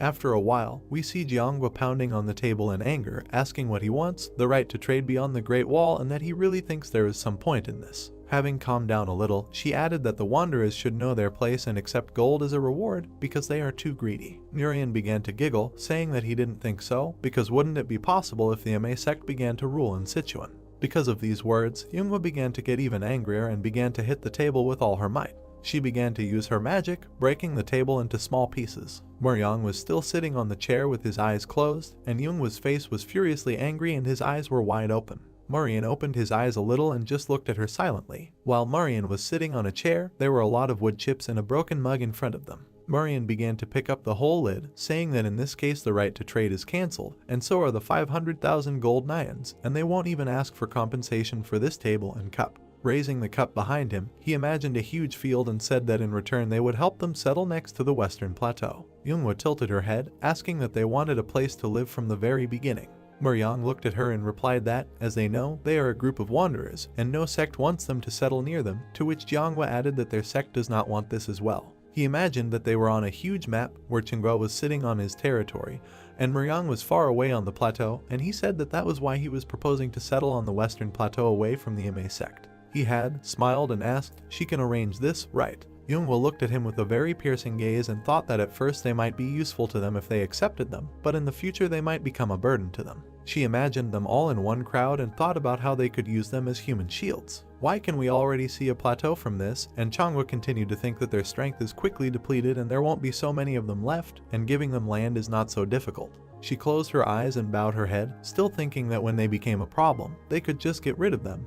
And so she said that she accepted their offer. Murim smiled again and said that then the negotiations are over. His face looked as if there was something hidden under his smile, and he thought that negotiations with the Qingcheng sect would not have gone as smoothly as these. Murim asked if they should enter into a contract, to which Jianghua replied that this was not necessary at all, because they would stick to their agreement in the name of the Emei sect. For some reason, Sol Ran was sad and silently looked at the floor. Standing near the destroyed table, Murim asked them that they were both returning to the Emei sect. If they wanted, they could stay for a day, and they would provide them with a room. Changhwa answered him that they would stay in the room of 100 flowers, because their young the master is her niece. When suddenly Sun Ha runs into their room and calls Murim. She continued to run with a very frightened face and shouted that there was very urgent news for him. Murim turned to her with a very dissatisfied face and shouted that no matter how urgent it was, she didn't dare rush in here like that. But Sun Ha said that the young leader of the Lightning Clan was killed, and these words shocked everyone who was there. Youngwa watched as Murim screamed in fear, asking if the killer had been caught, while Sun Ha answered him that, most likely, the killer was not caught, but the Lightning Clan was sure that this was the work of the Qingcheng sect. We see a beautiful sunset and beautiful mountains. We were also shown a clan building, near which a crowd of people stood. T stood among the people in this crowd. We hear T's conversation with someone else, which tells us that they don't understand why leader T came to them uninvited. They looked at those guys standing at the bottom of the stairs, and in their hands there were many swords. The gray-bearded man asked T to speak to the point. There was some kind of box in front of this man, and he asked what he wanted to do with it. T was very angry that veins began to bulge on his forehead, and he said that he wanted to ask him. A man with a very upset look asked to tell him the whole story and why he brought this coffin here. T, standing in front of the coffin, said that the corpse of his student lay inside it. The old man was very surprised and said that he offers his sincere condolences over the death of his student, but he still does not understand why T believes that his sect has something to do with this murder. T began to frantically scream out of anger that he really didn't understand or was just pretending. Still with a very uncomprehending look, he looked at him and continued to claim that he did not understand anything at all and asked him to explain to him what happened to this student. T blushed with anger and said that then he would show him. Immediately after these words, with the help of his sword, he tore off the lid from this coffin and threw it aside. Inside the coffin lay a corpse, completely cut up, and it was the young leader of the Lightning Clan, Nam Hasan. They peered at his many wounds, and T shouted to him to look at his wounds, because these were, without a doubt, marks from the 72 waves of the Qingcheng sect sword. The old man was very shocked, because he really saw this for the first time, but this was the skill of his sect, 72 sword waves. T continued to shout furiously that the old man would continue to make excuses even after seeing this, and his disciple died because of their sect's technique, and the only possible explanation was the involvement of the Qingcheng sect. T continued to be furiously angry and thought that they must have realized that they wanted to side with Emei by entering into a marriage contract with the 100 Flower Room, and he is sure that the Qingcheng made their move first after they found out about it. Sweat ran down the old man's face from fear, and he asked T to calm down. Putting his sword forward, T began to shout that he could not be calm, because his disciple died from the sword technique of the Qingcheng sect, and the old man said that he would get to the bottom of the truth. But T still did not believe him and said that the proof was body, so what truth does he want to find, and he must explain everything to him right now. We hear a very, very loud cry, outrageous. It was a man with red hair, who was all ablaze with an aura of fire and asked how he dares to behave like this, coming here without an invitation. The gray-haired man started shouting at him to stop, because he shouldn't behave like that. Immediately at that moment, a man with red hair lunged and attacked T. Coming closer to him, he raised his hand, preparing his strongest blow. As soon as he prepared himself, he immediately fired his lightning bolt right through his chest. T started bleeding from his mouth, and he almost lost consciousness from such a powerful blow. He simply began to fall backwards. The red-haired man was still burning with anger, asking what he thought he could do to mock them and try to blame them for it. The gray-haired man grabbed his younger brother by the shoulder and shouted that why did he attack them. The red-haired man began to walk away from there, claiming that they would become a complete laughingstock if they paid any attention to this, so it was not too late to look into this matter after they got rid of them. The gray-haired old man looked at him and thought that his younger brother had completely changed. Because he had become cruel and reckless, he had been cold in the past, but he had never lost his temper like that. His henchmen ran up to him and picked him up, asking if he was okay. T looked at them with very displeased eyes, saying that the true intention of the Qingcheng sect was forced destruction in order to suppress any protest. The old man looked at him with a very sad expression on his face and simply remained silent. Approaching his younger brother, he asked him to talk to the leader of the T clan when he woke up and prepare rooms for the warriors of the Lightning clan. Behind the old man stood a boy with brown hair named Chen. They began to disperse in different directions, as the old man said that it looked like he would have to go to Chengdu, because something strange was going on there. We see very cloudy weather outside. We were shown two people in a green and peach suit walking along the veranda. The one in the green suit means that the Qingcheng sect really killed Nam Hasan, because our martial arts marks so easy to fake. The second one answered him that the stronger the martial art, the clearer its traces, and traces from techniques like 72 sword waves cannot be faked. They both walked past a door, and a man in a green suit asked what it was. Was it true that Qingcheng had killed Nam Hasen after all? Right behind this door, Vol was sitting on a chair. He rested his head on his hand, thinking about something. Sun-Ha came into his room and asked how he could do this. Anton tilted his head, asking what he did. Sun-Ha began to approach him, clarifying that she was talking about the deputy master of the Lightning Clan, Nam Hasen, and what he did to kill him and make it look like the Qingcheng sect was to blame. Anton got up from his seat and also began to walk towards her, not understanding what she was talking about, and she asked if he hadn't killed him. Coming closer to her, he said that it didn't matter at all how he killed him, but what was important was that he was dead. Lifting her chin, he asked her if this was so. They began to move closer to each other as if they were about to kiss. Their faces were getting closer and closer, and their eyes were already half closed. Suddenly she turns away, saying that it will be difficult for her to meet with him for now because an important guest has come to them, so she will not be able to constantly go to him. Anton looked at her with confusion and asked again what kind of important guest this was. Putting her hand forward, she replied that didn't she tell him that the blossoming elder of the Emei sect is her aunt, and today she will arrive at the White Flower Room with one of her students. But in general she is quite demanding, so Sun-Ha will have to serve herself her. They began to approach the door while Anton asked why the blossoming elder would come here, to which he received the answer that, according to rumors, she had entered into a contract with mercenaries from the Black Cloud Squad. They introduced the troop of this black cloud with angry and red eyes, and Sun-Ha said that their troop is considered the strongest, and their leader is very smart. Immediately Anton remembered Changhua and realized that this woman was going to stay in the White Flower Room, and then asked out loud when she would leave there. Sun-Ha began to leave his room, saying that she would most likely be here for a while, and Sun-Ha herself was happy to see her aunt, but not the woman who would come with her. Peeking out from behind the door, she flirtatiously said goodbye to him, saying that they would see each other again. Anton watched as the door slowly closed. After standing for a while, he remembered Sol Ran and thought that by the Blooming Elder's disciple, she meant this woman, but he remembers the cold and threat that came from her, so while he is in Chengdu, they may meet one day. He frowned his gaze and just looked ahead while the moon was visible outside the window. He kept thinking that there must be a commotion in the Qingcheng sect due to the death of Nam Hasen from the Lightning Clan. He began to walk back to the table to sit on the chair, and said that then he would wait a little longer. Immediately, an image of the sea and many swords flying in the middle of this sea appeared in his head. We see blood flying everywhere, and we also see the same dagger from the memories flying over Vol's hand. It was Anton himself, who stood in the middle of the bloody room and threw these daggers in a circle, and at his feet lay the corpse of that same Nam Hasen.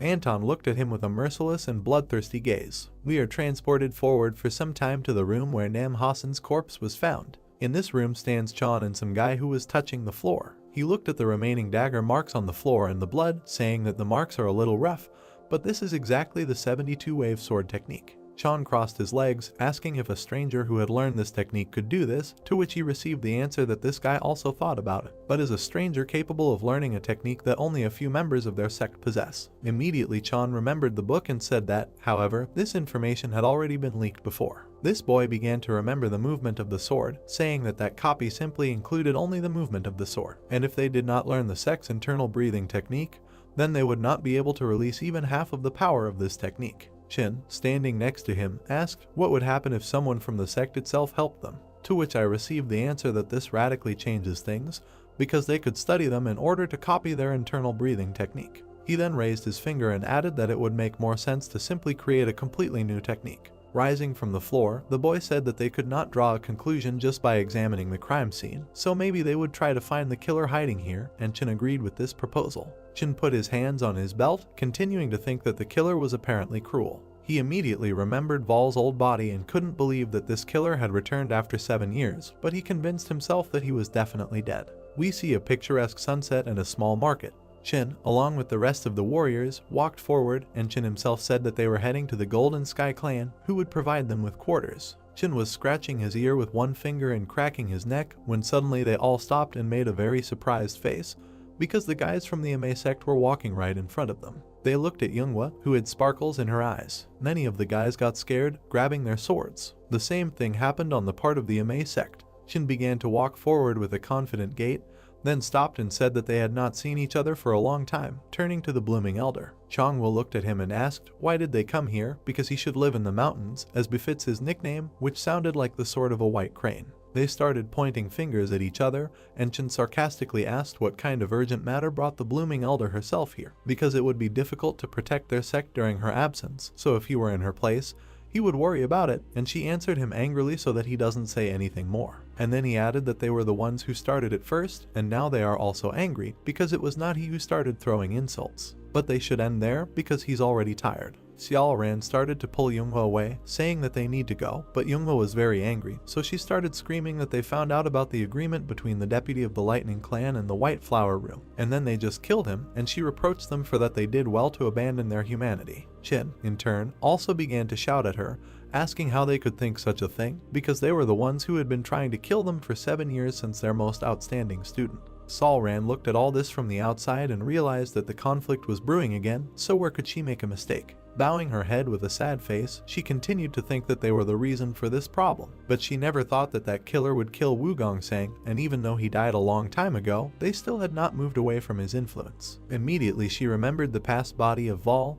who was walking forward. She stood in a very confident pose, holding some kind of stick in her hands, and looked to the side. Suddenly something really shocked her. Among the entire crowd, she began to look for a person who was looking at her with a very cold gaze. And yet she was able to notice a man in a black suit who stood like a shadow. She stood up and continued to peer at him, thinking that she could simply have misidentified herself. Behind the crowd of onlookers stood this same man in a black robe. He abruptly takes off all this clothing from himself, and it turns out that it was Anton. Looking down with a sparkle in his eyes, he said it still made him happy. Anton walked forward with a very confident gait and thought that in order for the fire to ignite, he needed the right materials, but he was still missing some. He looked down at them with glowing red eyes. He looked at the conflict between Chen and Yoonghwa. It was the dead of night over the city, and windows were burning everywhere. Ranju exclaimed with a very dissatisfied look, where is he? She's been waiting for him for so long. Anton looked at her and addressed her by name. Standing right in front of Anton were 3 people from the Black Cloud clan.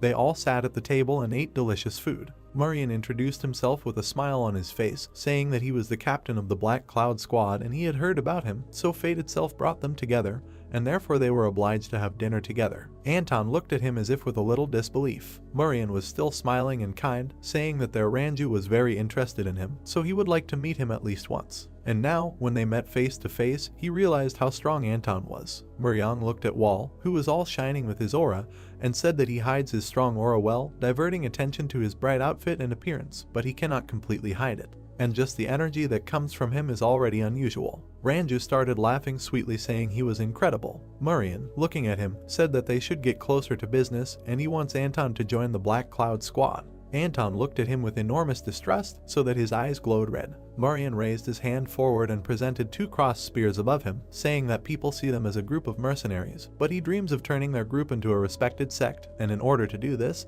they need capable people. They sat opposite each other, and Murim said that he would give him whatever he wanted. Then he pointed to Ranja and said that if Anton wanted it, he would even give it to him. While Dayashi sat and ate, he watched Ranju's reaction. He looked at where her gaze was directed and realized that although she said she was not interested, she looked as if the opposite was true. As he sipped something from his glass, he wondered what his final answer would be. Anton said that this was not a very tempting offer, from which Dayashi began to laugh furiously, so much so that he spat his drink out of his mouth. Ranju looked at him with a very displeased face, while the others felt, to put it mildly, Spanish shame. He started wiping his mouth with his hand, saying that he was just choking.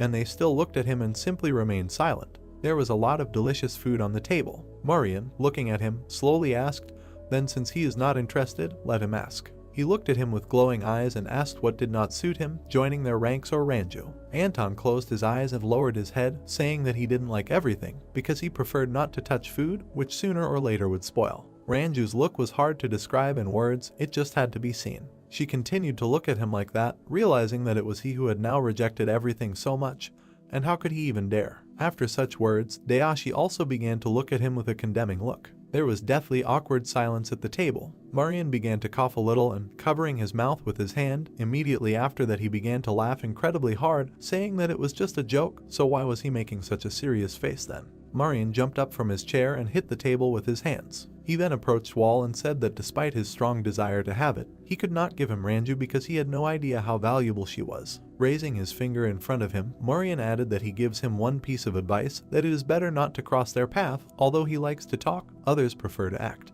Anton, with half-closed eyes, replied that he also wanted to tell him something. Murim bowed his head and replied that he was listening to him. Anton said with a very furious look that if he one day lost his head while walking through the streets, then he could consider that Anton had a hand in it. After these words, Murim was very scared. Anton just started smiling and giggling. He snapped his fingers and pointed at him, saying that it was just a joke, so why was he so serious? Murim's frightened look changed to one of extreme upset because he realized that he had just been outplayed. We return back to the Golden Skies clan to the chambers of the Lightning Warriors. Someone put their feet up on the table and rolled around in a chair. A black-haired guy came into the room and hit his hand with his fist, saying that he was back. Chun, who was rolling on a chair, began to wave his hand and greeted him. Then, stopping rocking, he asked what the Emei sect had done, to which he received the answer that they had not taken a single step beyond the threshold of the 100-flower room. The boy began to sit down at the chair, adding that he ordered several students to keep an eye on them just in case, and Chun praised him. Turning his head, Chun said that they must quickly find the scoundrel who killed the young leader of the Lightning Clan so they can find out the truth and take the necessary countermeasures. His younger brother said that he agreed, and therefore he is thinking of contacting the Fallen Clan, which knows better than anyone what is going on in the dark. He introduced several people and said that he was confident that they knew everyone who approached the Lightning Clans that day. These eyes cover the whole of Sichuan like a spider's web. Chun raised his hand in front of him and said that he would not like to get involved with them, but then he changed his mind and said that he would still leave it to him. The younger brother bowed to him and said that he would not disappoint him. Chun looked at the moon and thought that there were many more sects involved in this than he expected. His eyes were closed under his bangs, and he kept thinking about the fact that the Lightning Clan and the Golden Heaven Clan and even the 100-flower room, but no one knows what problems might arise if the killer is not caught soon. We are transported to the chambers of Vol himself. Someone stands by the wall and listens to what is happening behind it. He tries very hard to listen to what is inside and thinks that he was sure that Anton was there, but for some reason he does not feel anyone's presence. He remembered how Anton entered this room, and he understood that this man was incredible. He looked at the wall with a very dissatisfied look, because he couldn't do it, and thought that this man is so incredible that Himon can't even hear his breathing. He still opened the window with a dissatisfied face. He began waving his arms to his people who were on the roof. Raising his head, he continued to wave, giving various signs. Suddenly, one of those who was standing there suddenly disappeared somewhere. Immediately after this, the building in which Anton was located was completely empty, and no one was watching him anymore. We see some ninja kneeling in front of the head and saying that the first-class surveillance target hasn't made any moves all night. This ninja looked at him and continued to say that after sunrise they would move from long-range observation to close-range observation. That man in green was from the Black Cloud Squad, Vice Captain Yang Wuchan, who said that they had done a good job, but the captain was worried about him, so he should tell everyone to continue to keep watch and not let their guard down for a second.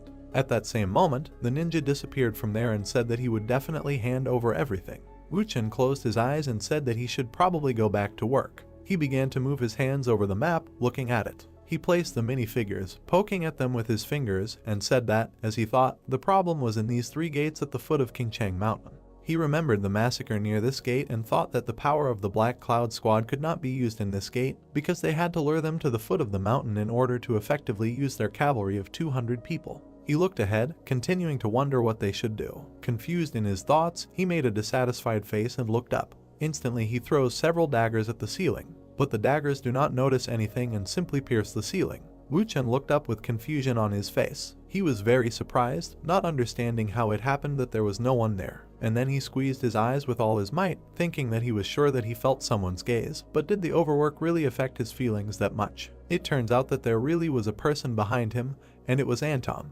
Anton went down to him through his ropes and used his shadow skill. He looked at him with a bloodthirsty gaze. Near the entrance to the white flower room, red flowers grew. Younghwa was illuminated by the moonlight. She asked her sister to return to Mount Emei with the first rays of the sun. Saul looked at her back and did not understand what his words meant. They stood next to each other, Younghwa telling her that it would be better for her to stay with the master. Saul told her that the master told her to help her sister. Chonghwa was wearing a mask and said that negotiations with the Black Cloud Squad had been stopped. She told her that she no longer needed help. Saul looked surprised and said that she couldn't do that. She said that no one knew when there would be a clash with the Qingcheng sect, so she said that she would stay there. Younghwa stood in front of her and insisted that if something happened, she would use the black cloud as a shield. She asked her sister to listen to her. Saul said that she understood her and would fulfill her request. They were illuminated by the moonlight. Jianghua kept telling her to come back at dawn. Sol agreed with her. She bowed to her and said that she was listening to her. The sky was strewn with stars. Sunna held a bowl of fruit in her hands and asked permission to enter. Chonghwa sat in a chair and told her that she could come in. Sunna stood in front of her. Yoonghwa asked her what brought her to her at such a late hour. She said she wanted to keep her company. Chonghwa called her kind. Sunna looked confused as Aunt asked her who she was dating. She was surprised by such a question. Behind Sunhee was the main character. She said her boyfriend was helpful. She stood in front of her seated aunt, speculating that her boyfriend had killed the young leader of the Lightning Clan.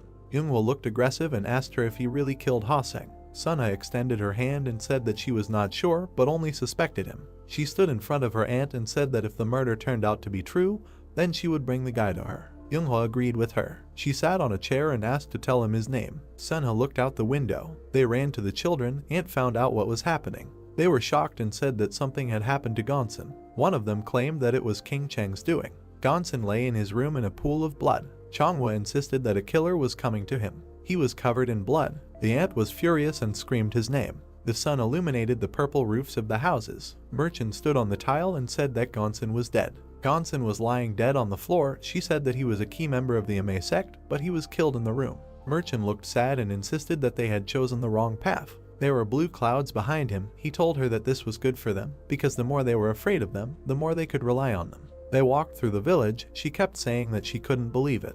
He told her that the appearance of that killer was very strange. He continued to say that after the fall of the Red Shadows, no assassins had set foot among them. The children ran behind them. They continued to say that no proper group would hire killers. He looked surprised and asked her if someone else could have intervened. Ball was behind her. She recalled how he told her that if she died, then let her remember that it was him. Merchant frowned and asked if they had told him anything unusual. He walked next to her and said that he had only heard about the purpose of the surveillance. The street was filled with people. He told her that he knew that the target had not appeared for 4 days. He argued that Mon could be trusted. She looked confused and asked him if he was sure of his words. He answered her that under those circumstances, he could be trusted. They passed by the flowers. She asked him to stop surveillance and find out about Qingcheng's affairs. Chonghwa sat in front of them.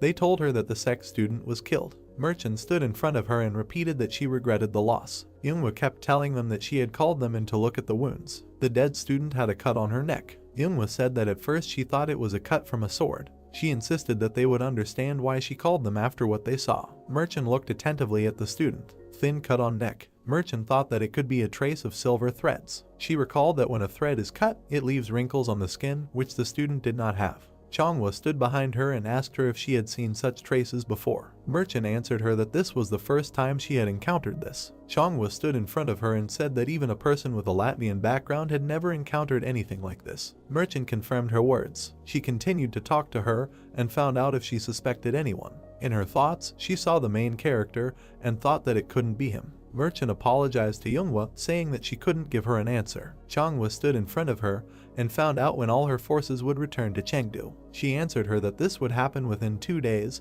but the cavalry could prevent this. Chonghwa was in yellow magic and said that she did not care about the cavalry because she could defeat them. Merchant shouted at her, asking her if she was going to start an open war. Jianghua stood in front of her face, insisting that they would definitely get what they wanted. She asked Merchant whether she was afraid or not. Yoonghwa was angry and her eye was orange. She shouted that she would prefer death for being under the same sky with the Qingcheng sect. They were in a panic and stood in front of her. Yoonghwa spread her magic throughout the room. They told her that they understood her. Behind her was orange mana. The main character's eyes glowed red. The infirmary was covered in moonlight. The wounded man was lying in bed. Merchant was furious and asked what happened to Yoop.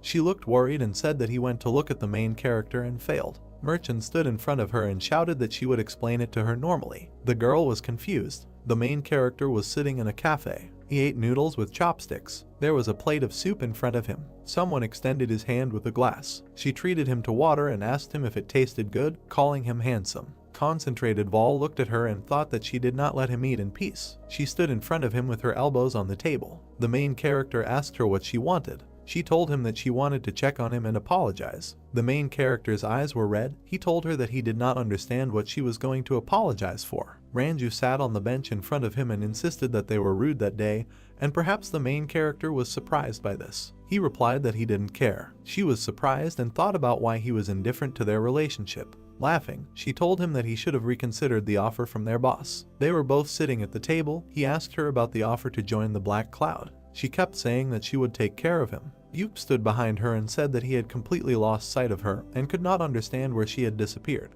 She batted his hand away, asking him not to pursue her. He stood and laughed and claimed that he was not following her but had come to pick her up from there at the request of his boss. He stood in front of the main character and found out if it was really him. Vol looked at him with a frown. Yup did not put on a smile in front of the main character and thought that he looked very handsome. He asked her whether he was cute or not.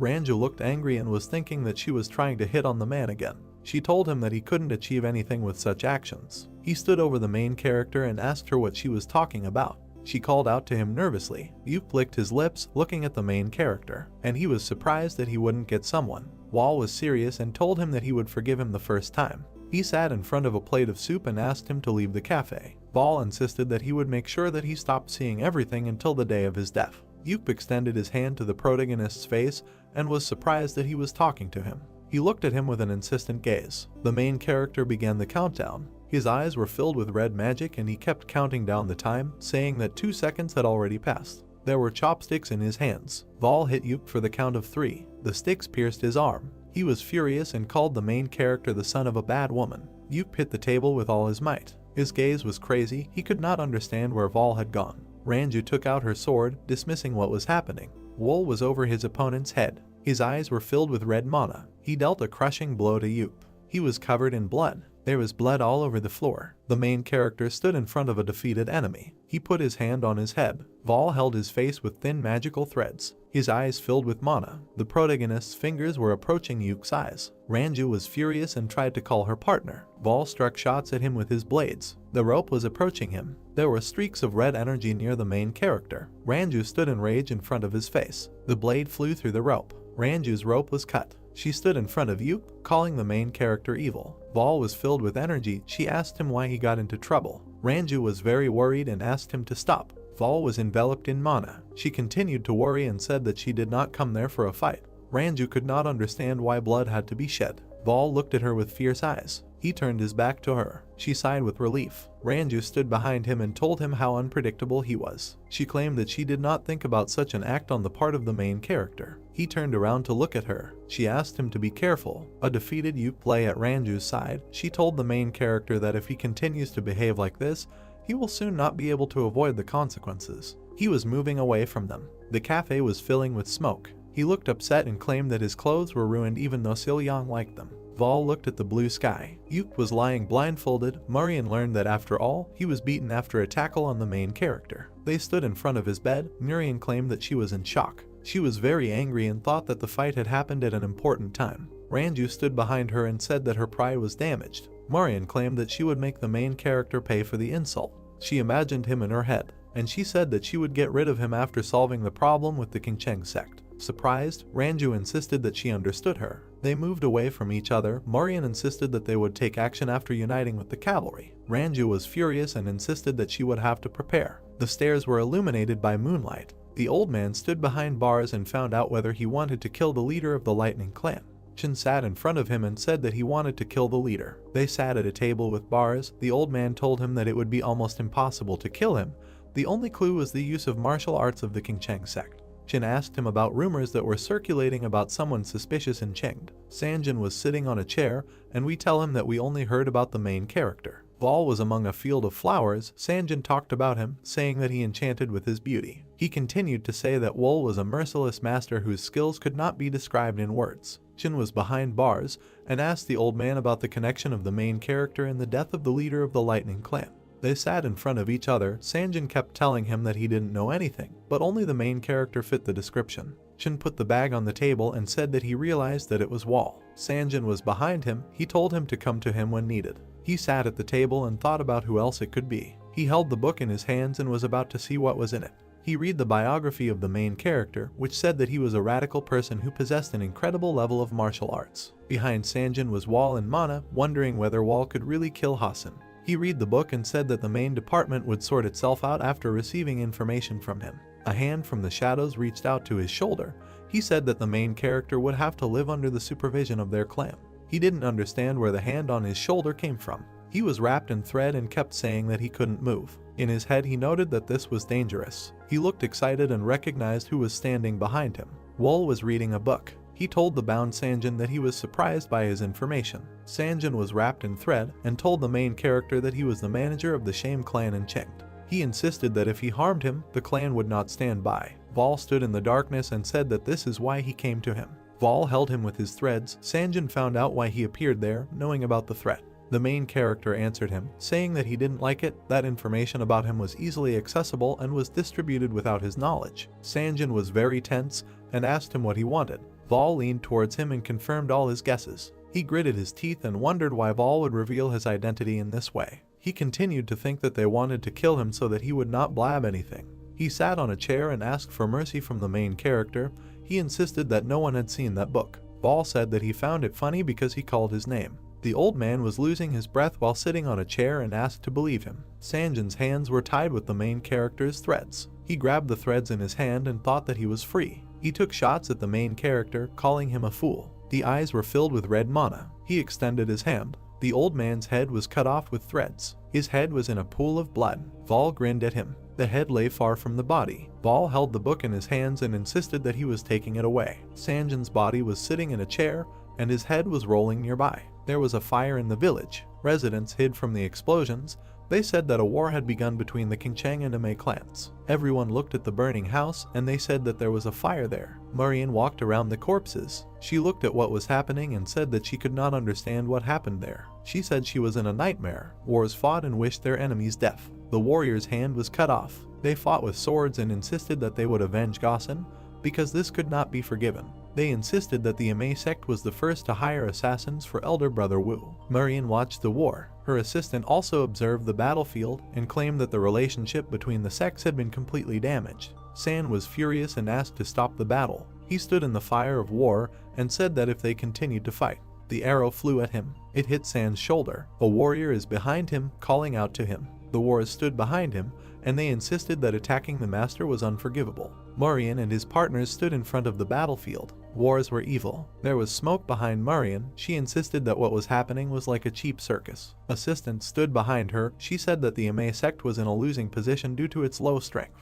There was an assistant behind her. She asked him to call the Black Cloud Squad. Her eyes were filled with green mana. She insisted that they would enter into battle. The entire village was filled with fire. Residents asked for help. Changwa was approaching the battlefield. She was angry and didn't understand how they dared to do this. Youngwa walked through the fire and found out how they could send an assassin to her student. She clenched her teeth and said that after this, the Qingcheng sect could not be called respected. Chonk stood with a sword in his hands and said that they were the first to cross the line. He claimed that they were the first to hire an assassin for Gongseng. He stood in the smoke of the battle and said that Changwa was behind the murder of the young leader of the Lightning Clan. She was wearing red mana and said that the killer used the Qingcheng clan's technique. Jiangwa couldn't understand how they dared to pin that murder on their sect. She screamed that they had no conscience. She approached Chin and insisted that one of them would definitely die. It was filled with purple energy. They came close in battle, face to face. Solren directed the energy attack. Wars flew away from attacks. The battlefield was filled with fire. She looked tense. A wounded Gongwa lay in front of her. Xiaoren held her hand to her mouth and asked her to concentrate her energy to restore herself. Gongwa cried in pain and tried to say something. Her hand was cramping in pain. Solren pressed herself to her head and did not believe that this could happen. She was with Gongwa on the water, thinking about the fact that the sect was the first to start the war. She recalled that all the students died because of her. Her eyes were filled with mana. She reflected that she could no longer ignore what was happening. There was a strong explosion on the battlefield. Residents watched the fire. Murim stood near the smoke and said that reinforcements had been arriving for a long time. She looked worried and mentioned in her thoughts that the Qingcheng sect was incapable of doing such a thing. She looked at the smoke and called out to Sol P. Murim stood near the burning houses and said that her messengers had not yet returned. It seemed very suspicious to her. She was angry and thought that someone was deliberately making them angry. The war continued behind her back. She said that her assistant needed to search the area and check where the killer was. Salp flew across the battlefield. He continued to think about the madness that was happening, because both sides fought just like that, forgetting about the killer. The war between the clans was intense. He recalled that the captain was right, because someone provoked the two sides. There was a big explosion. He wondered where the killer might be. In his head, he noticed that the battle was going on, and the killer could not hide in houses that could collapse at any moment. The wars fought each other. He recalled that he was not on the battlefield either. Salp looked tense and couldn't figure out where he was hiding. He looked intently at the big tree. Behind him was the fire of war. He looked at the tree and thought that it would be good for exploring the surrounding area. Salp stood on a branch and thought that Vol could be hiding there. The tree was enveloped in invisible threads. Salp was in a misunderstanding. He pushed himself off the tree with his feet. Salp was very angry and told the main character that he was always trying to hide in the tree. Vol was wearing a cloak, his eyes filled with red mana. He wrapped the whole tree with threads. His blades flew at great speed. The blades were pointed towards Salp. He stood among the threads and remembered in his thoughts that this was the trajectory of the daggers. The blades enveloped Salp. He speculated that it could be the sword's telekinetic technique. Salp could not understand what such a master had forgotten in that place. He was very tense. He was tangled in the threads of the main character. Vol stood before the screaming Salp. He screamed in his face. Salp held his neck and said that he did not understand what was happening. Vol cut off his head with threads. His robe was stained with blood. He stood in front of the hanging Salp. There were many warriors hanging on the tree. He looked at the war. His face was not visible in the robe. The fight between Qin and Yoonghwa was gaining momentum. He stood in the smoke. Yoonghwa sat on the ground and spat blood. Solren appeared from the smoke. She tried to call out to Yoonghwa. She held her hand, checking to see if she was okay. Solren lifted her from her knees and insisted that they should return to the White Flower's room. She was tense. Qin looked at them intently. A warrior ran out behind him and called out to him. Qin stood in front of the student and told him to follow to the battlefield. They dispersed from the battlefield. Students were running around the tree, saying that Changhwa was wounded. The main character stood on the tree. Vol watched the war with red eyes. He said that Yoonghwa was seriously injured. Xiaoran led her older sister. The main character said that it was a wonderful outcome. The house stood alone under a bright sky, and there was a light fog around it. There were corpses under white blankets, and one of them had stitches on the neck. Murim looked in front of him in surprise and asked who killed these people, and Dayashi carefully looked under the covers and examined the body. The man looked menacingly to the side and slowly moving his hands away from the corpse, he noticed that they were all killed by one person. Murim looked at him in surprise and asked if he was sure, to which he answered positively. Dayashi pointed to the neck of the corpses and told him to examine the wounds on the neck. They are identical. Judging by the size and marks, the killer most likely used a short sword or dagger. The captain looked at him carefully, slightly removed his eyebrows and asked about the dagger. Didn't he say that all the wounds on Yup were inflicted by daggers? Murim confidently stared straight ahead and said they called him here, and the other man bowed and said that he would bring him now. A man with numerous wounds on his back sat down opposite them and turned his back to them. The girl and the guy stared at his back in surprise and with their mouths open, and then shouted that their wounds were exactly the same. A pale guy with a crazy smile appeared in the captain's head, and he shouted that this meant that Vol killed these guys. A moment later, the man opened his mouth wide and shouted to call their fighters and bring him to him. Murim turned his head sharply, stared straight ahead angrily, and noticed that he would interrogate him himself. The White Flower room stood neatly under the moonlight. The girl looked carefully at the guy, spread her arms and said that she couldn't believe that Yoonghwa was badly wounded. What should they do now? And the guy looked and said that the rest of the wounded were also in bad condition.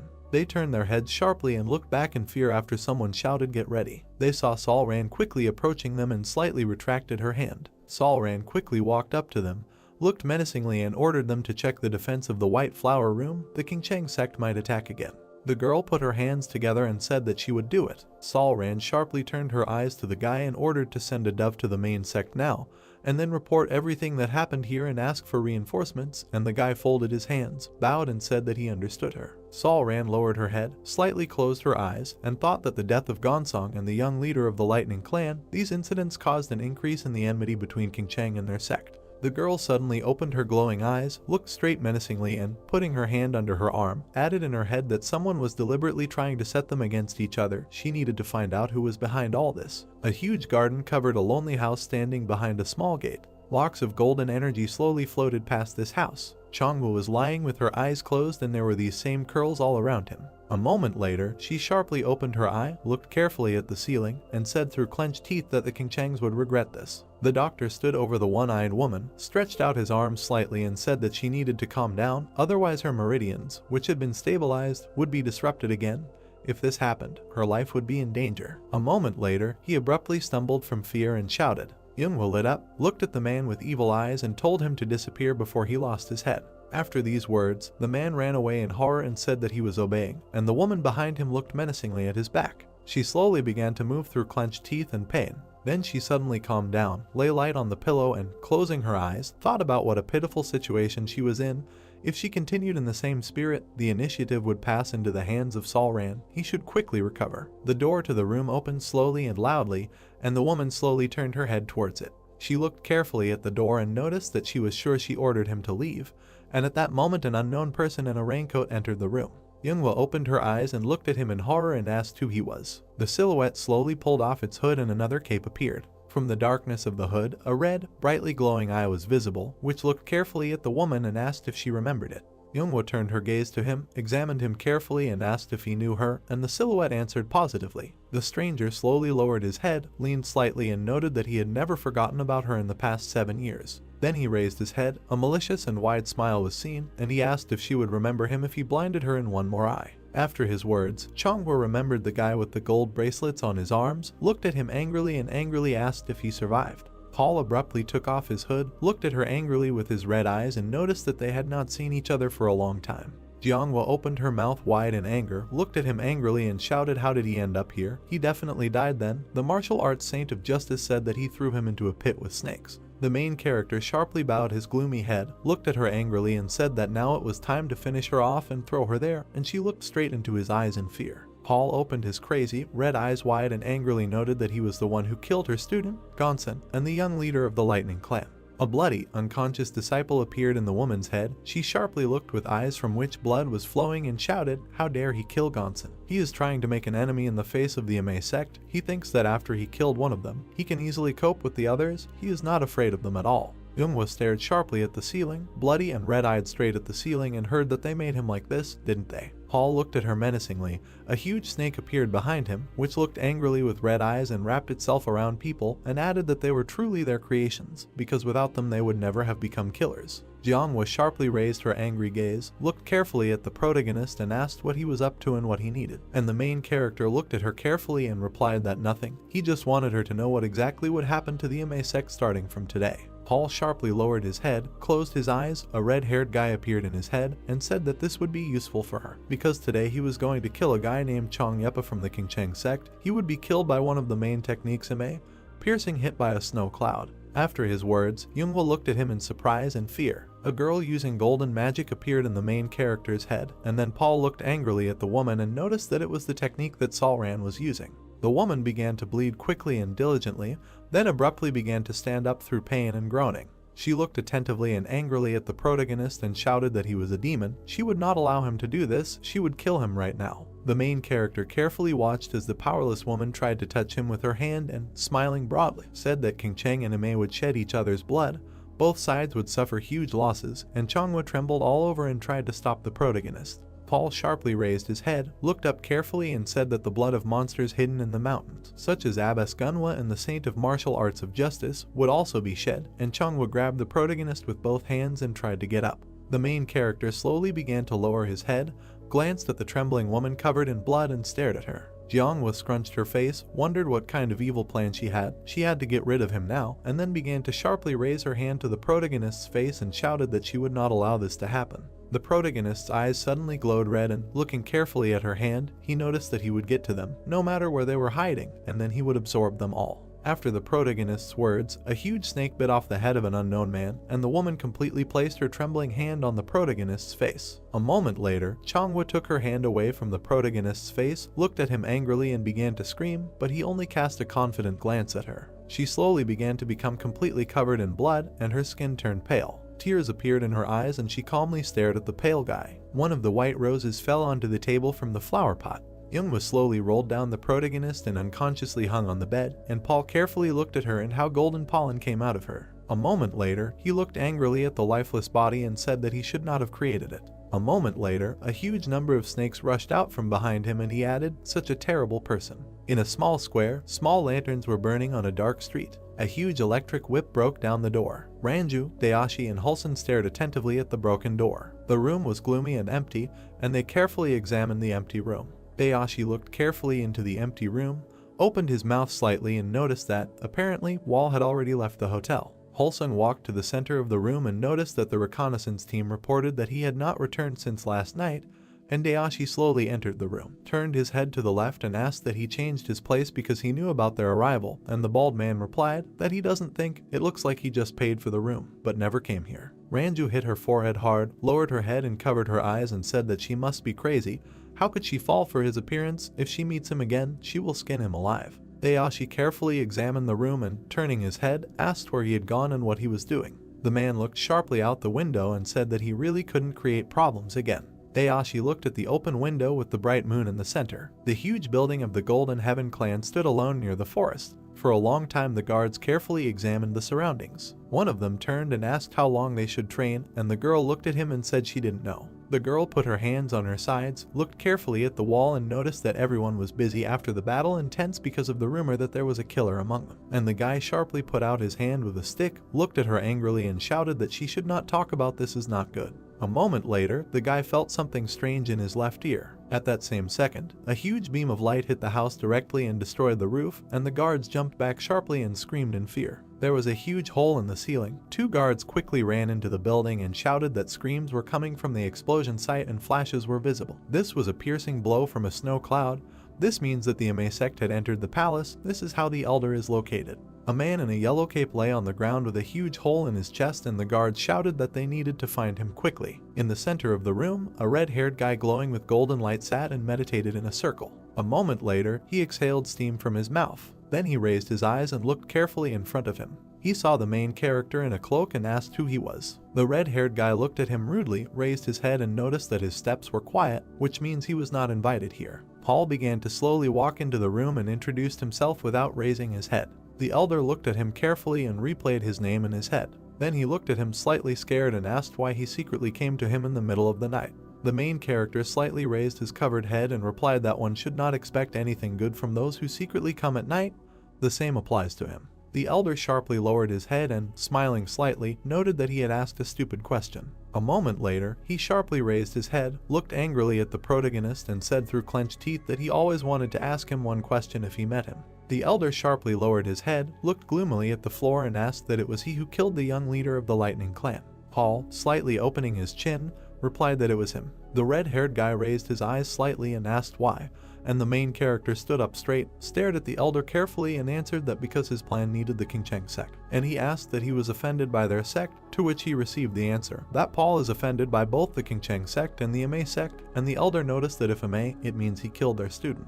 The elder looked carefully and angrily at the protagonist and noticed that he harbored a grudge against everyone, but they had never heard about him, who he really was. Paul began to confidently and quickly approach the guy and replied that he was an assassin. He quickly began to approach, lowered his head slightly and added that the Emei sect made him a murderer, and the Qingcheng sect declared him an enemy in situ. After his words, the elder was all fired up with anger and shouted that the Emei sect made him an assassin. Don't tell him that the incident that happened 7 years ago is the one who killed the man named Gong Sanga. Paul abruptly removed the hood from his head, looked angrily at the elder and replied that it was him, and the corpse of a ghostly man appeared behind him. The elder suddenly grabbed his weapon, glowed purple all over and noticed that the protagonist had made a huge mistake today. In the next moments, a huge swan appeared behind him. The elder put his sword in front of him, looked with furious red eyes at the protagonist and added that he could have saved his life if he had not stuck his head out. The red-haired guy furrowed his eyebrows angrily, turned his head slightly and, opening his mouth, noticed that he would put an end to his terrible life now. The main character looked carefully and confidently in his direction, and bowed slightly. A moment later, the elder quickly began to run towards the protagonist and looked at him angrily. Paul put on his hood, and huge snakes began to crawl around him. The next moment, a huge number of daggers flew out from his belt. The elder began to immediately block the blades and confidently look at the protagonist. Then he rushed sharply towards him and clenched his teeth tightly. A huge flock of blades behind him began to quickly turn around, and he continued to run. The blades quickly rushed towards the elder's back. Then he jumped sharply, grinned his face and looked terribly at the protagonist. The red-haired guy raised his sword behind his head and flew towards the protagonist to the whistling sound of blades. Paul instantly put his finger in front of him and looked terribly at the elder with a red eye. A huge swan and a red-haired guy were angrily and quickly approaching the protagonist, and a huge white snake appeared from behind his back. Thin and long threads began to bind the elder, immobilizing him, and his eyes began to turn red. Paul looked confidently and angrily at the elder. A red-haired guy with a bandaged neck looked at the protagonist in horror and, with his eyes bulging, shouted that these were martial arts. The main character looked angrily with glowing eyes at the elder and asked him to say hello to a woman named Changhua. After his words, the guy opened his eyes wide and looked questioningly at the protagonist. A moment later, a huge golden explosion was heard. 2 guards quickly ran up to the elder with a huge hole in his chest and tried to shout to him. Chin began to slowly open his bloody mouth and noticed that they had created a monster. The guards sat down nearby and, with their mouths wide open, tried to shout out. A guy in a yellow robe quickly ran across the square. The protagonist hit above his head and shouted that this was the Emei sect. The main character looked carefully from under the hood and noticed that Emei had killed the elder. The entire crowd of soldiers put out their hands, opened their mouths wide and shouted that they will take revenge.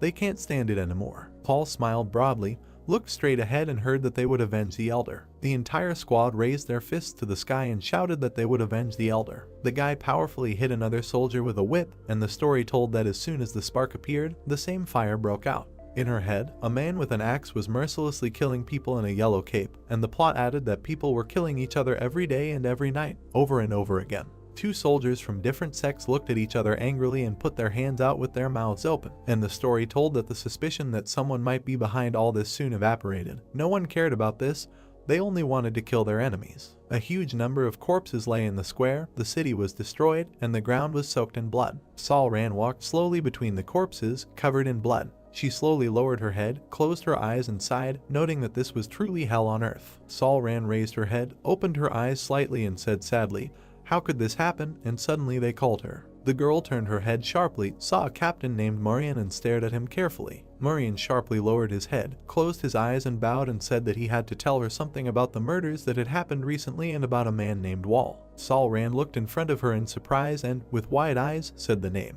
After a moment, she drifted deep into her thoughts and froze, her eyes wide open. The woman hit the table hard and raised a cloud of dust. The abbess of the 9 calamities turned her angry gaze to the side and said through clenched teeth that Jeonghwa meant so much to her. She abruptly raised her wet eyes to the audience, clenched her fist and rudely remarked that she could not believe that he had killed her. The abbess of the 9 calamities crouched all over. Purple lightning appeared around her and she asked through gritted teeth what he said. His name is Vol. A young protagonist appeared in her head and was quickly disappearing into the void, and she said that the assassin who killed Wu-Gak 7 years ago survived and forced the Qingcheng and Emei sects to kill each other. The girl opposite got all nervous, opened her mouth wide and replied that at least that's what Mrs. Young thinks. The abbess lowered her gaze, calmed down slightly, and said that how could this happen? The Qingcheng sect passed on their martial arts to them, but how did he learn the snow cloud piercing strike of the Emei sect? In the girl's head, she appeared slowly looking for a book in a kimono and replied that this is just a guess, but one of those who died in the underground cave. Dongwon always carried a copy of this technique with him. They believe that he learned it using this copy. After such words, the woman opened her mouth wide. Peals of purple lightning came from her and screamed in rage as to why he was carrying a copy of the secret technique with him. The girl, in horror, put her hand to her chest, looked carefully at the woman and replied that at the moment this was the only guess. The abbess began to slowly get up from her chair, leaned her hand on the table and said that the Qingcheng sect would never believe this, in which case they would have to catch this protagonist. The girl put her hands to her chest and, with her mouth wide open, proposed her candidacy, but the abbess calmly looked at her and, refusing, said that she would catch him herself. After these words, she looked at the girl with golden eyes and, slightly opening her mouth, noticed that with her own hand she would punish him for his mortal sin, insulting the great Emei sect. On the street of blacksmiths, near the room of the fire dragon, there was deathly silence and there were no people, but suddenly a scream was heard. The main character grabbed the man's hand tightly and wrung his hand, and he screamed loudly. Paul grabbed the guy's hand even more tightly, stared carefully in front of him and noticed that this place had not changed at all, and he was still making weapons that kill people. The main character looked carefully at the beaten guy in the corner, then grabbed his hand even tighter and added that these people made the others suffer, thinking about their gratitude. The choice is his. The guy in the corner slightly raised his beaten face, looked carefully at the protagonist and heard the question of what he should do with them. The guy raised his bloody head, looked at the protagonist with horror and confidence and replied that he would do whatever he wanted if he destroyed them all. After his words, the main character's eyes glowed red and blue smoke began to flow around. Paul showed his face, looked carefully at the guy and noticed that this was excellent.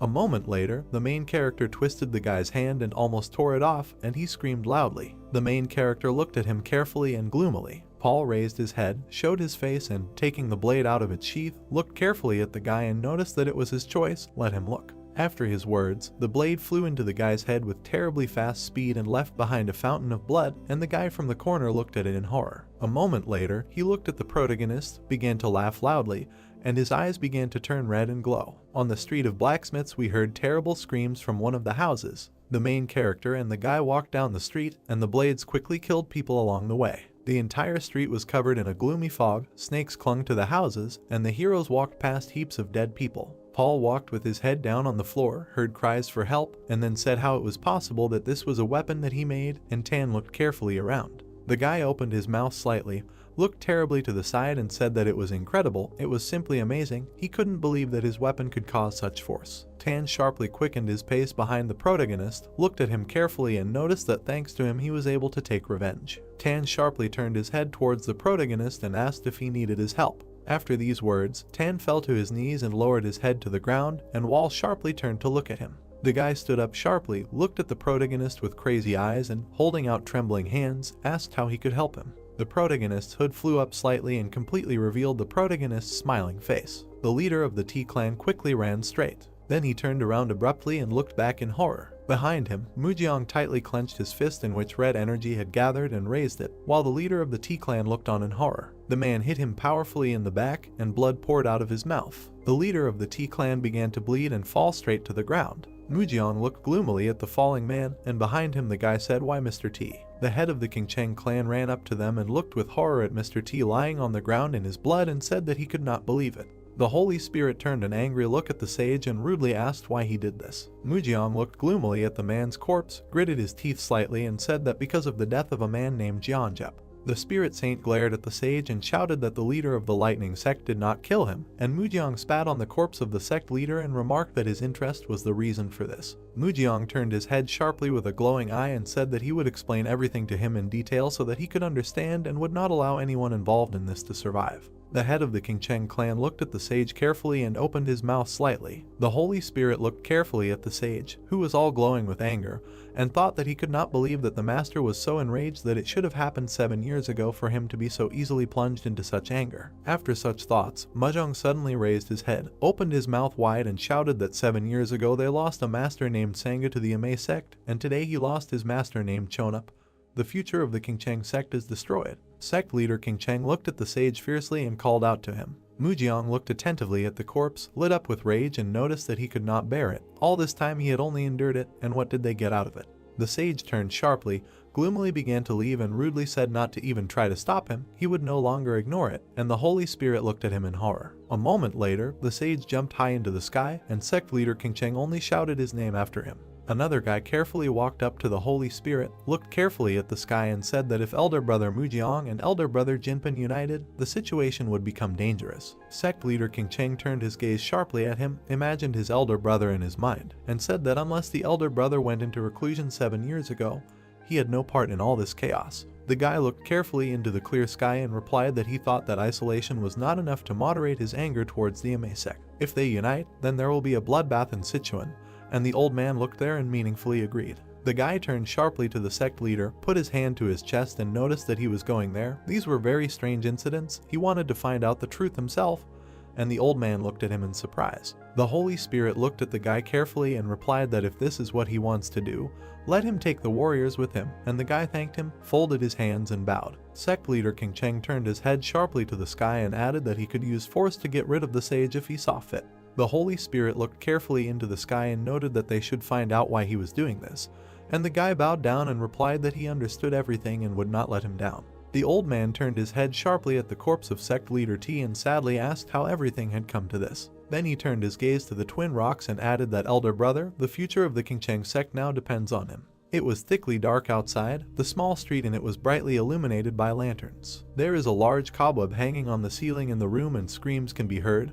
This generally makes sense, 5 coins per night in a hotel like this. 2 men were sitting at a small table opposite each other and one of them noticed that he had no other choice, he couldn't spend the night on the street. The man in response extended his hand in front of him, looked carefully in front of him and shouted that all the other hotels were closed, and the only one open was demanding double the price. Chengdu was in chaos because of Qingcheng and Emei, and the other asked to be quiet in case someone heard him. Paul sat in a dark room with a bed and a table, carefully studying a notebook. The main character slowly leafed through the pages with inscriptions and studied. He looked carefully at one of the pages and said that the squad is a black cloud, his next target will be a gentleman named Dayashi and a bloody monk. The main character quickly flipped through the page, stared at it carefully and thought that he must recognize the intelligence of the Hua sect. Their warriors are not only in Sichuan, but throughout Chengdu. If he remembers everyone, he can use this information for his own purposes. The protagonist sharply turned his head out the window and saw half of the city burning. He looked closer and thought that many of them had died and even more would die. Paul looked carefully out the window, turning his head and added in his head that he did not regret anything.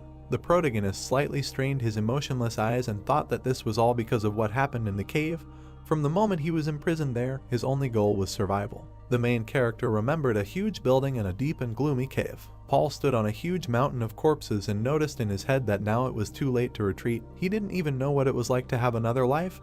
He knew he could only have this damned life. The main character slowly closed his eyes and, exhaling, added in his head that he could not lose her. The abbess rode her horse slowly under the flower tree and looked straight ahead rudely. Mujiang flew quickly in the air, stared straight ahead angrily, and the protagonist thought that he would not stop. Songran opened her mouth wide and screamed with her hand outstretched straight. And Paul added in his head that as long as they do not fall, no, even if they fall, he will still reach the end. Muryang, Ranju, Dayashi, and Wuchan stood in a circle and talked. Then Paul opened his red eyes wide, stared in front of him and noticed in his head that he was not sure, but it seemed to him that his death awaited him somewhere among these flames. After such thoughts, the main character stood up and stared at the burning horizon. The White Flower Room was slightly destroyed, all the streets were in smoke and someone shouted here. Girls in kimonos were carrying a wounded man on a stretcher and someone shouted for someone to help them. The girl with green hair looked menacingly in front of her and, with her mouth wide open, shouted that they didn't have enough medicine. What should they do? He didn't know if they could hold out like this. Songran turned sharply to her, examined her carefully and told her not to worry. She had already sent a request. They should receive more medicine by midnight. She needs to focus on treatment and do everything to make them get better. Murim sharply turned his head at her, looked attentively and said that it was incredible how she managed to get resources, despite the fact that they were in the minority. It was strange that such a talent had not yet been noticed, and the Dayashi standing next to him noticed that they were saying, "She is the most talented in the Emei sect in the last 100 years. They both looked at the dark-haired Songran and Dayashi added that she was a student of the Blossoming Elder and also very secretive, as if all these years she had lived in seclusion. Now that the Blossoming Elder is not around, she will show herself to the fullest. She is the best, distributes human resources." A moment later, Songran turned her head and looked at them menacingly, and Dayashi added that if she became the head of the sect, Emei could dream of a bright future. Then Murim and Dayashi felt dark energy on their shoulders and became slightly wary. They turned sharply, looked back menacingly and shouted who was there. They felt the presence of the head. The doors suddenly began to open. The abbess began to emerge from them, surrounded by a purple storm and dust. She abruptly entered surrounded by lightning and loudly hit the ground with her staff, and then looked at them menacingly. Murim looked carefully at the evil abbess and shouted that this was a blooming elder, the head of the Emei sect. The door opened with a creak and a dim lilac light rushed in, which gradually began to grow. An old woman appeared on the threshold, sanctified by that same radiance. She appeared before the people, looking at them menacingly and holding a spear in her hand, which she knocked with as soon as she entered. The woman looked at everyone around her with a stern look. It was the head of the Emei sect, the abbess, Manhwa. Everyone began to whisper, calling her name. The people sat down, extended their hands forward, clenched one of them into a fist and lowered their heads, pronouncing the name of the abbess with respect. Everyone said in unison, without looking up at the woman, that they were glad to greet her. Taoist Guo and Chang Murim repeated the same gesture, but did not crouch. Murim, with a bowed head, noted that the situation turned out to be very serious, so the personal presence of the abbess was required, to which the man replied that what had happened was a huge problem for them. Salran stood a little further than the others and, reverently lowering her gaze, greeted the lady. Gunhwa looked questioningly and sternly at what was happening, and her eyes filled with a bright light. Someone's quick and nimble steps headed towards the woman. Overshadowing Salran, the girl appeared before the abbess and introduced herself as Wu Xianghe from the Room of 100 Flowers and expressed a respectful greeting in her direction. But the light in her eyes went out, and the woman looked gloomily and condemningly at the approaching girl. Wu Xianghe looked up at the woman and, seeing her gaze, wondered why she was looking at her like that. Opening her eyes and looking piercingly at the girl, Gunhwa did not take her burning red eyes off the girl. Finally, after the woman ordered everyone to go inside, people gradually headed into the house without jostling. The abbess went the same way, but then turned around and looked back. In the darkness, her eyes filled with a bright yellow light. Looking at Taoist and Murim, who were looking at the people going inside, she told them to go too. Muryang and Taoist Guo stood in front of Guo with a small smile on their faces, and after hearing the woman's proposal, the captain assumed that Guo wanted them to join her, and Taoist Guo said that he wanted to leave, but was not given a choice. The couple walked towards the house and there was a humorous dialogue between them about letting Taoist Guo go first, to which the guy himself replied that old people like him are always allowed to go ahead. They walked slowly, getting closer and closer to the house, and the Taoist said that he was too young to die today, to which the girl replied that the guy should try to live as long as possible, because he still has a detachment of the black cloud to manage. Finally, they entered a room where 6 people were seated. They discussed what happened and Salran said that this was all the information they had collected. Gua lowered her head, crossed her arms, and said Phi-Wol's name with a slightly upset intonation. She suddenly looked at Sunha, thereby catching the girl by surprise. The abbess's eyes lit up and she turned to Sunha, asking if she wanted to tell her something. Heavy sweat ran down the girl's face, and her gaze wandered in confusion, and Songha, frightened, apologized to the abbess, pretending that she did not understand what the old woman was talking about. No longer looking in the direction of the frightened girl, the woman monotonously asked Sunhee about her connection to Phi-Wol. Sunha was very confused and pretended not to understand the meaning of the question, asking what the old woman meant. Gua came closer to the girl, looking with her burning eyes into Sunha's confused eyes and squeezing her cheeks with her hand. She repeated the question, but with a ruder intonation. The woman looked at the girl threateningly. Suddenly, reading all the information from the girl, the abbess began to notice how the girl's face filled with a dark shadow, which meant she was lying, so Gua asked to look into her eyes and stated that she did not like it when people lie. The old woman asked why Songha began to worry when the name Phi-Wol was said. Sweat streamed down Sunny's face. She, not knowing what to answer, stuttered and mumbled something, almost crying. She fell to her knees in front of Gua, apologized and said that she didn't think things would turn out this way. The girl's face filled with a purple blush and her eyes wandered around the room lostly. Songha burst into tears and screamed that she wanted to take advantage of Phi-Wol and did not think that this could happen. She put her hand on her heart and said that if they give her people, then she can bring Phi-Wol here and Sunha will be ready to fix everything.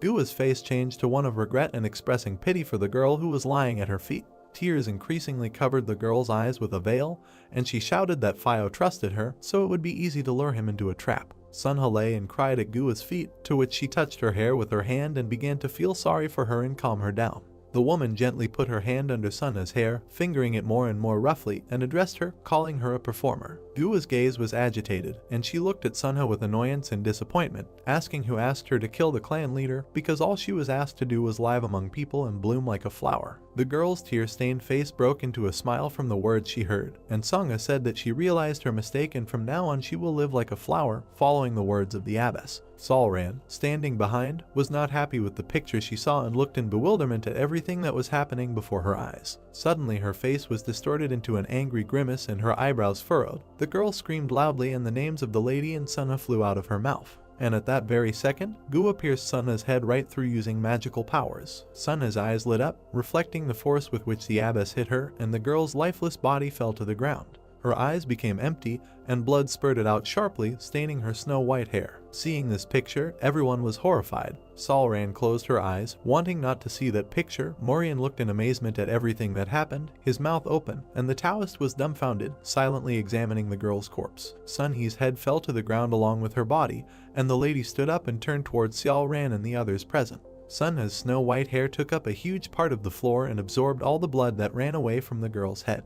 Gua turned around once more, piercing the girl's dead body with a fiery gaze and asked how a thing like her could think with her own head. Solran flew into a rage and screamed her mistress's name with her mouth wide open. Solran was angry about what happened and her eyes burned with blue flames and red smoke surrounded the girls. The lady's face became less confident and acquired notes of sadness and disappointment. Solran literally burned with rage and suddenly exclaimed loudly that there was no need to resort to extreme measures and Sunha's actions were not intentional, but she should not have been killed, despite the mistake she made. Muryang and Taoist Gua looked towards Solran and fearfully looked at the girl, realizing how strong she had become. Gua smiled and said with admiration that Solran was finally showing all her true power and strength. The mistress and Solran stood opposite each other, and the girl turned to the mistress, but she interrupted her and told Sunha to remember that if you made an indulgence once, then you will make a second and a third. If someone made a mistake worthy of death, they must pay for it. Gua looked at Solran with a smile full of admiration and understanding and said that if she took her place, she would understand what the lady was talking about,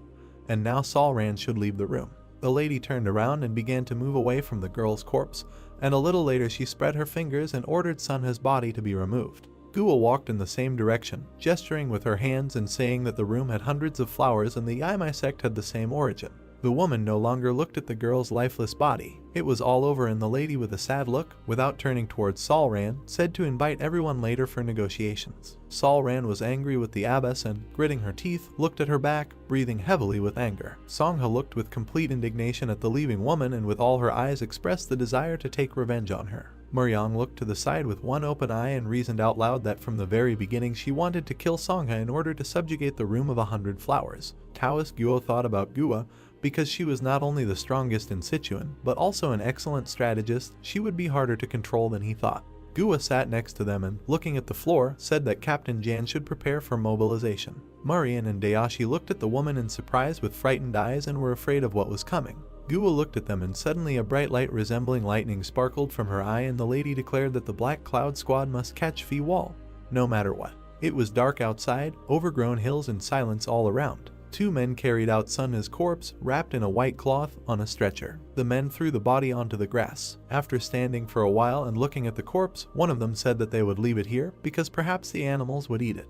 The second agreed, but not so confidently. The men began to move away into the depths of the night, but suddenly one of them turned around and his eyes were filled with darkness. The other man ordered him to go, to which the guy agreed, and they left. Strange turquoise rays covered the cape in which Sunha's body was wrapped. Suddenly the rain poured down and small particles began to settle on the body with it. Someone's shadow slid over the body lying on the ground. A cold man's hand opened the cape covering the girl's face and Sunha appeared before the guy, whose face showed no signs of life. The rain intensified, and Phi-Wol sat over the girl's body, touching her dead face. The guy's eyes shone brightly in the night, and all his clothes were covered with raindrops. Water poured in a huge stream onto the stones. They became more and more damp and drops of water rolled down their rough structure. The guy reached out and touched one of them, placing them on the girl's body. He sat next to this heap, looking into the distance. He ringed the girl's body with many stones and, looking at this pile, said that there was no point in asking for forgiveness because they both used each other. Phi-Wol sadly lowered his gaze to the floor and said that he would avenge her. He was left alone with a pile of stones in which the girl was imprisoned and Phi-Wol made a promise to the girl.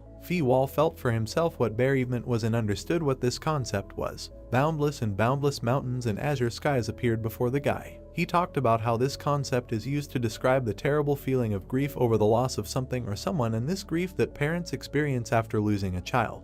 At this very time, Muhwa, surrounded by people nearby, stood on the threshold of a huge house. He gathered his strength and knocked. The wooden door opened with a creak and an elderly man looked out, asking who came to him. Muhwa smiled with all his teeth and asked the man how he was feeling. The old man was stunned when he recognized the person in front of him and exclaimed that he could not even think that such a person as Muhwa would visit him early. The man looked at the guy in amazement and suddenly asked what brought him here. Muhwa confidently stood opposite the old man and looking into his eyes, asked if Jinpyong was at home. But after hearing a positive answer and interrupting the old man's further speech, the man told him to tell Jinpyong that Muhwa came to him and noted that the man must still be grieving, but now the Qingcheng sect needs his help more than ever. The old man smiled and, closing the door in front of the man, told him to wait a little. Muhwa was left alone, standing in front of the door, which slammed in his face. He looked at the door expectantly. Looking around, he began to think that after Gunsen's death, Woosen abandoned everything and locked himself in his house, as if this old house was the personification of his heart. The door opened slightly and through the crack one could see the shadow of a man slip through. An old man whose name was Wu Jinpyong appeared before Muhwa. He smiled good-naturedly and greeted the man. Standing on the threshold of the house, Jinpyong looked at the man with a smile and Muhwa asked the old man how he was feeling and apologized for visiting him so rarely. Jinpyong grinned and thanked him for asking the man and replied that he was already better, and despite this, Muhwa made him wait for quite a long time and invited him into the house. Walking into the old man's mansion, the man was greeted by a cozy room with radiant cleanliness. Sitting down at a large and round table to drink tea, Jinpyong himself began the dialogue and said that the killer of the leader of the Thunder Clan mastered 79 sword techniques. Muhwa was surprised to hear these words and exclaimed in amazement. His face expressed complete indignation and intimidation and tried to ask a question. But the old man stopped the man and, looking into his surprised eyes, announced that he knew why he was here. In the thoughts and fantasies of the old man, the image of one man arose, and later he introduced another one, saying that one and the other one who killed Gunsen are the same person. Muhwa anxiously clutched his mug of tea and looked at his dark reflection in the water. He looked at Jinpyong from under his forehead and said, guessing that if the killer of the head of the Thunder Clan was also the killer of Gunsen, and Muhwa asked him what the old man had done 7 years ago. Jinpeng opened his sealed lips, which were not visible because of his mustache, and, thinking, turned to the guy. His gaze expressed horror and misunderstanding, and Jinpeng said that the life of parents turns into existence when they lose their child, so it is obvious. Mujong became furious and angry at everything because he was ready to take revenge for his children on the person who took their lives. And when the man found out about this, he, filled with anger and aggression, crushed the glass in his hands, and it was on that day that the feeling of grief turned into rage. At this very time, Phi-Wol stood in front of a stone well with a carved roof and looked at the dark night sky. Suddenly, hundreds of daggers began to fly around him and encircle the guy in the well near which he stood. The eyes of the main character lit up, and he began to look into the distance, piercing someone with his gaze. He was not afraid of the spears that whistled around him. Phi-wol began to look indifferently at what was happening around him. He lowered his gaze and bowed his head down, watching as the spears flew whistling near him. Suddenly the guy looked up and looked at the one who approached him. He saw a woman's leg and a voice that greeted him. A girl with whom he was already familiar appeared before him, and she smiled and waved her hand at him, saying that he had become prettier since the day they last met. She smiled good-naturedly and, coming a little closer to him, said that now she had found him. Although before that she had no idea where he was and where he could have gone, and she herself did not expect that he would be so right under the nose of the room of hundreds of flowers. The guy's gaze was burning, and he indifferently asked the girl what she needed. He smiled falsely and said that he doubted that she just wanted to see him since she brought other people with her. In front of the guy stood Taoist Guo and Hyulseum. The Taoist scratched his ear, closed one eye, and noted that the guy was really unusual, because despite the fact that they were hiding well, he still noticed them, and Hyulseum extended his hand next to him and greeted the guy. Suddenly, a red-haired girl appeared next to the guys, who, smiling, stretched out her arms next to her and said that she was inviting the guy to join the Black Cloud Squad for the last time. Phi-wol tried to keep his distance and, looking piercingly at the girl, asked what would happen if he refused, and to this the red-haired girl replied that then they would have to do as the customer asked. She coldly and insensitively began to pierce the guy with her gaze and said that then they would have to kill him. Suddenly, Hulsen's angry voice was heard behind her, and he said that if the guy wants to live, then he better accept the offer. The Taoist winked at the girl and told the guys to calm down, because he was not here to kill. Phi-wol began to wander around the guys and suddenly asked why they were here then, because they would not give up their mission. The Taoist said that he already knew about who and what, and he was here to advise him to hide better. The Taoist pointed his finger at the guy and said that they had already told the Emei sect that he was killed, and if he was noticed again, they would have to cover up the traces of deception. If only he understood what they were talking about, and even if the sect found out that he is alive, he will have to hone his skills so much that no one in Sichuan will be able to defeat him so easily. The man with the burning gaze noted that the Emei sect is the very client, which is most likely understandable. Standing in the shadows and away from his opponents, Phi-wol asked why they could so easily betray their customer and whether, for them, honesty was not the main component of their group. The guy laughed loudly when he heard these words and said that now no one in their time cares about this, and especially in modern Chengdu. The bright light from Taoist Guo's eyes flashed piercingly, and the man said that Phi-wol was not particularly disgusted with him, and therefore he did not want to kill him, but made him an offer in the form of him joining their squad. Phi-wol lowered his fiery gaze to the floor and seriously thought about the team's proposal. But he quickly regained his sanity and, looking at the group with a stern look, said that he was refusing their offer because for mercenaries, honesty is very important. Ranju lowered her gaze with disappointment and began to peer at one point in shock, thinking that perhaps someone hired him because he has an understanding between mercenaries and honesty, but the girl did not understand who could hire him. Phi-wol retreated into himself and into his thoughts, sadly hanging his head. He hoped that they would feel what he felt, and this terrifying feeling of despair in front of a force that could not withstand anything else. In his fantasies and thoughts, a beautiful girl suddenly appeared again, whose smile he would no longer see. The guy came out of his thoughts and, standing next to Taoist Guo, turned around with him, hearing Ranju's piercing cry. The girl looked at Phi-wol with anger and clenched her teeth and said that most likely his customer is a girl, because there is only one reason why a man is ready to throw himself into fire and water when a woman intervenes in the matter. The Taoist began to look with a smile at the indifferent and emotionless face of Phi-wol,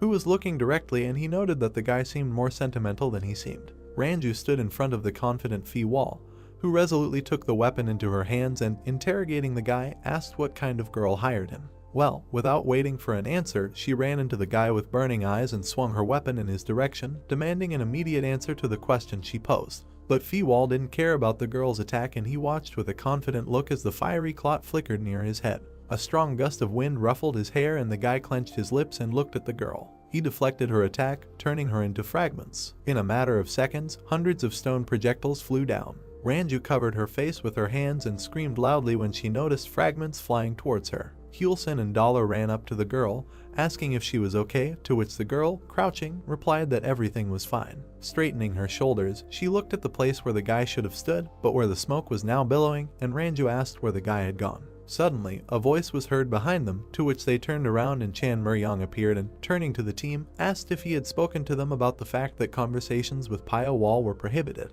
At the same time, the guy found himself on the roof and looked at the approaching captain. But Chang Marian noticed him and pointed his finger at the roof, saying that he was there and was not even trying to hide. Phi-wol stood on the roof beam and looked at the night sky. Chang Murian looked at the guy with indignation and ordered him to be killed. Loud sounds were heard behind the man's back, and then sparkles. Many enemies jumped out from behind the trees and began to attack the guy, attacking him with their strength. But Phi-wol was ready to repel the attack. He quickly snapped his fingers, which were surrounded by some shining lines, and in a matter of seconds, Phi-wol created laser barriers that dissolved his opponents. The guy looked with indifference at the pieces flying in all directions and said that the team had brought quite a lot of people to kill him alone. To which Murian replied, looking excitedly into the eyes of his opponent, that he was thinking about bringing even more reinforcements. At that same second, many soldiers appeared in front of the guy, who could not see the score, and at their head was Chang Murian. Phi-wol stood on the roof and looked at the approaching army, saying that the captain would regret this and he should not get involved in his war. Phi-wol directed his hand to the side, surrounding the soldiers with laser barriers and magical snakes. We are transported to two men who are sitting opposite each other and talking about something with a smile. Suddenly, something behind them lands with a crash into a small house. They startle in fear. One of them asks what that noise is, the other asks what is happening. The man saw the crowd moving quickly on the roof. One of them said that it seemed like they were fighting somewhere. Looking forward, one of the men thought that the guy was a man. Looked at the dark silhouette of the man and said that he had never seen him before, didn't see who he was and why so many subordinates were following him. You all turned around and looked at the men with interest. And then he turned around at great speed and made a dash towards the men. One of them shouted in fear why he was running here. You all extended his leg forward, then killed one of the men with one touch. The man fell to the floor and you all did a somersault in the air. The man was lying on the ground, drooling. The other guys ran up to the dead man in fear and shouted that how could this be possible, he was dead. The guy turned to Yol in fear and shouted that who was he, why did he suddenly appear and kill that man. You all stood still, and then he quickly lunged forward and snapped the man's neck. Looking at this, the other guy gritted his teeth in fear. You all grabbed his head and slammed him onto the ground with all his might. You all calmly stood up, having just been killed by a man. Frightened guys stood in front of him, not understanding what to do. And then Ranju appeared behind you all along with his other subordinates. Ranju looked at you all in fear and asked what he was doing. Hyulsung shouted that it was bad, they needed to stop him. You all turned around, looking menacingly to the side. The man, looking at him, shouted who they were and why they were killing people left and right. Ranju looked at Yol menacingly, clenched her teeth, then asked what they were. Dayashi looked ahead in fear and said that they had been tricked, now they are the main suspects. They seem to think that you all is one of them. Ranju clenched her fist and said that this bastard, she was wondering why he started attacking everyone indiscriminately. Yul, surrounded by a dark aura, looked towards them with a smile. Looking at him, Ranju shouted that Yul was trying to force them to fight with people. The aura around Yul became stronger and he gradually disappeared. People frowned and shouted loudly that he had disappeared. That evil guy who looked like a ghost, where did he go? One of the men stepped forward and, with furrowed brows, extended his hand, then shouted that first let them deal with them. Since they are just subordinates, they should just catch them and force them to give up information about that guy. Ranju looked ahead in fear and screamed that they were not. Ranju, task on, looked at Hulsun. Hyulsung lowered his head and said that they can't let everyone get stuck here, let them leave those people to him, and the two of them are here behind Yuali. Ranju, frowning, looked ahead with displeasure, and then she and Dayashi made a leap upward at great speed. Ranju shouted for Hulsun to be careful, this is an order. Hyulsung looked ahead with a smile, then said that he was forced to obey her orders. Dissatisfied people with angry eyes rushed straight at Hyulsun, who, looking at them, thought and said that he would clear up this misunderstanding. A huge number of warriors were fighting among each other, and someone shouted that they needed to kill them all, they should not let them leave this place alive. The fire in the village was raging. Someone shouted that the Qingcheng sect must be destroyed, the Emei bastards will show what they are capable of. The girl looked in front of her in fear. She said that a small skirmish had turned into a full-scale conflict throughout Chengdu. To think that one assassin could fool the entire Chengdu.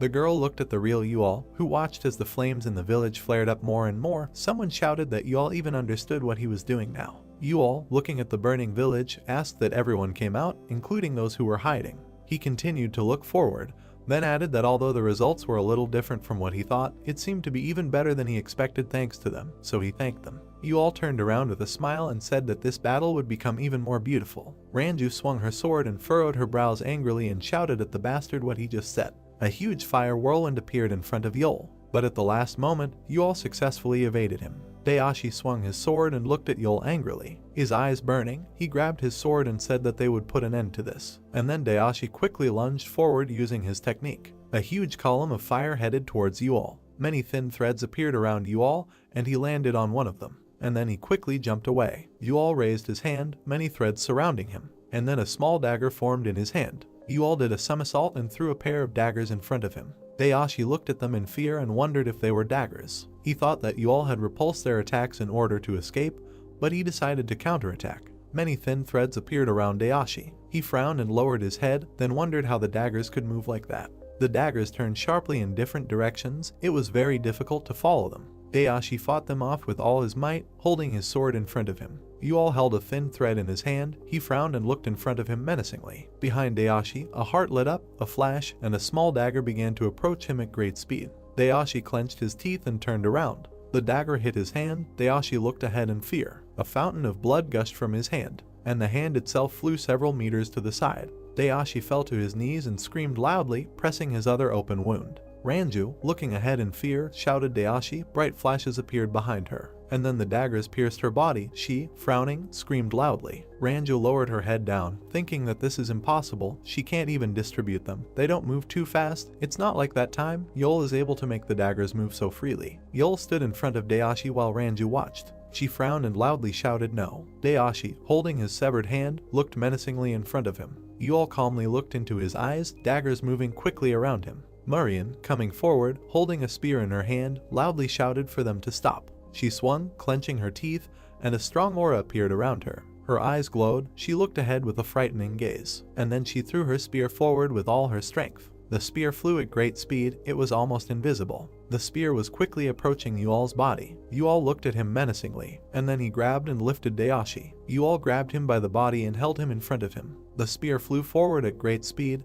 Dayashi looked ahead in fear. Murim, seeing what was happening, became very frightened and screamed. Ranju stood there, puzzled, not knowing what to do, and Dayashi closed his eyes and smiled. The next second, a spear pierced his body at great speed. He fell to the ground dead, and a pool of blood appeared under him. Looking at him, someone shouted Dayashi. Yual looked at his body arrogantly. Someone shouted no. And then Yual used the technique and his body started. Ranju grabbed Dayashi and, looking at him, shouted that he couldn't just die. Dayashi opened his eye and smiled and whispered that who said that he would die? Why is she saying such sad things? He is not going to die. Ranju, looking at him, shouted for the captain to catch up with Yol and kill him now. Tears appeared in Ranju's eyes. She, looking menacingly in front of her in a frightening voice, said that he needed to be caught and torn to shreds. Murim frowned and looked in front of her with displeasure, and then with a quick jerk, she pushed off the ground and ran forward. Ranju, looking down, began to sob. She fell on Dayashi's body and asked for someone to wake up. Saul ran and the master appeared in front of us, looking at the burning city. The master, frowning his eyebrows and clenching his teeth, asks what is happening there.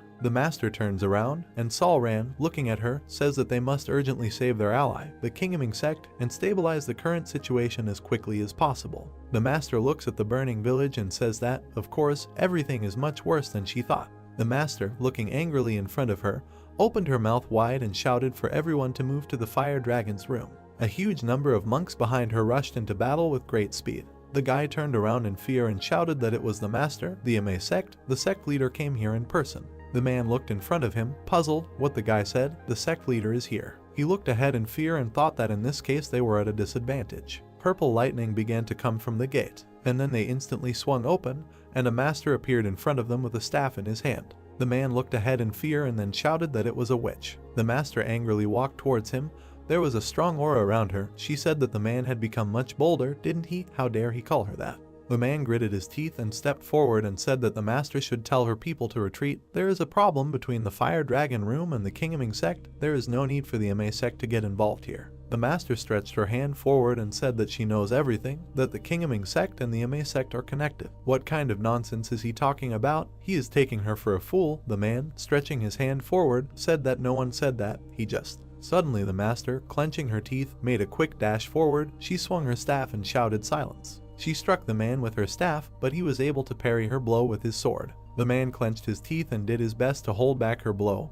He thought that he knew that she was strong, but not that much. The man jerked back and, looking at her in fear, thought that she had incredible fighting skills. A dark aura appeared around the master. She clenched her teeth and swung her cane. And then a huge bolt of lightning fell from the sky, causing a huge flash. The man coughed up blood. He, leaning on his sword, stood in the center of the blow. All the earth around him was crushed. The master jumped forward and, looking at him menacingly, swung her cane again. She furrowed her brows and looked at the man and said that she would simply put an end to the chaos. Suddenly a strong black flash appeared. Someone, putting his sword forward, was able to block the master's attack. The master looked in front of her with displeasure. She landed on the ground and, looking ahead in confusion, asked how he survived the attack. Seeing the guy, she was surprised, then said that they had not seen each other for a long time. A man with a thick beard and long hair appeared in front of her. She said Sage Mujeong. Mujeong frowned and looked in front of him with dissatisfaction, then said that who would have thought that they would meet like this again. He is very glad to see her abbess. Gua master approached Mujeong and said that it was true. She was not very happy to see him. Mujeong replied that he had been waiting for 7 long years to meet her. How could he not be happy? Mujeong smiled. A strong aura appeared around him. He said that if his older brothers had not rejected the offer to destroy the Emei sect 7 years ago, they would have met much earlier. The master looked in front of her. She thought that this was energy. The master smiled, looking at Mujeong, and said that it seemed like he had recently received some kind of insight. She felt a mystical energy from him that she had not seen before. Mujeong asked, "Insight? He just learned a new martial art." The master smiled and angrily looked at Mujeong and said that she could not even imagine how extensive and deep the martial arts of the Qingcheng sect were. The master continued to glare at Mujeong and said that even she was so confident that she knew enough about them, she never thought that this sect had a secret technique that exuded such pure energy. Mujeong frowned and looked displeasedly in her direction, and then told her not to try to measure the Qingcheng sect by her standards. What this sect is capable of is much larger and more magnificent than the Emei sect. The master, frowning her eyebrows, looked in front of her. She remembered 2 huge white snakes, and then said that he was apparently so great that even a simple killer had tricked him. Hearing her words, Mujeong stood up menacingly. The rage inside him was at its limit. With his eyes wide open, he asked, "Murderer," what she was talking about. The master smiled and said that the bastard he left in the cave was still alive. Mujeong remembered the guy who was lying among a huge number of snakes, and then he told her not to lie to him. That guy was dead. The master smiled sarcastically and asked him to check his corpse. Mujeong frowned and looked in front of him with dissatisfaction. He asked the corpse. The master interrupted him and said that he sees it. He didn't check it, right? That's why this whole situation arose. Mujeong, looking menacingly in front of him, remembered that guy and then asked that he was really alive. The master took a few steps towards Mujeong and said that the one responsible for the death of the young leader of the Lightning Clan in the current situation was the one who killed Changwa from their sect and Jompa from the Mujeong sect. Mujeong looked in front of him, puzzled, then asked what she meant, that they had been fooled by a simple murderer. The master furrowed her brows as she looked in front of her and then said, "That's right, so they need to solve their problems after taking care of him. No one knows what he's up to at the moment." Mujeong looked at the master carefully.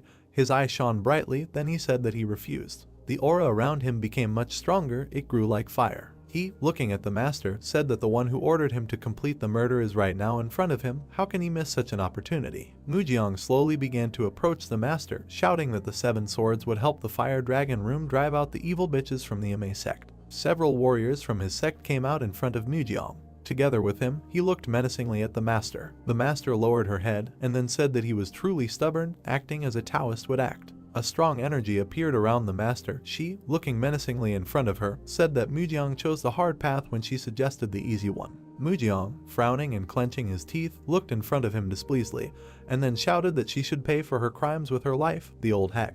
The master and Mujeong locked eyes, and then the master pushed off from the ground. There were purple lightning around her, and Mujeong did the same. They took off and, swinging their weapons, quickly approached each other. 2 huge forces collided with each other. A bright flash illuminated everything around. "We are transported to Yual. He is running at great speed through the forest, making his way through dense trees. Yual hears someone shouting for him to stay still and that he is the devil. Suddenly, Yual notices a bright light not far from him, emanating from the master along with Mujeong.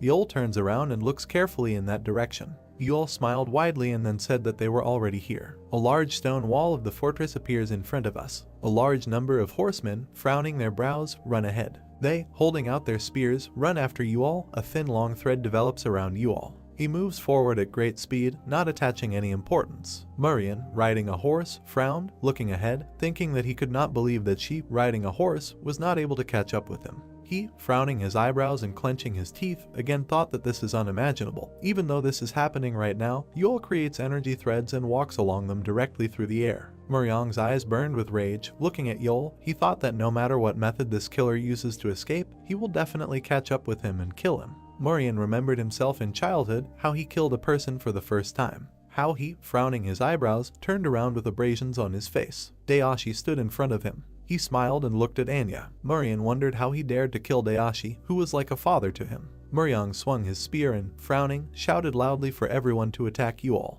The other warriors raised their spears above their heads, and then many spears flew at great speed straight towards Yeol's back. Yeol suddenly stopped. He turned around and made a dash towards the spears. Murim, looking at this in fear, shouted that Yeol was running straight towards the spears, rushing straight towards them instead of avoiding the attack. Suddenly, Yeol began to disappear as spears flew past him. One of the warriors, looking forward in fear, shouted that Yeol had disappeared again. Who the hell was he? Yeol reappeared somewhere. He hovered over a group of warriors. One of the warriors began to turn around in fear. Yeol, moving along the threads, looked straight at him.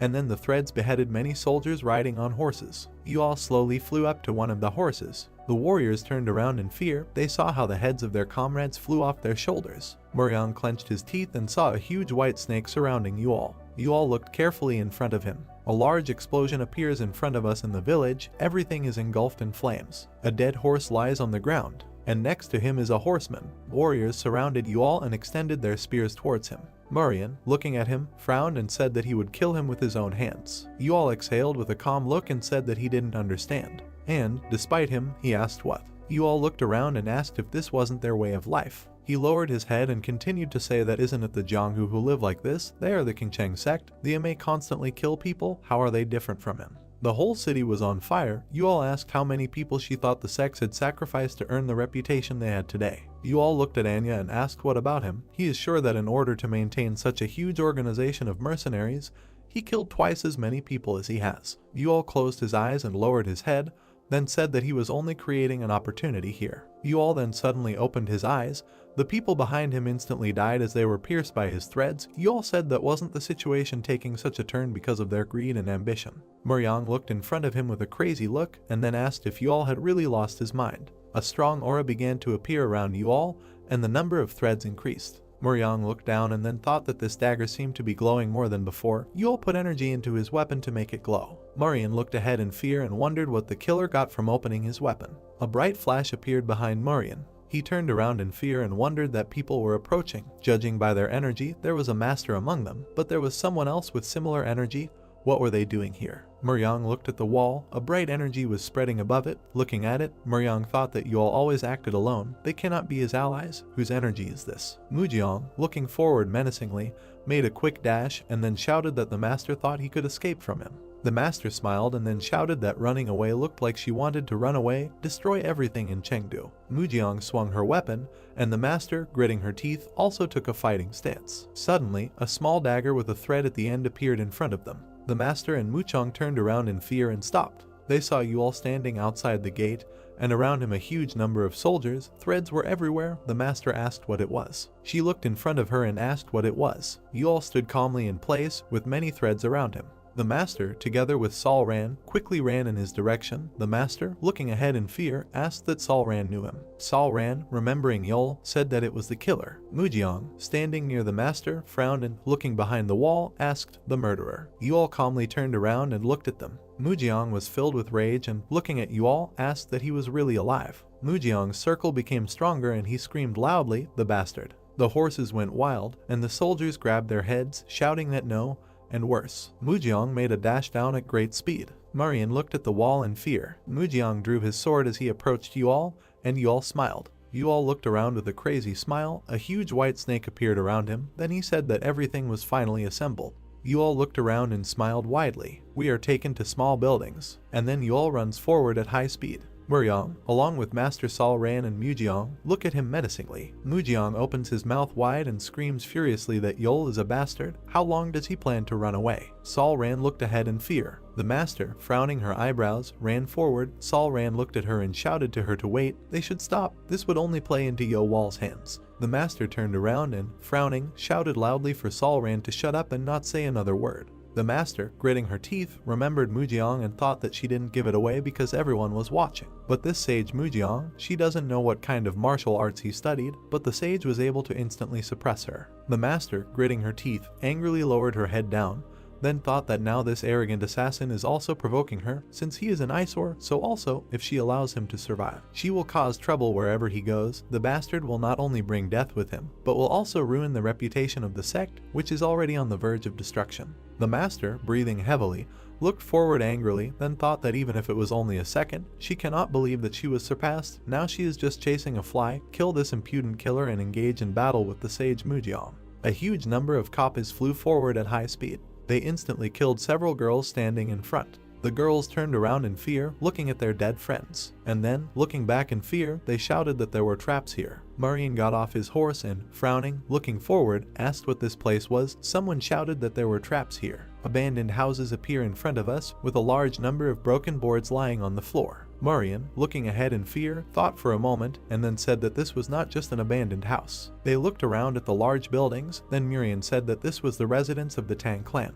The master, looking ahead in fear, asked that you all had dragged them to the Tang clan village. Mujeong, turning around angrily, shouted that how dare he bring them to this hole, let him show himself immediately. There was a dark aura on top of the main building. Yol stood on the roof and looked down. Mujeong noticed him and clenched his fists. Yol stood calmly and watched everyone. Mujeong gritted his teeth and then the bastard shouted. The master, frowning her eyebrows, loudly shouted that he was mocking him. Yol smiled. He imagined a web in his head. And then he opened his eyes wide and said there was fear in their eyes. Yol extended his hand towards them and said what it was. A huge snake appeared around the entire residence there. Yol said that this is his divine web, from which there is no way out. Someone, standing to the side, Yol exposed the blade. The guy smiled and, standing on the roof, swung his sword and said that Yol is a demon, and he, Zhejiang, will break his neck. Zhejiang, jumping from rooftop to rooftop, quickly approached Yol. Several blades flew towards him. Zhejiang put his sword in front of him and deftly deflected them all. He smiled broadly and asked how did he like it? Suddenly, several more blades rushed towards him. Zhejiang looked around in front of him and shouted what? He swung his sword and was able to deflect them all. But suddenly one of the blades hit him in the leg and he screamed loudly, and then several blades hit him in the back. Zhejiang opened his mouth wide and spit out blood. And then, dropping his sword, he began to fall from the roof. One of the girls, looking ahead in fear, shouted that who would have thought that there were so many traps flying at her. Another girl shouted what I expected from the Tang clan village. Yol smiled broadly as he looked down, wondering if they really didn't know about this. He opened his eyes wide and wondered at the sight of hidden weapons and deadly poison hidden in this place. The girl looked at the master and said that of all places, you all lured them to the Tang clan village. The girl looked ahead in fear and then said that they should really fight him in this place. The master and Solran looked at her, and the girl continued to say that it was here. Solran fearfully extended her hand towards her and shouted for her to wait. Suddenly, several arrows flew out of nowhere. Tears appeared in the girl's eyes, arrows pierced her body. A hail of arrows continued to fall from the sky, killing the girls. One of the guys, looking ahead in fear, shouted back. Solran, parrying the arrows, frowned and shouted for everyone to calm down. They should not move here rashly. The girl began to run quickly and shouted for help. Suddenly she stepped on something and the slab beneath her began to collapse. She looked down in fear. Acrid smoke came out. The guys and girls grabbed her by the neck. Everyone began to have tears and drool from their mouths. Someone shouted that it was poison. The veins on the girl's neck swelled. She screamed for someone to save her. Suddenly, white snakes came out of nowhere, looking at them. Someone shouted that there are a whole bunch of them here. It is the bastard who is using magic to summon them. The master lowered her head. She heard cries for help. The veins on the master's head popped out. She smiled widely. A strong aura appeared around her. She told Yol to come down quickly. She would make sure that he lost his head. Yol stood on the roof, motionless, and looked at the master. And then he smiled. There was a strong aura around him and many snakes. He told her to wait. And then Yol smiled widely and said that he would save the best for last. The whole village was in darkness. Mujeong's eyes were filled with darkness. Snakes crawled in front of his feet. His pupils filled with orange mana. He cut all the snakes with his magical attacks. Mujeong gritted his teeth and said that Wall was a scoundrel. He looked at the roof where the main character stood. Mujeong claimed that Wall had clipped the wings of the Qingcheng sect. His eyes filled with rage, he shouted that the main character would pay him with his life. Wall was at a loss and asked him whether he would really have to pay with his life. As he continued talking, he found out if he had paid him 7 years ago. An angry Mujeong called him a brat. The main character stood with his head down and insisted that he had no debts left in that world. His eyes glowed red. He mentioned that all he had to do was collect his debts. The village was shrouded in shadow and golden threads. Wall jumped off the roof, filling himself with energy. He flew around Mujeong in a circle. He looked frowning and didn't understand what was happening. He filled himself with orange mana and said that he saw only pathetic tricks from the main character. Mujeong held his sword tightly in his hand. Wall attacked him from above. A tense Mujeong noticed the attack. He dodged the protagonist's blades. Through a hole in the main character's cloak, orange eyes were visible. Behind the mantle stood Wall. Mujeong looked surprised and said that Wall had changed a lot, but his eyes were the same as before. The eyes of the main character were filled with red energy. He told him that he had not changed at all, but his eyes were not the same as before. Vol stood intently. Mujeong held the sword in front of his face and told the main character that this time he would not let him get away. Vol attacked him with the Azure Cloud and Crimson Dawn techniques. The protagonist's gaze was focused on the enemy. Vol was shrouded in mana snakes. He was approaching Mujeong. Behind him were many threads and blades. Vol attacked Mujeong with blades. He sat on the floor and repelled them with his sword. Mujeong looked at him furiously and said that the main character was making a strong attack. He asserted that Vol was no longer an ordinary assassin. The main character attacked the defending Mujeong. He deflected his blades with his sword and thought in his head about what Vol had been doing for 7 years. Vol was shrouded in magical threads. Mujeong continued to think that the main character's abilities were an order of magnitude higher than those of the masters from Sichuan. Vol was filled with blue mana. Mujeong said that what he saw gave him pleasure. He filled himself with energy and insisted that he had not felt like a winner for a long time. Behind the back of the main character there was a mountain from the cave. Mujeong continued to remember how Vol spent 7 years in the dark. His pupils were filled with orange light. Behind the main character stood his old version. Mujeong closed his eyes. He held his magic sword in his hand and agreed with the main character. Mujeong stuck his weapon into the ground. Vol stood in front of him and observed his behavior. A red magical field stretched above Mujeong's head. The sword was filled with energy. Mujeong looked angry and asked the main character if he could dodge the attack. He got closer to the main character, making an attack. Mujeong was close with Will's surprised face. The main character looked concentrated. His pupils were filled with magic. On the battlefield there was a strong blow to the main character. Mujeong looked at the blood flying from his sword. He thought about the fact that he felt a hit on the main coat of arms. He said in his thoughts that he would not be able to escape unscathed after receiving the 13th cut of the Azure Cloud. Blood flew into his face. He thought that he had cut the main character in half. Blood poured from Vol's mouth. He held the blade of the magical sword between his fingers. Mujeong watched with his mouth open. Vol held the end of the sword in his hands on the open battlefield. Mujeong didn't understand what was happening. Vol filled the space with blue energy. The battlefield was shrouded in the magic of the protagonist. A crack appeared on Mujeong's sword. The Will's eyes were filled with red mana. The main character attacked his opponent using the Jade Destruction technique. The fragments flew into Mujeong's surprised face. The destroyed sword fell to the floor. Surprised, Mujeong held the hilt of the sword in his hands and insisted that he received the sword from the master, who passed it on to new generations. He claimed that there was never even a scratch on his sword. Vol stood in front of a screaming enemy. He shouted that he did not understand how the main character managed to do this. The end of a magic staff was coming out of Mujeong's stomach. Vol watched what was happening in surprise. Blood flew from his mouth. Gua stood behind him. The dying Mujeong lay at her feet and found out whether it was her or not. Vol watched the dying enemy. Gua kept saying that Mujeong did a good job. Her eyes were filled with purple mana. She insisted that she would finish what she started. Mujeong spat blood on the floor. He moved away from Gua with a spear in his back. He looked angry and told her that she had cowardly stabbed him in the back. Her eyes were filled with purple energy, and she said that she didn't care because Jiang-Hu only remembered the winners. She looked at him and said that he was to blame himself because he could not evade. His face was covered in blood. He said that the strongest warrior of the Emei sect could not do this. The wars watched what was happening on the battlefield. Solrin was surprised. Murim looked aggressive. Gua's eyes were filled with mana. She insisted that Muchang was talking about nothing because the Emei sect would take control of all of Sichuan. She stated that she would not leave a single witness. She frowned and argued that Mujiang would tell what he saw in the other world. He looked at her with aggression. Mujiang yelled at her, calling her a stupid old woman. He stood in front of her and kept repeating that if she does this. Gua's staff stuck out from his back. He told her that at this rate the Emei sect would fall. He stood face to face with her and insisted that everything would be her fault. Gua was filled with mana and asked him if he had finished speaking. She pulled the staff from his back and said that he had better worry about the Qingcheng sect. Gua stood with a staff in her hands and insisted that the Emei sect would exist forever. She launched a repulsive attack on him and said that the Qingcheng sect would collapse without his support. The whole village was filled with her magic. He lay exposed. His warriors were unhappy with what was happening on the battlefield. She looked at him and pointed out with a dissatisfied face. Gua stood in front of the main character, her eyes filled with purple mana. She looked at him and said that she was grateful to him. Continuing the conversation, she said that they suffered losses, but in the end they managed to find a great opportunity for them. Vol watched her. She slammed the staff onto the ground. Her attack emitted purple magic. Gua looked crazy and insisted that even if she died,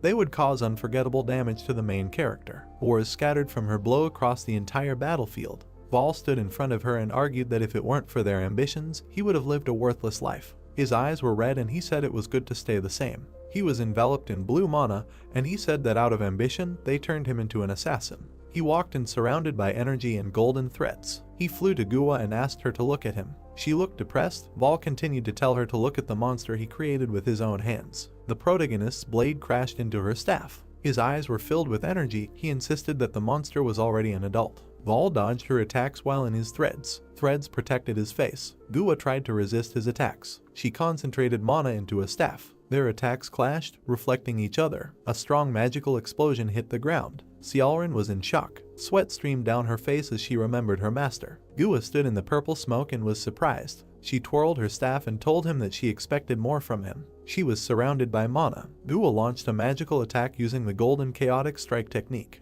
There was a huge explosion on the battlefield. Vol was entangled in threads and could not move. The attack hit the main character. He stood in the fire. His fingers were wrapped in threads. Energy sparkled in her eyes. She cried a lot. Gua's face was illuminated with yellow light. She watched the blades that flew at her. Her face looked tense. She tried to deflect the attack with her staff. The ground around her was shrouded in purple mana. She kept her staff stuck in the ground. Gua looked surprised as she asked him if that was all. Vol was squatting in front of her. His eyes were filled with magic, and he learned from her, depending on who knows. A thread was wound around his hand, which went underground. Gua was shocked by what was happening. Her eye looked down. She stood on a cliff, noticing that her leg was wrapped in golden threads. Vol ran across the battlefield. Golden threads followed him. He pulled Gua's leg. Taken aback, she screamed that it was bad. The main character's eyes filled with red light. Vol's body was filled with blue mana. He used mind acceleration. He used black lightning, after which he was enveloped in a black aura. While heading towards Gua, the protagonist mentally noted that if he uses mind acceleration to increase his ability to think quickly to the maximum, and black lightning to increase his physical abilities to the maximum.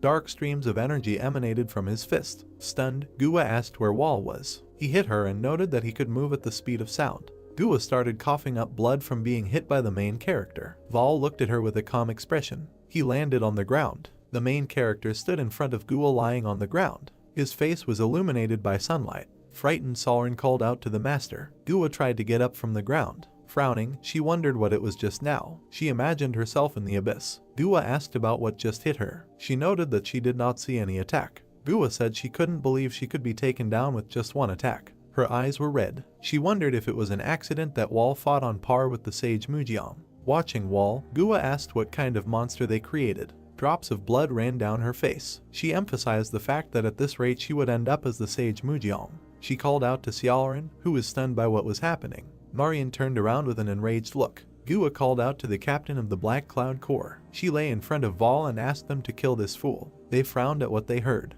They approached Gua and watched the main character. Looking at them, Vol said that it was disgusting. He calmly asked if Gua was willing to sacrifice the lives of 2 people to save his own. The main character rushed at her and asked if she thought he would allow such a possibility. He rushed next to Marian. Xiaoran was furious at what was happening. The wounded Gua watched Wall. Behind the main character, Marian appeared, shrouded in blue mana. Vol pointed his golden threads at him. They began to wrap around Marian's spear. Marian was beside himself with rage. With an angry look, he called the main character a fool. Many daggers were pointed at him. Blue energy began to emanate from his eyes. Vol's daggers pierced Marian's chest. Bleeding, he began to fall to the ground. The main character began to move forward. Xiaoran ran towards him. A pink stream of mana appeared in front of her. She ordered Vol to stop it. The main character dodged her blow. Xiaoran was furious at what she saw. Holding the katana in front of her, she repeated herself and ordered the main character to stop. On both sides of the will were powerful blasts of pink energy. A scratch appeared on his face. He continued to run. Xiaoran was taken aback by the main character running through her. A red light emanated from Vol's eyes. Watching the main character, Xiaoran noted and thought that he did not even counterattack, but simply walked past her. She looked sad and asked why Vol did this. The main character stood in front of Gua. She looked at Vol with a frightened look.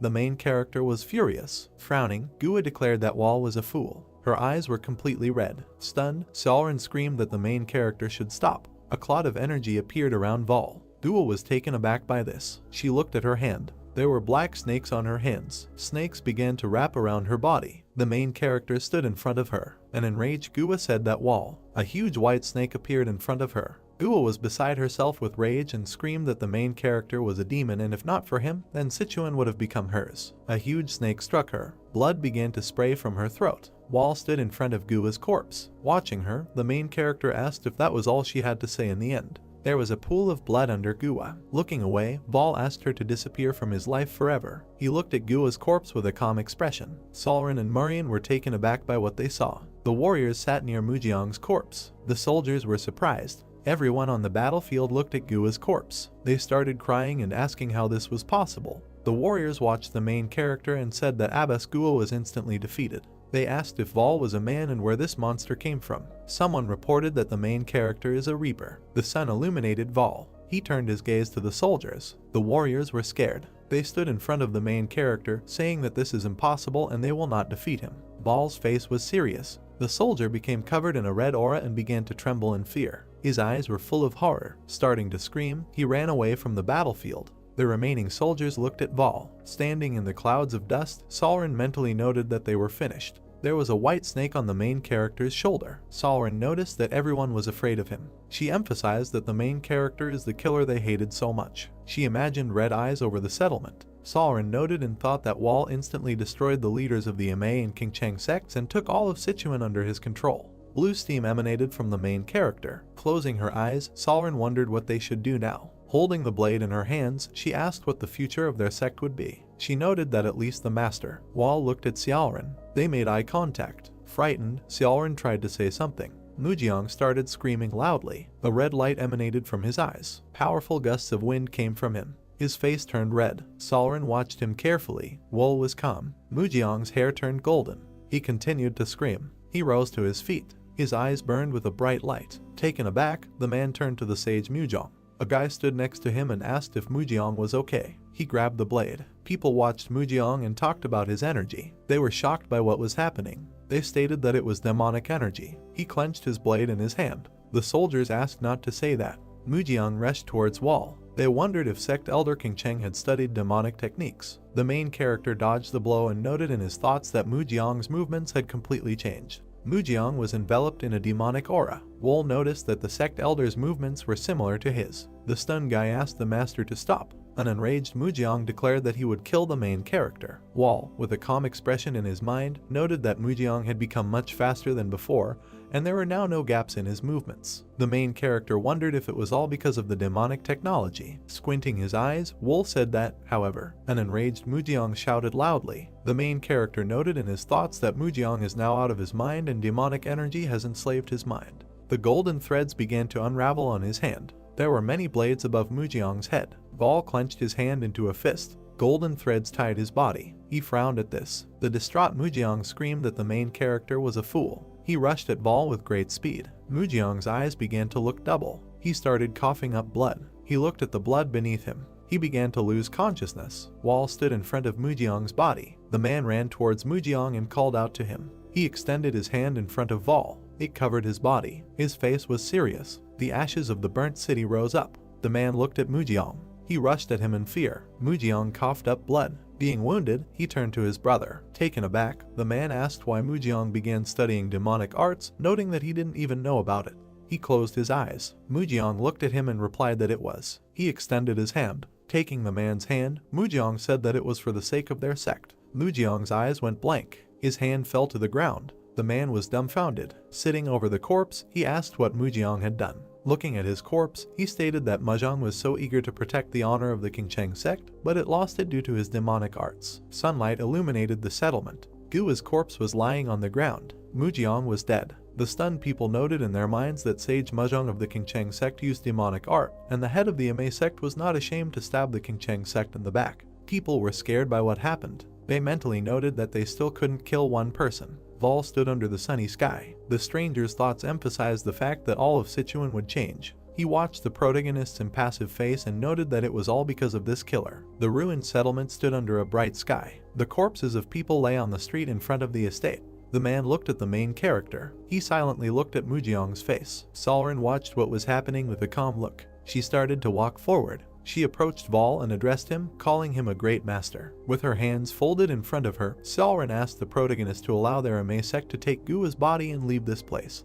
The warriors were furious at her action. They asked how she could bow her head to the man who killed their master. Solren looked at the warriors with an embittered look. They were taken aback by this. She bowed her head to Vol. Beads of sweat ran down her forehead. Solren emphasized in her thoughts that at the moment there is no person who can defeat him and avenge them now. The main goal is to survive. Vol looked at her with a calm expression. The man sighed loudly. He approached the main character and stated that the Qingcheng sect also wants to take the body of Sage Mahjong and leave. Bowing his head, the man asked if Wall would allow them to do this. The soldiers were dumbfounded. They noted in their thoughts that the leaders of the two great sects humbly submitted, noting that if they continued the battle, Qingcheng and Emei were unlikely to be able to survive it. People sat around Mujiong's body. They wondered if this monster would have mercy. A red light began to come from the eyes of the main character. He said that if he lets them leave. Enraged, Vol declared that they would take revenge, just like him. Continuing to bow her head, Solren swore on the name of the Emei sect and said that they would never seek him out for revenge. With folded hands, the man said that they, too, renounced revenge and offered to forget all their grievances. Standing in front of them, Vol asked if they thought he could trust them. Looking up, Solren replied that it was so and they would definitely follow what was said. The man, looking at the main character, said that they promised this. Vol looked at them carefully. A crowd of people bowed their heads in front of the main character. Vol looked at the sun. The sky was reflected in his pupils. Looking at the sun's rays, the main character agreed and asked them to leave. Many corpses lay in the destroyed settlement. The plot tells us that after what happened, Sichuan was almost destroyed. The mountains and the estate were illuminated by sunlight. The plot tells that the Qingcheng and Emei sect ceased their activities, and the rest closed in their territories and began to restore the damage. Wall advanced through the devastated Sichuan. The plot tells us that these events affected many people. There were many white snakes near Vol. The plot told us that, nevertheless, no one could even think about taking revenge on Will, who is a legend known as the Reaper. The sun illuminated the treetops. The boat was sailing along the river. The glare of the sun reflected from the water. There were many tree leaves flying around. The guy from the shore waved his hand and turned to the main character, saying that he was there. He waved his hand with a smile. Vol removed the dark cape from his face. There was a smile on his face. The plot tells us that, however, as time passed, changes began to occur in Sichuan again. Sitting at the table, a stranger in an orange cape asked if the assassin had turned over the whole of Sichuan single-handedly. Getting up, he said that he would have to visit Chengdu himself. There was a slight smirk on his face. The sun illuminated the blue sky. Standing on the cliff, the guy told the boy that they would soon be there. The plot asks what kind of future awaits Sichuan.